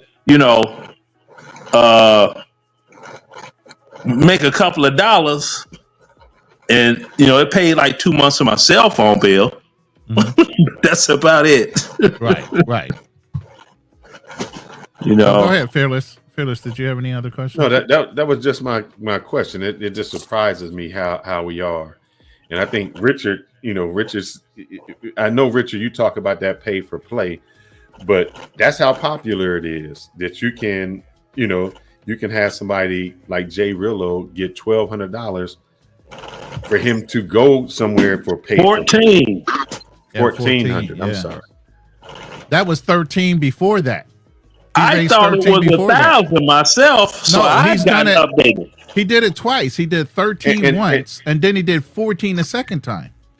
He ain't done it. Are you freaking kidding me? No, brother. He's done it multiple times, over $1,000 each fundraiser. Can I step into this? And I'm going to ask you something, Richard, and you can answer. Because he had to spend $1,000 on bills. He said he had to spend $1,000 on bill and $700 fucking camera. So he broke out $1,000 just to pay his bills and brought a camera before he even got on the plane. So then by the time he got to Thailand, he had so much money left, and then he was like, okay, if you guys want me to go to Bangkok, I'm short because I had to go ahead and spend this money on this bill, and I brought this $700 in some camera. He kept on saying he spent $700 on the camera to get better content. I'm trying to think, well, when do you ever do an edit that you need a $700 camera? My question to you, Richard, is this, because we're talking about Jay Rillo and people supporting him. But you were on a show yesterday where they say that a female host says that she hates passport bros. She dislikes them. She dislikes the black man. But she can name every show that she's on and every show that she listened to and every show that she chats on. You were on with the Femme man who despises Ronan and I, but that's all they talk about. So isn't this indicative of how it works? People say they don't like something, but that's all they talk about. They say you don't want to do the pay for play, but that's all they watch. It happens. That's the question. Leonard, I agree with you so much about what you've been saying, my brother. And I posted in the comments, there's a reason that hoes call those dudes tricks, not treats. The tricks. It's not a respectable term for men who monger. I went up on their channel, as I support your channel, to try to dissuade brothers from the concept of tricking as they travel. You know, the channel is called what it's called. I won't mention it here. I think I shouldn't. But the channel is called what it's called because that's what brothers are doing. Yeah, we know this. Black men are so frustrated in the States because perhaps they were raised by a single mom who hated their daddy, and they, you know, embraced that hatred for a daddy, a black man, and that makes them angry towards other brothers and sisters, perhaps. I don't have the complete answer, but I can tell you what I've observed over the years. But Richard, you got pushback. I heard your pushback when you tried to say that. What do the men have to look forward here to when you say you got the sexy reds and the gorillas and the fat women, and you just got pushed back like, oh no, this is how it's supposed to be. Even when you try to bring up facts, it's denied upon. So you're absolutely right. I'm glad you were tuned in. I was tapped into both y'all channels. I figured I'd catch you on Thursday night. It's Friday night for me. And so I'd come and share some of my experiences over there if you're interested.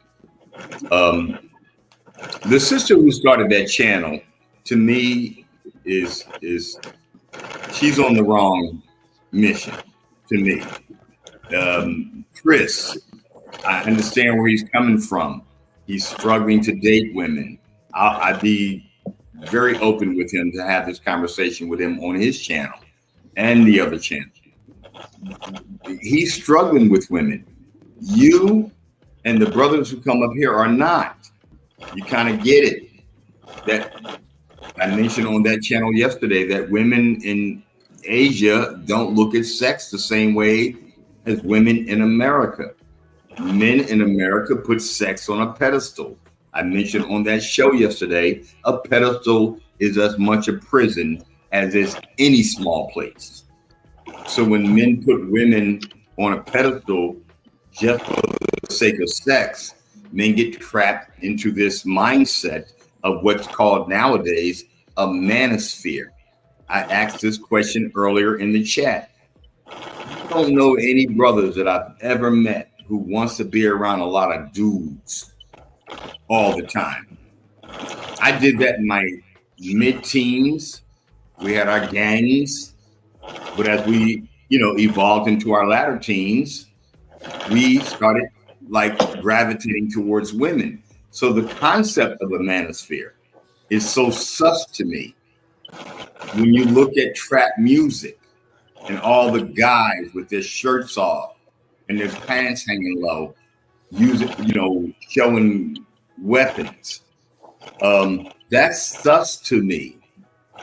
And so we do have this sus situation in America. I'm glad I'm not there.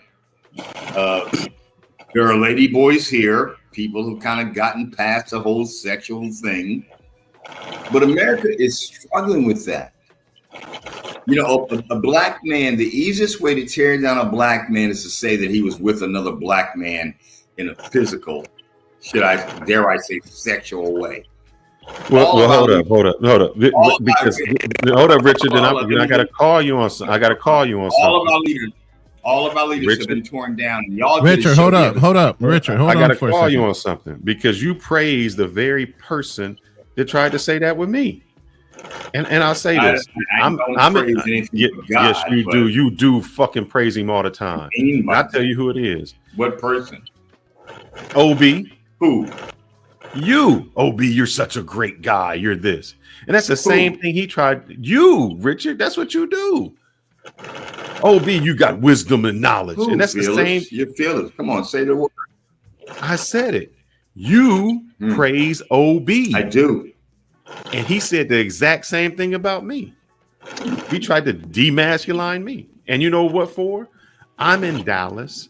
Austin came to Dallas. I interviewed Austin. And you are too, fearless. And you are too. I am what? And you do too.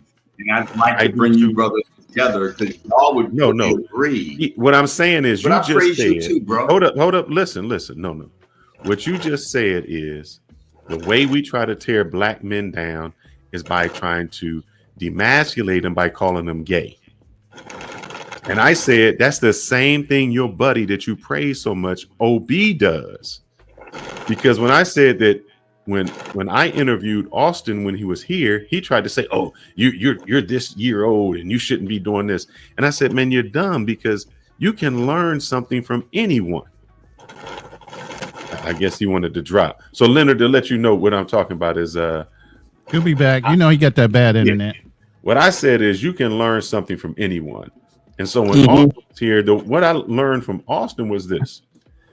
The comparison I made is when you seen Mike Tyson fight Paul Logan, you know who got paid more? Paul Logan. Because he understood how the internet worked. He understood how to market itself. And I may not agree with what Austin Holloman does. He's half my age, and I don't have to agree with anything he does. But the one thing I could agree with what he does is I could agree how he marketed himself. He branded himself. He became the name and the thing for the passport bros.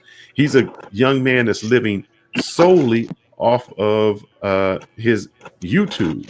And I said, man, I said, that's crazy how you can get your shirts, get your ebooks, get all of this. I said, I never thought about branding myself like that. I was using YouTube as a game. So when somebody tries to say, oh, you know, what can you learn from someone? I say, man, I can look at anyone younger. Mr. Beast is 27 years old. And if that's Mr. the problem. Beast, I'm back, but that's the problem because you're looking at this as a game. And I suggested this to both you and Ronan on some weeks back. Bro, you on the internet. Ain't no game out here. No, what I'm saying, Richard, you missed what I was saying. Yeah, he did. Your OB was trying to say, oh, you gay for hanging out with this dude or interviewing this dude. And he was like, I can't learn. And I've traveled. You know, he's all this dude that thinks he travels and does all this stupid stuff. Your choice. He says he can't learn something from someone. And I'm saying I can listen to someone and say, man, I love the way you're doing that. I can emulate that. It doesn't mean I have to like everything that somebody does, but I can learn. Just like I don't have to like Jay Rillo, but I can look back and say, Jay Rillo, man, how are you doing this? We get that about you. But I'm saying you are praising the same thing you just said you don't like. I disagree with you. I might have missed some of that. I'm having some internet trouble. But the fact is, I praise you both. I praise Ronan. all the brothers who come up on this panel, including Darnell, despite what y'all talk about with his appearance. And I don't shave every day. I don't cut my hair every day. I just cut my hair into a whole weird configuration because I grow hair. But here's the thing, man. You keep praising someone who doesn't even listen to you. I listen to him. So when and it makes no sense because what you were saying was, I moved to Thailand because it's economically better. And he's like, oh, you can't. He keeps going on, well, you can't make this much money. And they don't have the concept that if I'm in Dallas and I got to pay $2,500 for rent, it doesn't matter that I make $100,000 because I've lived my in Los rent Angeles just for 25 years, bro. There's nothing you spent anywhere in the state of Texas that is as expensive as California. And I lived in LA. And so listen to me. So what I'm saying is you're trying to argue with somebody who doesn't understand it. If you say you went to Thailand and you say, man, I'm living in a rooftop hotel and it's only costing me $500, their argument is you only making 50. Well, that $50,000 in Thailand is like making $200,000 somewhere else. And you know what? That's the thing that people don't understand. And it's not my thing, okay? I'm in the good old USA. I done been around the world. I'm good. I've seen it. Been there, done that. Got the mug, the T-shirt, and the pencils. California, yeah, it's very expensive.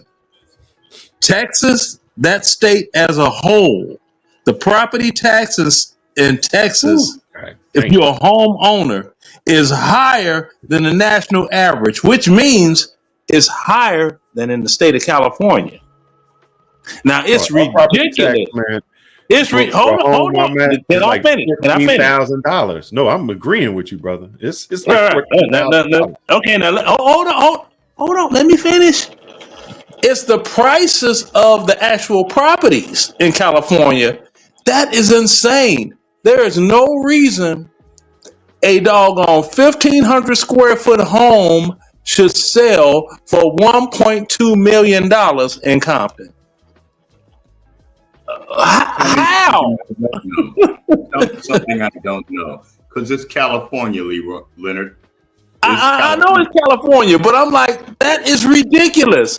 A $1.2 million home is 1,500 to 1,700 square feet, and it's in Compton, where NWA came from. Now, I was watching the movie right now. That's what got me thinking about Compton. What do you mean by that there, Leonard, that it's in Compton?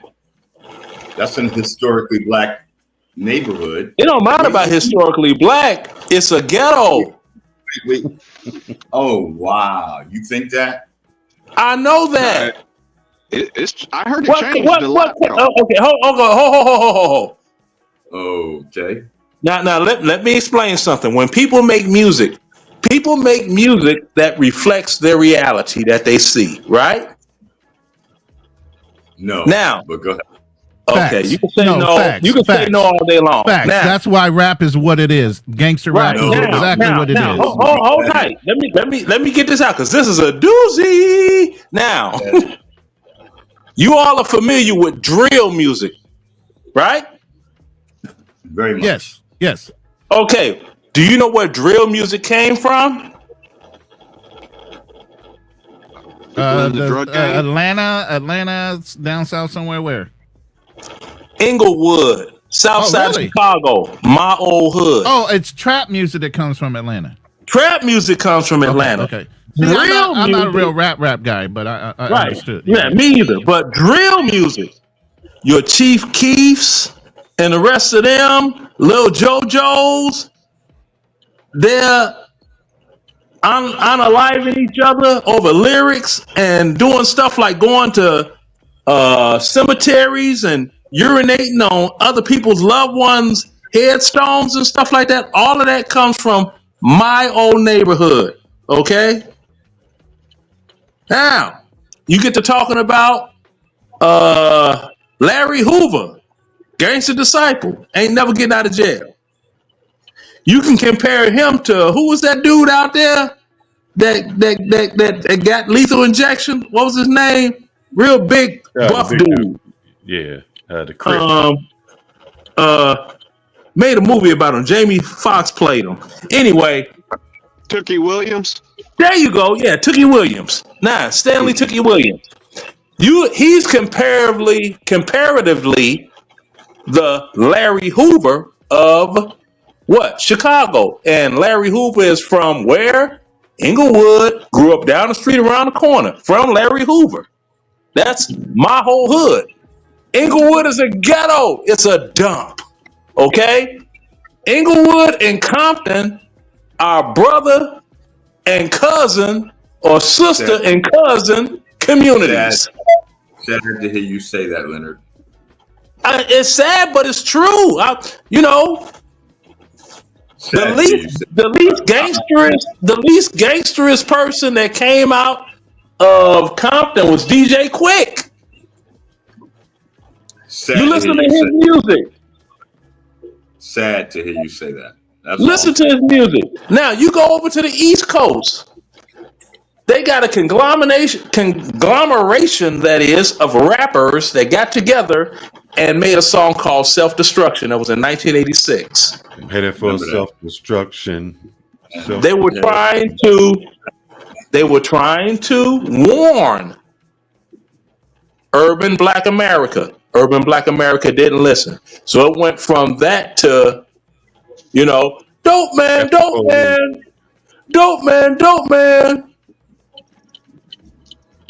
to my mind playing tricks on me, to I don't want to go there. I'm selling this, selling that, to Uzi sprays and lays, money cars and hoes, all the nigga knows, and all this is ridiculous.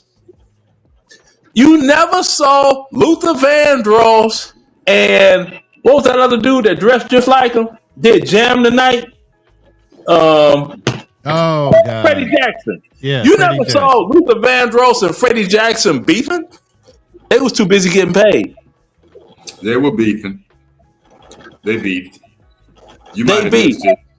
They beefed. But okay. They went guns out, but I get you. Exactly. Nobody died. Tupac and Biggie died over what? BS. But Leonard, to say that Compton is ghetto is such a derogatory thing to say about all the Black folks that I've met from Compton who aren't gangbangers, who aren't Crips and Bloods, who have families that were raised there. Okay. I know y'all all heard about the Palisades fires and all the rich white folks whose houses got burned up. But there's a place called Altadena. There's a place called Altadena. Well, I just looked up the crime rate, and it's 2.3 times higher than the national average. Bang. Where? LA or Compton, California? Bang. City of Compton. And so it's comparing it to Linwood, Paramount, Southgate, Carson, Gardena, where it's always been. It hasn't improved at all. That's the same areas.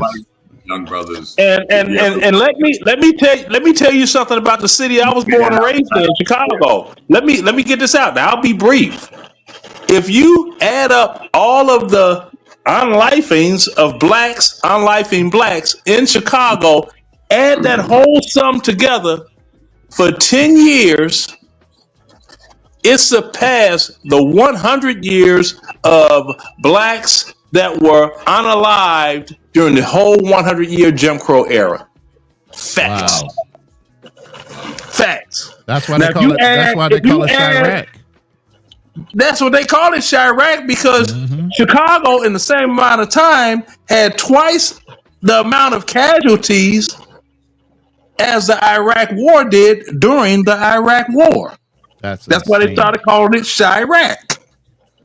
But isn't that true of every American city, my brothers, per capita? No, that's true of every American Democrat-run city where you have the Democrats that think they are above black people. They're lying to black people like they're their friend, but they're setting them up for failure so that they have to doggone bow to them all the time. Giving them the victim mentality. That rabbit hole. I am not a victim. My parents come from the Jim Crow South. They were not right. victims. Mine too. if they were I'm no victorious. different, bruh. We're from the same era, you and me. Trust me. Bruh, yeah, bruh. Before you go all the way there, do you know I come from a family of 5? 4 are retired Chicago police officers from Inglewood. From Inglewood. Inglewood, what? Hold on now. Inglewood wasn't always a ghetto. Inglewood turned it to a ghetto. Just like Compton was not always a ghetto. It turned into one. So you still have people that are living in Compton that are hoping for Compton to revert back to what Compton was when Compton was great. They're hoping. I had the pleasure of having the mayor of Compton as a guest to my radio station back when I lived in LA several years ago. Those are our hoods, fellas. I don't want to get too far off track. Went down a rabbit hole, perhaps. Let's talk about the fact that brothers want to escape America. Passport brothers. Want to get out of America. Yeah. Maybe the veterans, a gentleman like Leonard, a gentleman like Ronan, Darnell, no doubt. But there are parts of us who just feel like, okay, y'all served y'all duty, salute. But I don't got to stay here because in the immortal words, I thought about it today. I can't call his name now. He said, God bless America. No, Isaiah Wright, Reverend Isaiah Wright, goddamn America. And so there are brothers who want to escape. And I mentioned this on the show yesterday, Fearless. We want to get out of it. There's some of us who just get out of what? That's what I'm saying. Escape what? Escape what? The one thing you don't understand about veterans, we could hate the fuck out of our situation, but we're never going to hate America because we fought for it. Exactly. We might leave it. We might have a discrepancy with it, but at the end of the day, the reason Ronan, why America is what it is. Here's the thing. But what I'm trying to make you understand is veterans might leave, but we still don't hate America. We might hate the situation in America, but we didn't risk our lives for a piece of land and a country in the name of the country just because. That would make it fruitless. Why would somebody risk their lives to be a fruitless existence? But so yeah, I mean, especially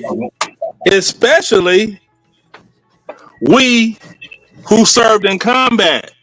We combat veterans. Facts. Especially us. That's a nice jacket. Especially us. You don't get a combat action badge unless you were in a war zone. And then you turn around and say, I hate America after you do it. Exactly. You ain't never going to hear that come out nobody's mouth that did that. Ronan, you're leaving America soon. Yeah, I am. In April. I'll be in the Philippines for at least 2 years.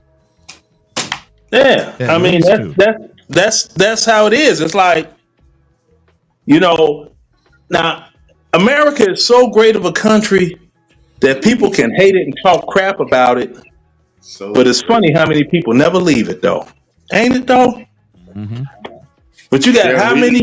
You got how many immigrants border jump to get here, and don't ever want to leave. Don't want to, and especially when it comes to Black Americans, and now I'm finna preach. When it comes to Black Americans, a lot of Black Americans are so twisted in the brain that they will allow a non-FBA, foundational Black American, to come into the Black American space posing, cosplaying to be Black, and they're not. They have nothing to do with this country that goes all the way back to slavery, Civil War, or anything. Joy Reid, she's a child of immigrants. Shirley Chisholm, that started the Congressional Black Caucus, 72, I think it was. She is a child of people that immigrated to America. Your parents immigrate to America. You become successful in America, and now you hate America. Elon Omar, the one that married her brother, had babies. Talk to me quick. Don't talk to me slick. I like that. We're all immigrants, bro.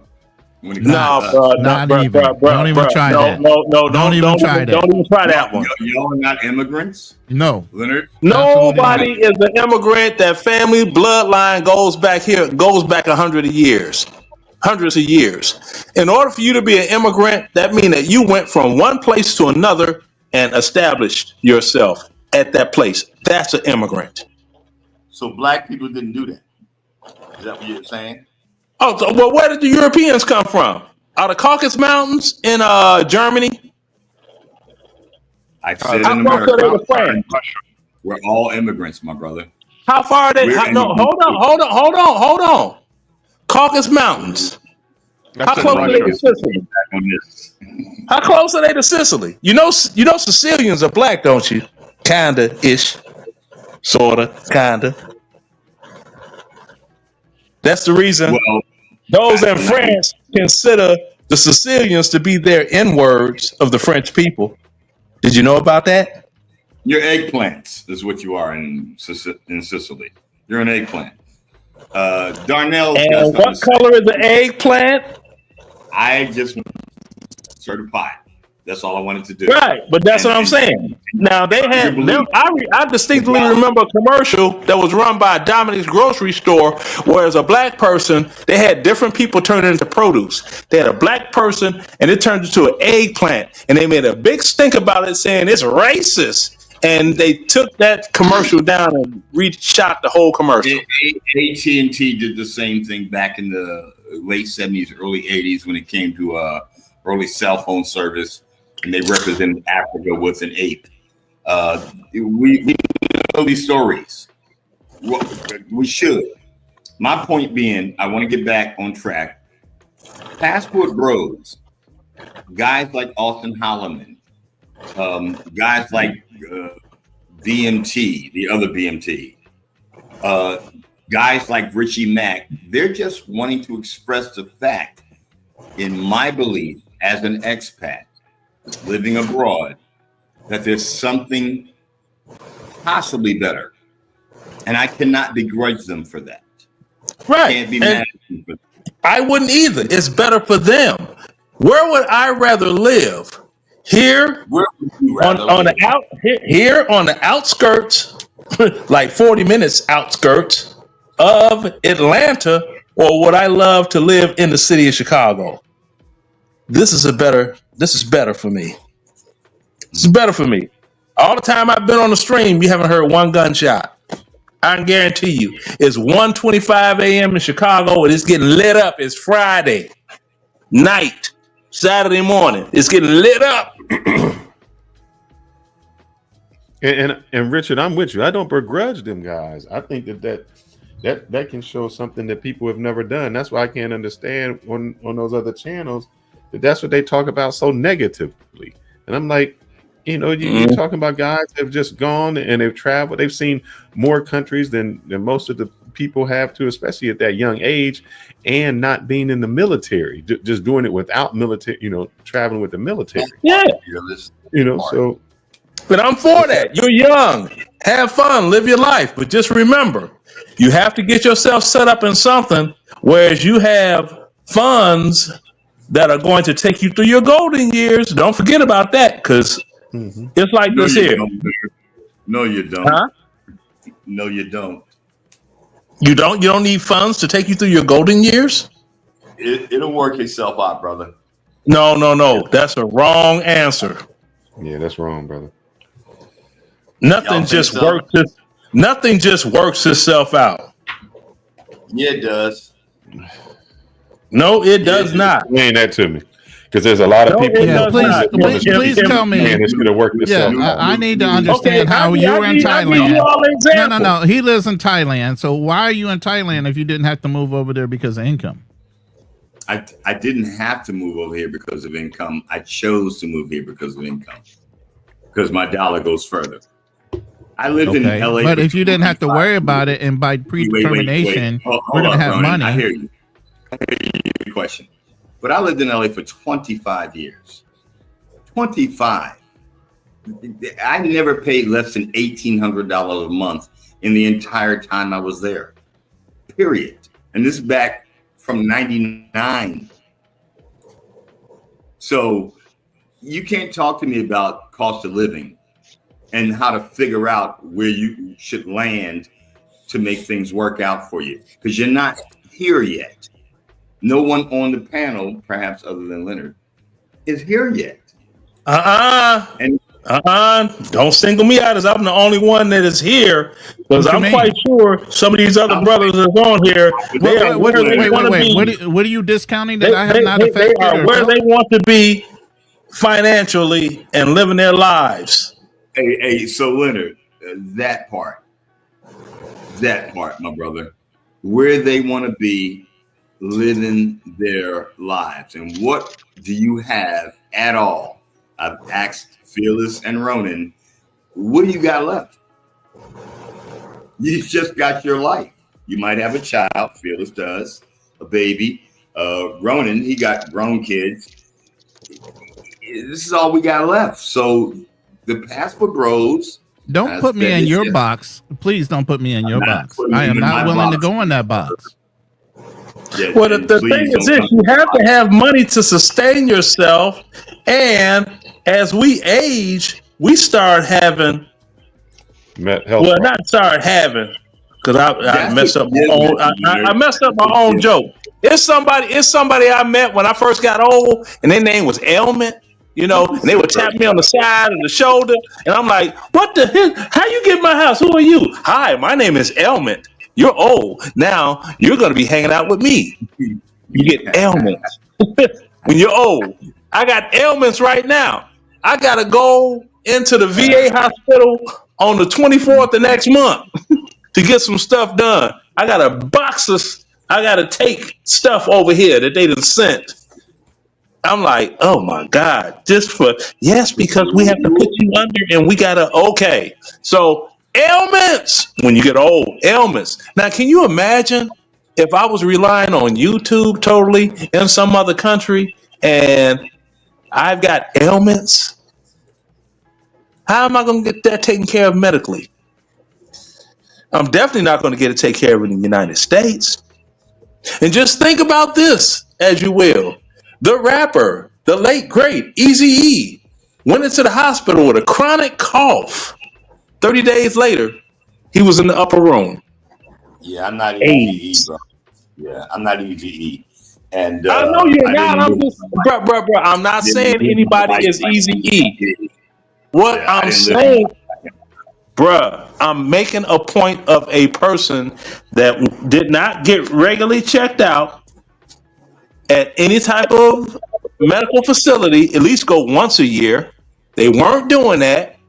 They were young. He was 31 years old.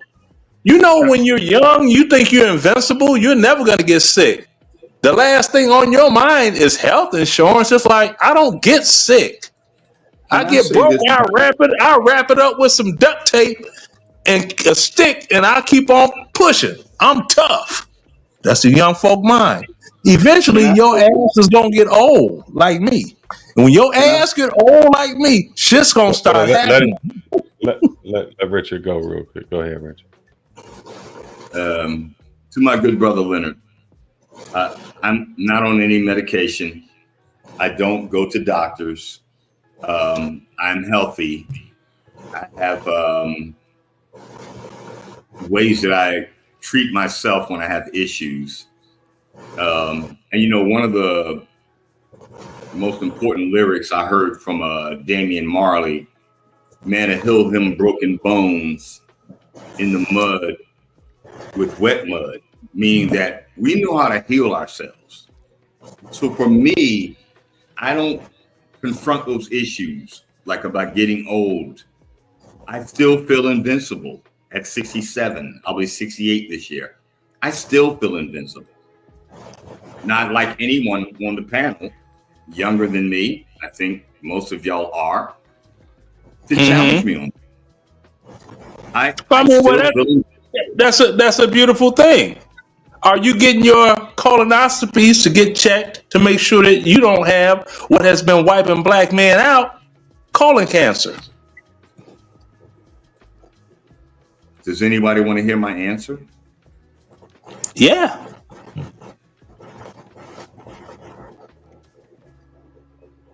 Are you pausing for dramatic effect or what? What's the answer? No. Of course it's no. Lord, you can tell by the pause it was no. Meaning that no, I don't want a colonoscopy. Lord Jesus. Well, nobody wants a colonoscopy, but I'm like, you know what I mean? Come on now. Nobody wants that. But may I explain? Being safe, it's better to be safe than sorry. You're only safe in baseball, Leonard. Right. You know what? Oh my goodness. Now, let me tell you a short 60-second if that story. A woman that I was dating, she thought she was safe. I thought something was wrong because her breasts were two different sizes. Okay. She went to a funeral. She ended up getting the doggone cocoa. And that doggone progressed breast cancer. She didn't know she had it because she wasn't going to the doctor. 18 months later, she was out of here. So if you're not getting your colon checked, you're not getting your prostate checked. Thank you. Safe in baseball. Okay. Well, go walk around. Richard, I think he was a smart man, brother. But I'll be Hold on, Leonard. Hold on, Leonard. I'll be 68 this year. What y'all talking about? But that doesn't mean anything. I used to think you were a smart man, but you saying some of the stupidest shit I ever heard, man. Because what you do is number one and number two killer, prostate and colon cancer. It doesn't cancer. matter how safe you are. What you do is you take precautions to make sure that things aren't done. For instance, when I went to the doctor and I have my prostate checked and they do the PSA, S&P. And, I was like, well, man, if next year it goes up, what happens? And he said, the only people that die from prostate cancer are the people who do not get checked. He said, because when we can find it out, we find it out so early that we can treat it and you're cured. The people who die from it are the people like you that never get checked. And all of a sudden, when you do get checked and if something happens to you, it's too late. So why would you wait until it's too late? Why would you it's not like you get a replay, like it's a game, like, oh, I died this time, I get to come back and do it again.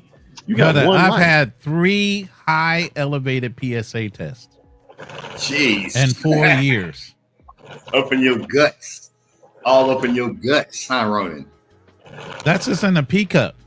I pee all the time. But guess what? I go to the VA all the time. I'm always being monitored. Mm-hmm.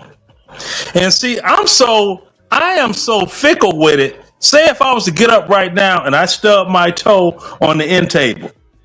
If it's still hurting in the morning, I'll go to the emergency room. Ow, hurt, owie. It hurt, fix, ow, hurt, ow. What you do? Stub my toe. X-ray, ow, hurt, pain, foot. And I'm gonna tell you why you should have done that. I used it all. Let me tell you why.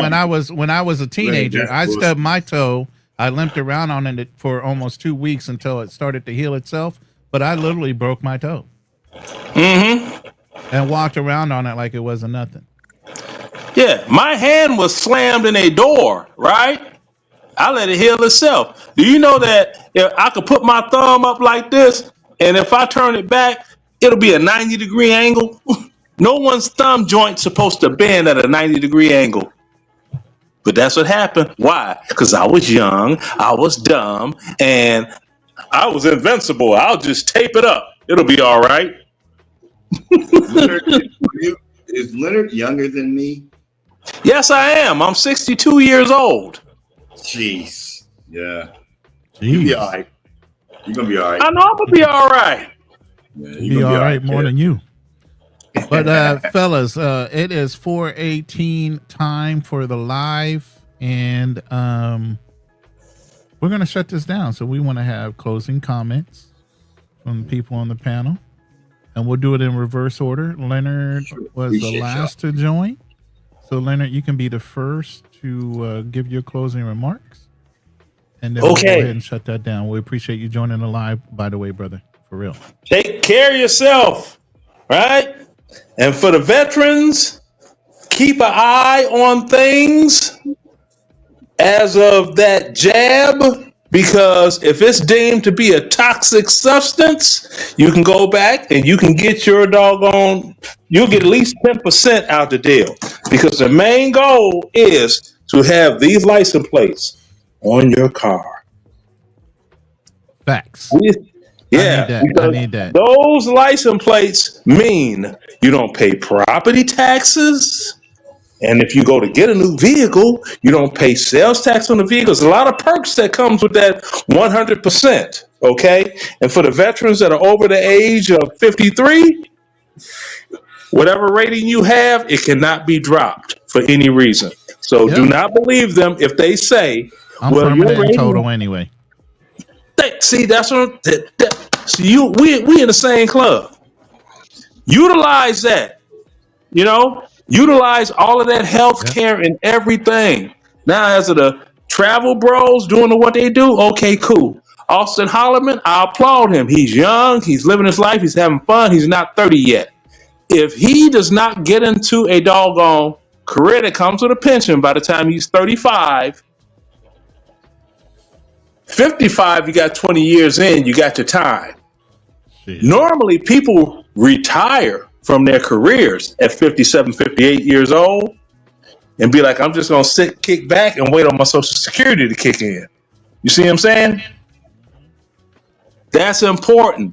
You have to have a nest egg to take you through your golden years. If you do not, hey, I feel sorry Richard for over you. there. He was like Richard over there. We'll let Darnell go. And one last thing, Austin Holloman, man, I wouldn't doggone bang his mom if my life depended on it. Did you see her? Did you see her? Oh man, Austin Holloman was born of a hood rat. Oh my goodness, he went there. His mother is a hood rat.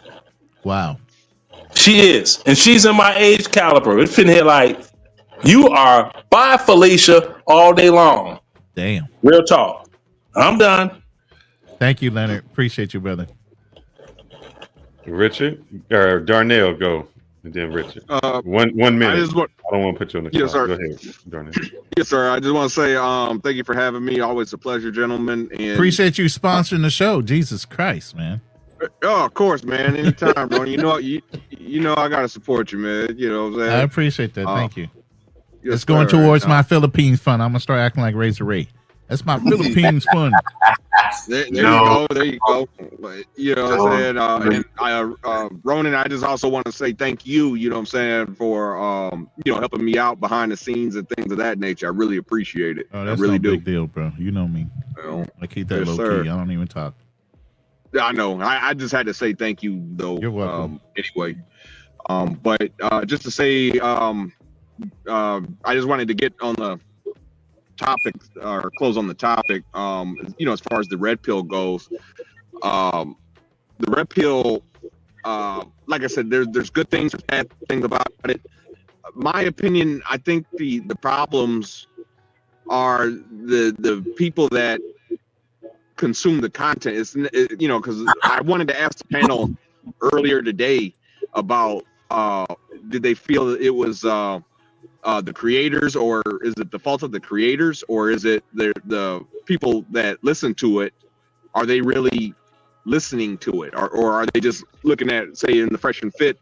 I just use them as an example, looking at the bimbos, and things of that nature, and then poking fun at the bimbos and stuff like that. Not really listening, not heeding the words about hitting the gym, being the best version of yourself, stop simping, and things of that nature. I mean, these are all things that you got to do. I'm not saying get out there and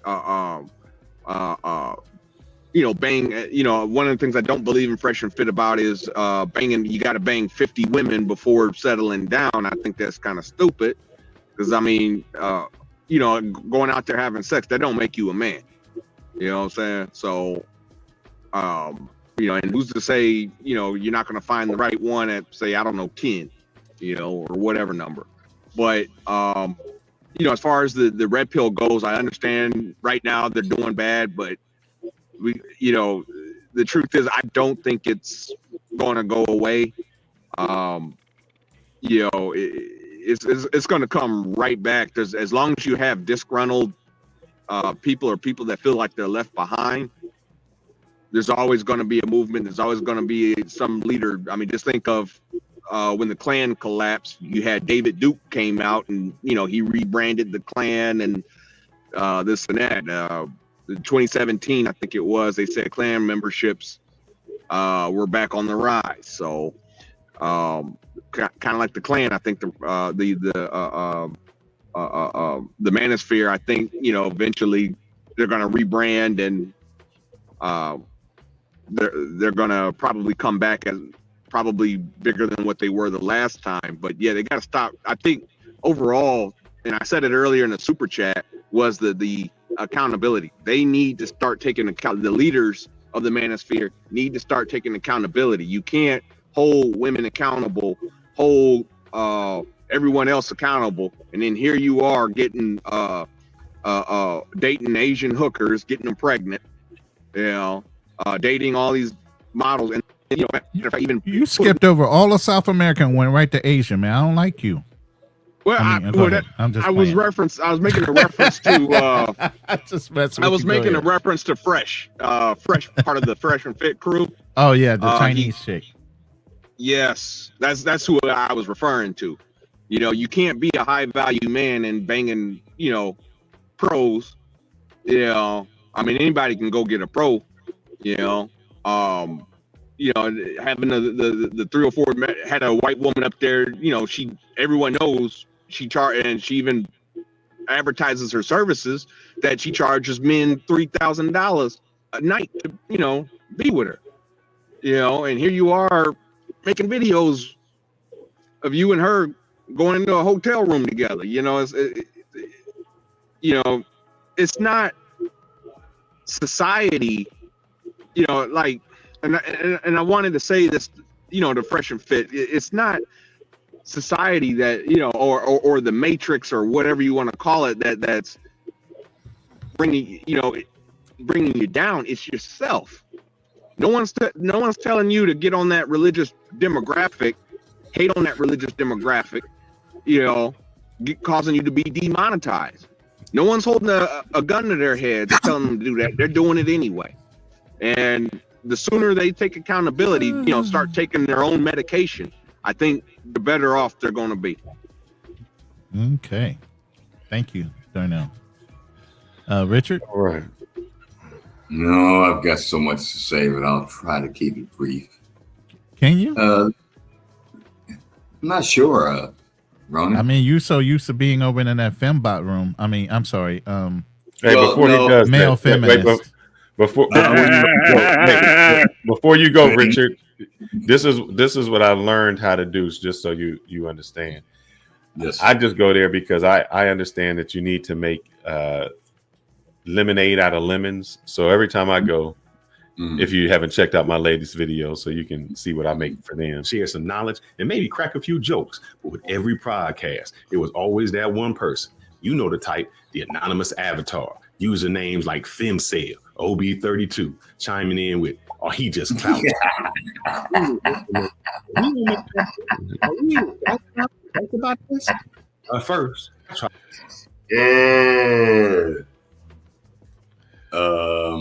Sometimes you just make lemonade out of lemons. Go ahead. Is it my turn? Yes, sir. These are the conversations that need to be had. Phyllis, I love your second channel. You remind me of someone who I won't mention, who is doing similar types of content in terms of the persona. But man, you've got some great stuff over there.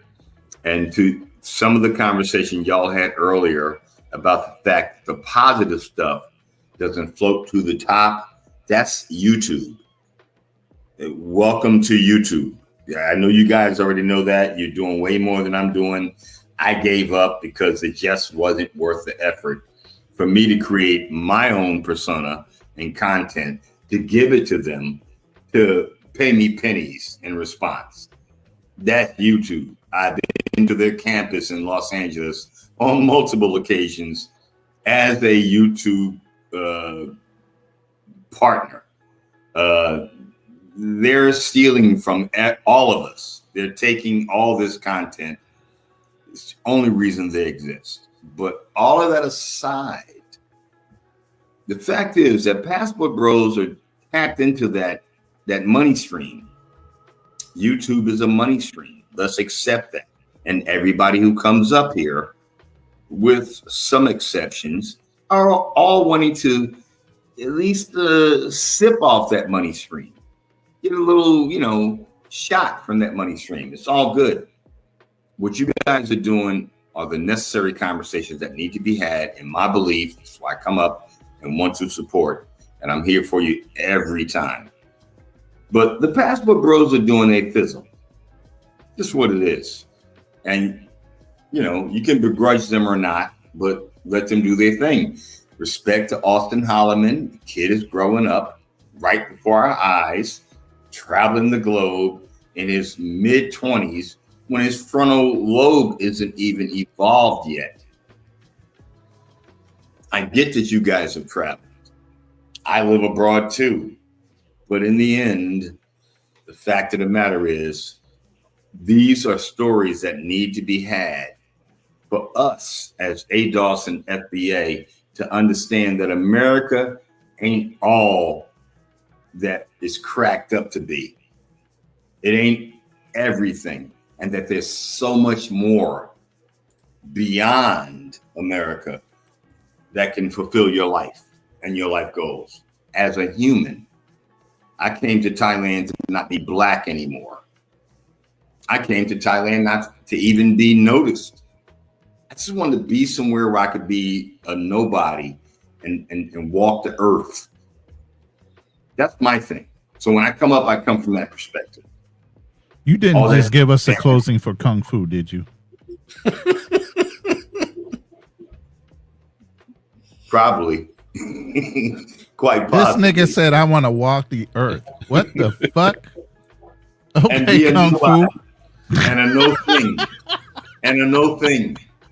Just straight up like on some Kung Fu shit. Grasshopper, man. Come on, brother. Grasshoppers in the house. That's funny you say that, Phyllis, because I used to be called that on a radio show. Until you can snatch the pee out of my hand. You do not leave. Grandmaster of martial arts named Jerry Bell, who's also an incredible singer. But he's a grandmaster martial arts. Who used to call me his grasshopper. Because I just want to walk the earth and experience life. And to all the Passport Bros out there, you need to look up Ikigai. I will. To all you Passport Bros, do your thizzle. Have fun. Live your life. I did in America. Love don't owe me nothing. I've had lots of fun, and I'm sure you handsome young fellas have as well.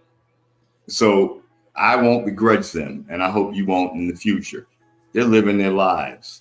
And yet a Manosphere is dying. Who wants to hang around a bunch of dudes? Manosphere. The hell is that?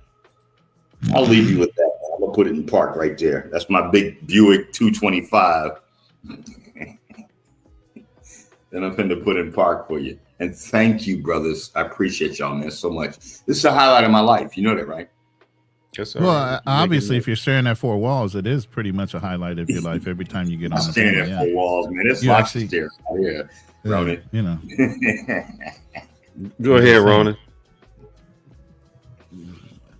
Dearly beloved, we are gathered here today to say farewell to the Manosphere. Wow. Wow. At least until the next generation comes behind us. That's all I'm gonna say. Because like I've been telling everybody, unfortunately, because the dating scene is the way it is and women are progressively getting worse when it comes to feminism and everything else, young brothers that are in their teenage years are going to grow up and be just like the ones that are dealing with the issues now. So more and more brothers are going to be getting passports and traveling and trying to explore their options no matter where we go. So if we have not learned from the past and have shown these younger kids on what direction they need to go and actually have people in place to demonstrate that, then this is going to keep on being wash, rinse, and repeat, unfortunately. So is Manosphere going to go away in this current form? Yeah. Is it going to come back? Yeah. Because the problems that caused it have not been fixed. So at the end of the day, the Manosphere isn't going anywhere. It's just going to keep on changing. And hopefully it evolves into something that's a little more controllable than what it's been right now.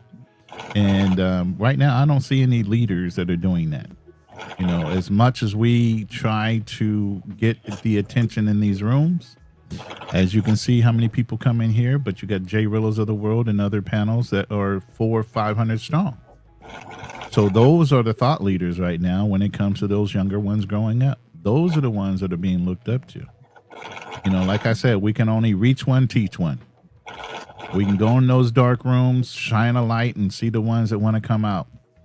The rest of them are going to sit there until they figure out they bumped their head against the wall or stuck their finger in that light socket one too many times and say, there's got to be a better way. You know, and then we'll be there. You know, but you can't force somebody to change their direction in life if they haven't been taught that from the age of childhood. And unfortunately, we got a lot of generations to go before we overcome that. Too many single mamas raising men. We were able to force you young black people into a moral lifestyle. I know things have changed. So yeah, and that's exactly what I'm talking about. That in the lifestyle U.S. has been military, we were able to change. In the not really, because Darnell just basically admitted to the fact that you still got a lot of dumb military individuals that still have not learned their life lessons. And they also bump their heads up against the wall. Are you serious, Ronnie? And they marry bar girls. Absolutely. You know how many dudes in the military marry bar girls out of stupidity because that's the first piece of trim they ever had in their goddamn lives before they signed a contract? Oh, glory. I don't know that. I don't know especially that. Infantry. Yeah. Exactly. Well, it's not even infantry. Even some of the smart ones are still doing it. Because they've been in their parents' closet or in you know, in college and in the books. They haven't been really out there dating because women are acting, you know, foolish. So when they go overseas, the first piece of hold on. Can I finish? I didn't interrupt anybody, did I?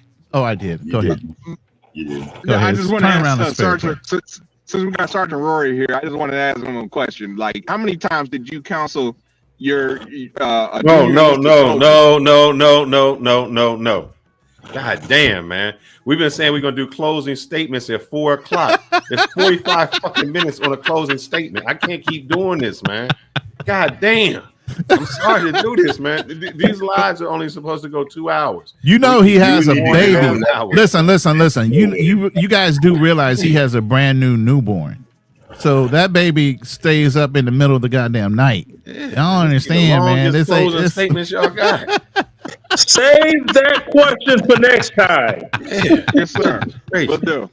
Good Lord. But anyway, so go ahead and get your closing arguments out, and we're going to close this down because we're pushing 1:48 in the morning. Man. I had a other channel that was over 10,000 views, made money, and I had to change and say that I got to do things different. I learned that people, sometimes you got to do good and you're not popular at the time. Malcolm X wasn't popular at the time. Martin Luther King wasn't popular at the time, and damn near Jesus Christ wasn't popular at the time. So I might not make content that you're gonna understand right now, but I know I make a legacy that'll go later. So sometimes popularity isn't something you got to do, and morality is something you got to do. So I tell you guys that we got to stick together, because apart, divided, they're gonna conquer us. So just make sure that maybe you have your morals over money. That's it, and I'm out. Until next week, guys. Can I put my hat on now? Yes, sir. Go ahead and put your hat on. Go ahead, put your hat on. What hat you got? You got that red hat? Oh, yep, there All it right. is. It's Trump. America with Trump. God bless America. God bless America. No matter Brother, who we got I'm some Proud to be an American, where at least I know I'm free. Yeehaw. But let me tell you Please hit something. the If like you button if and- you are an American veteran with a permanent and total disability at 100%, bring your ass down to Texas. You won't pay property tax. Or Georgia, where I'm at right now. All right. Ding. Hit Please the button, hit that man. like, I'm just fucking hit the around. like. Hit the button. All right, I'm out. God damn. Hit the button.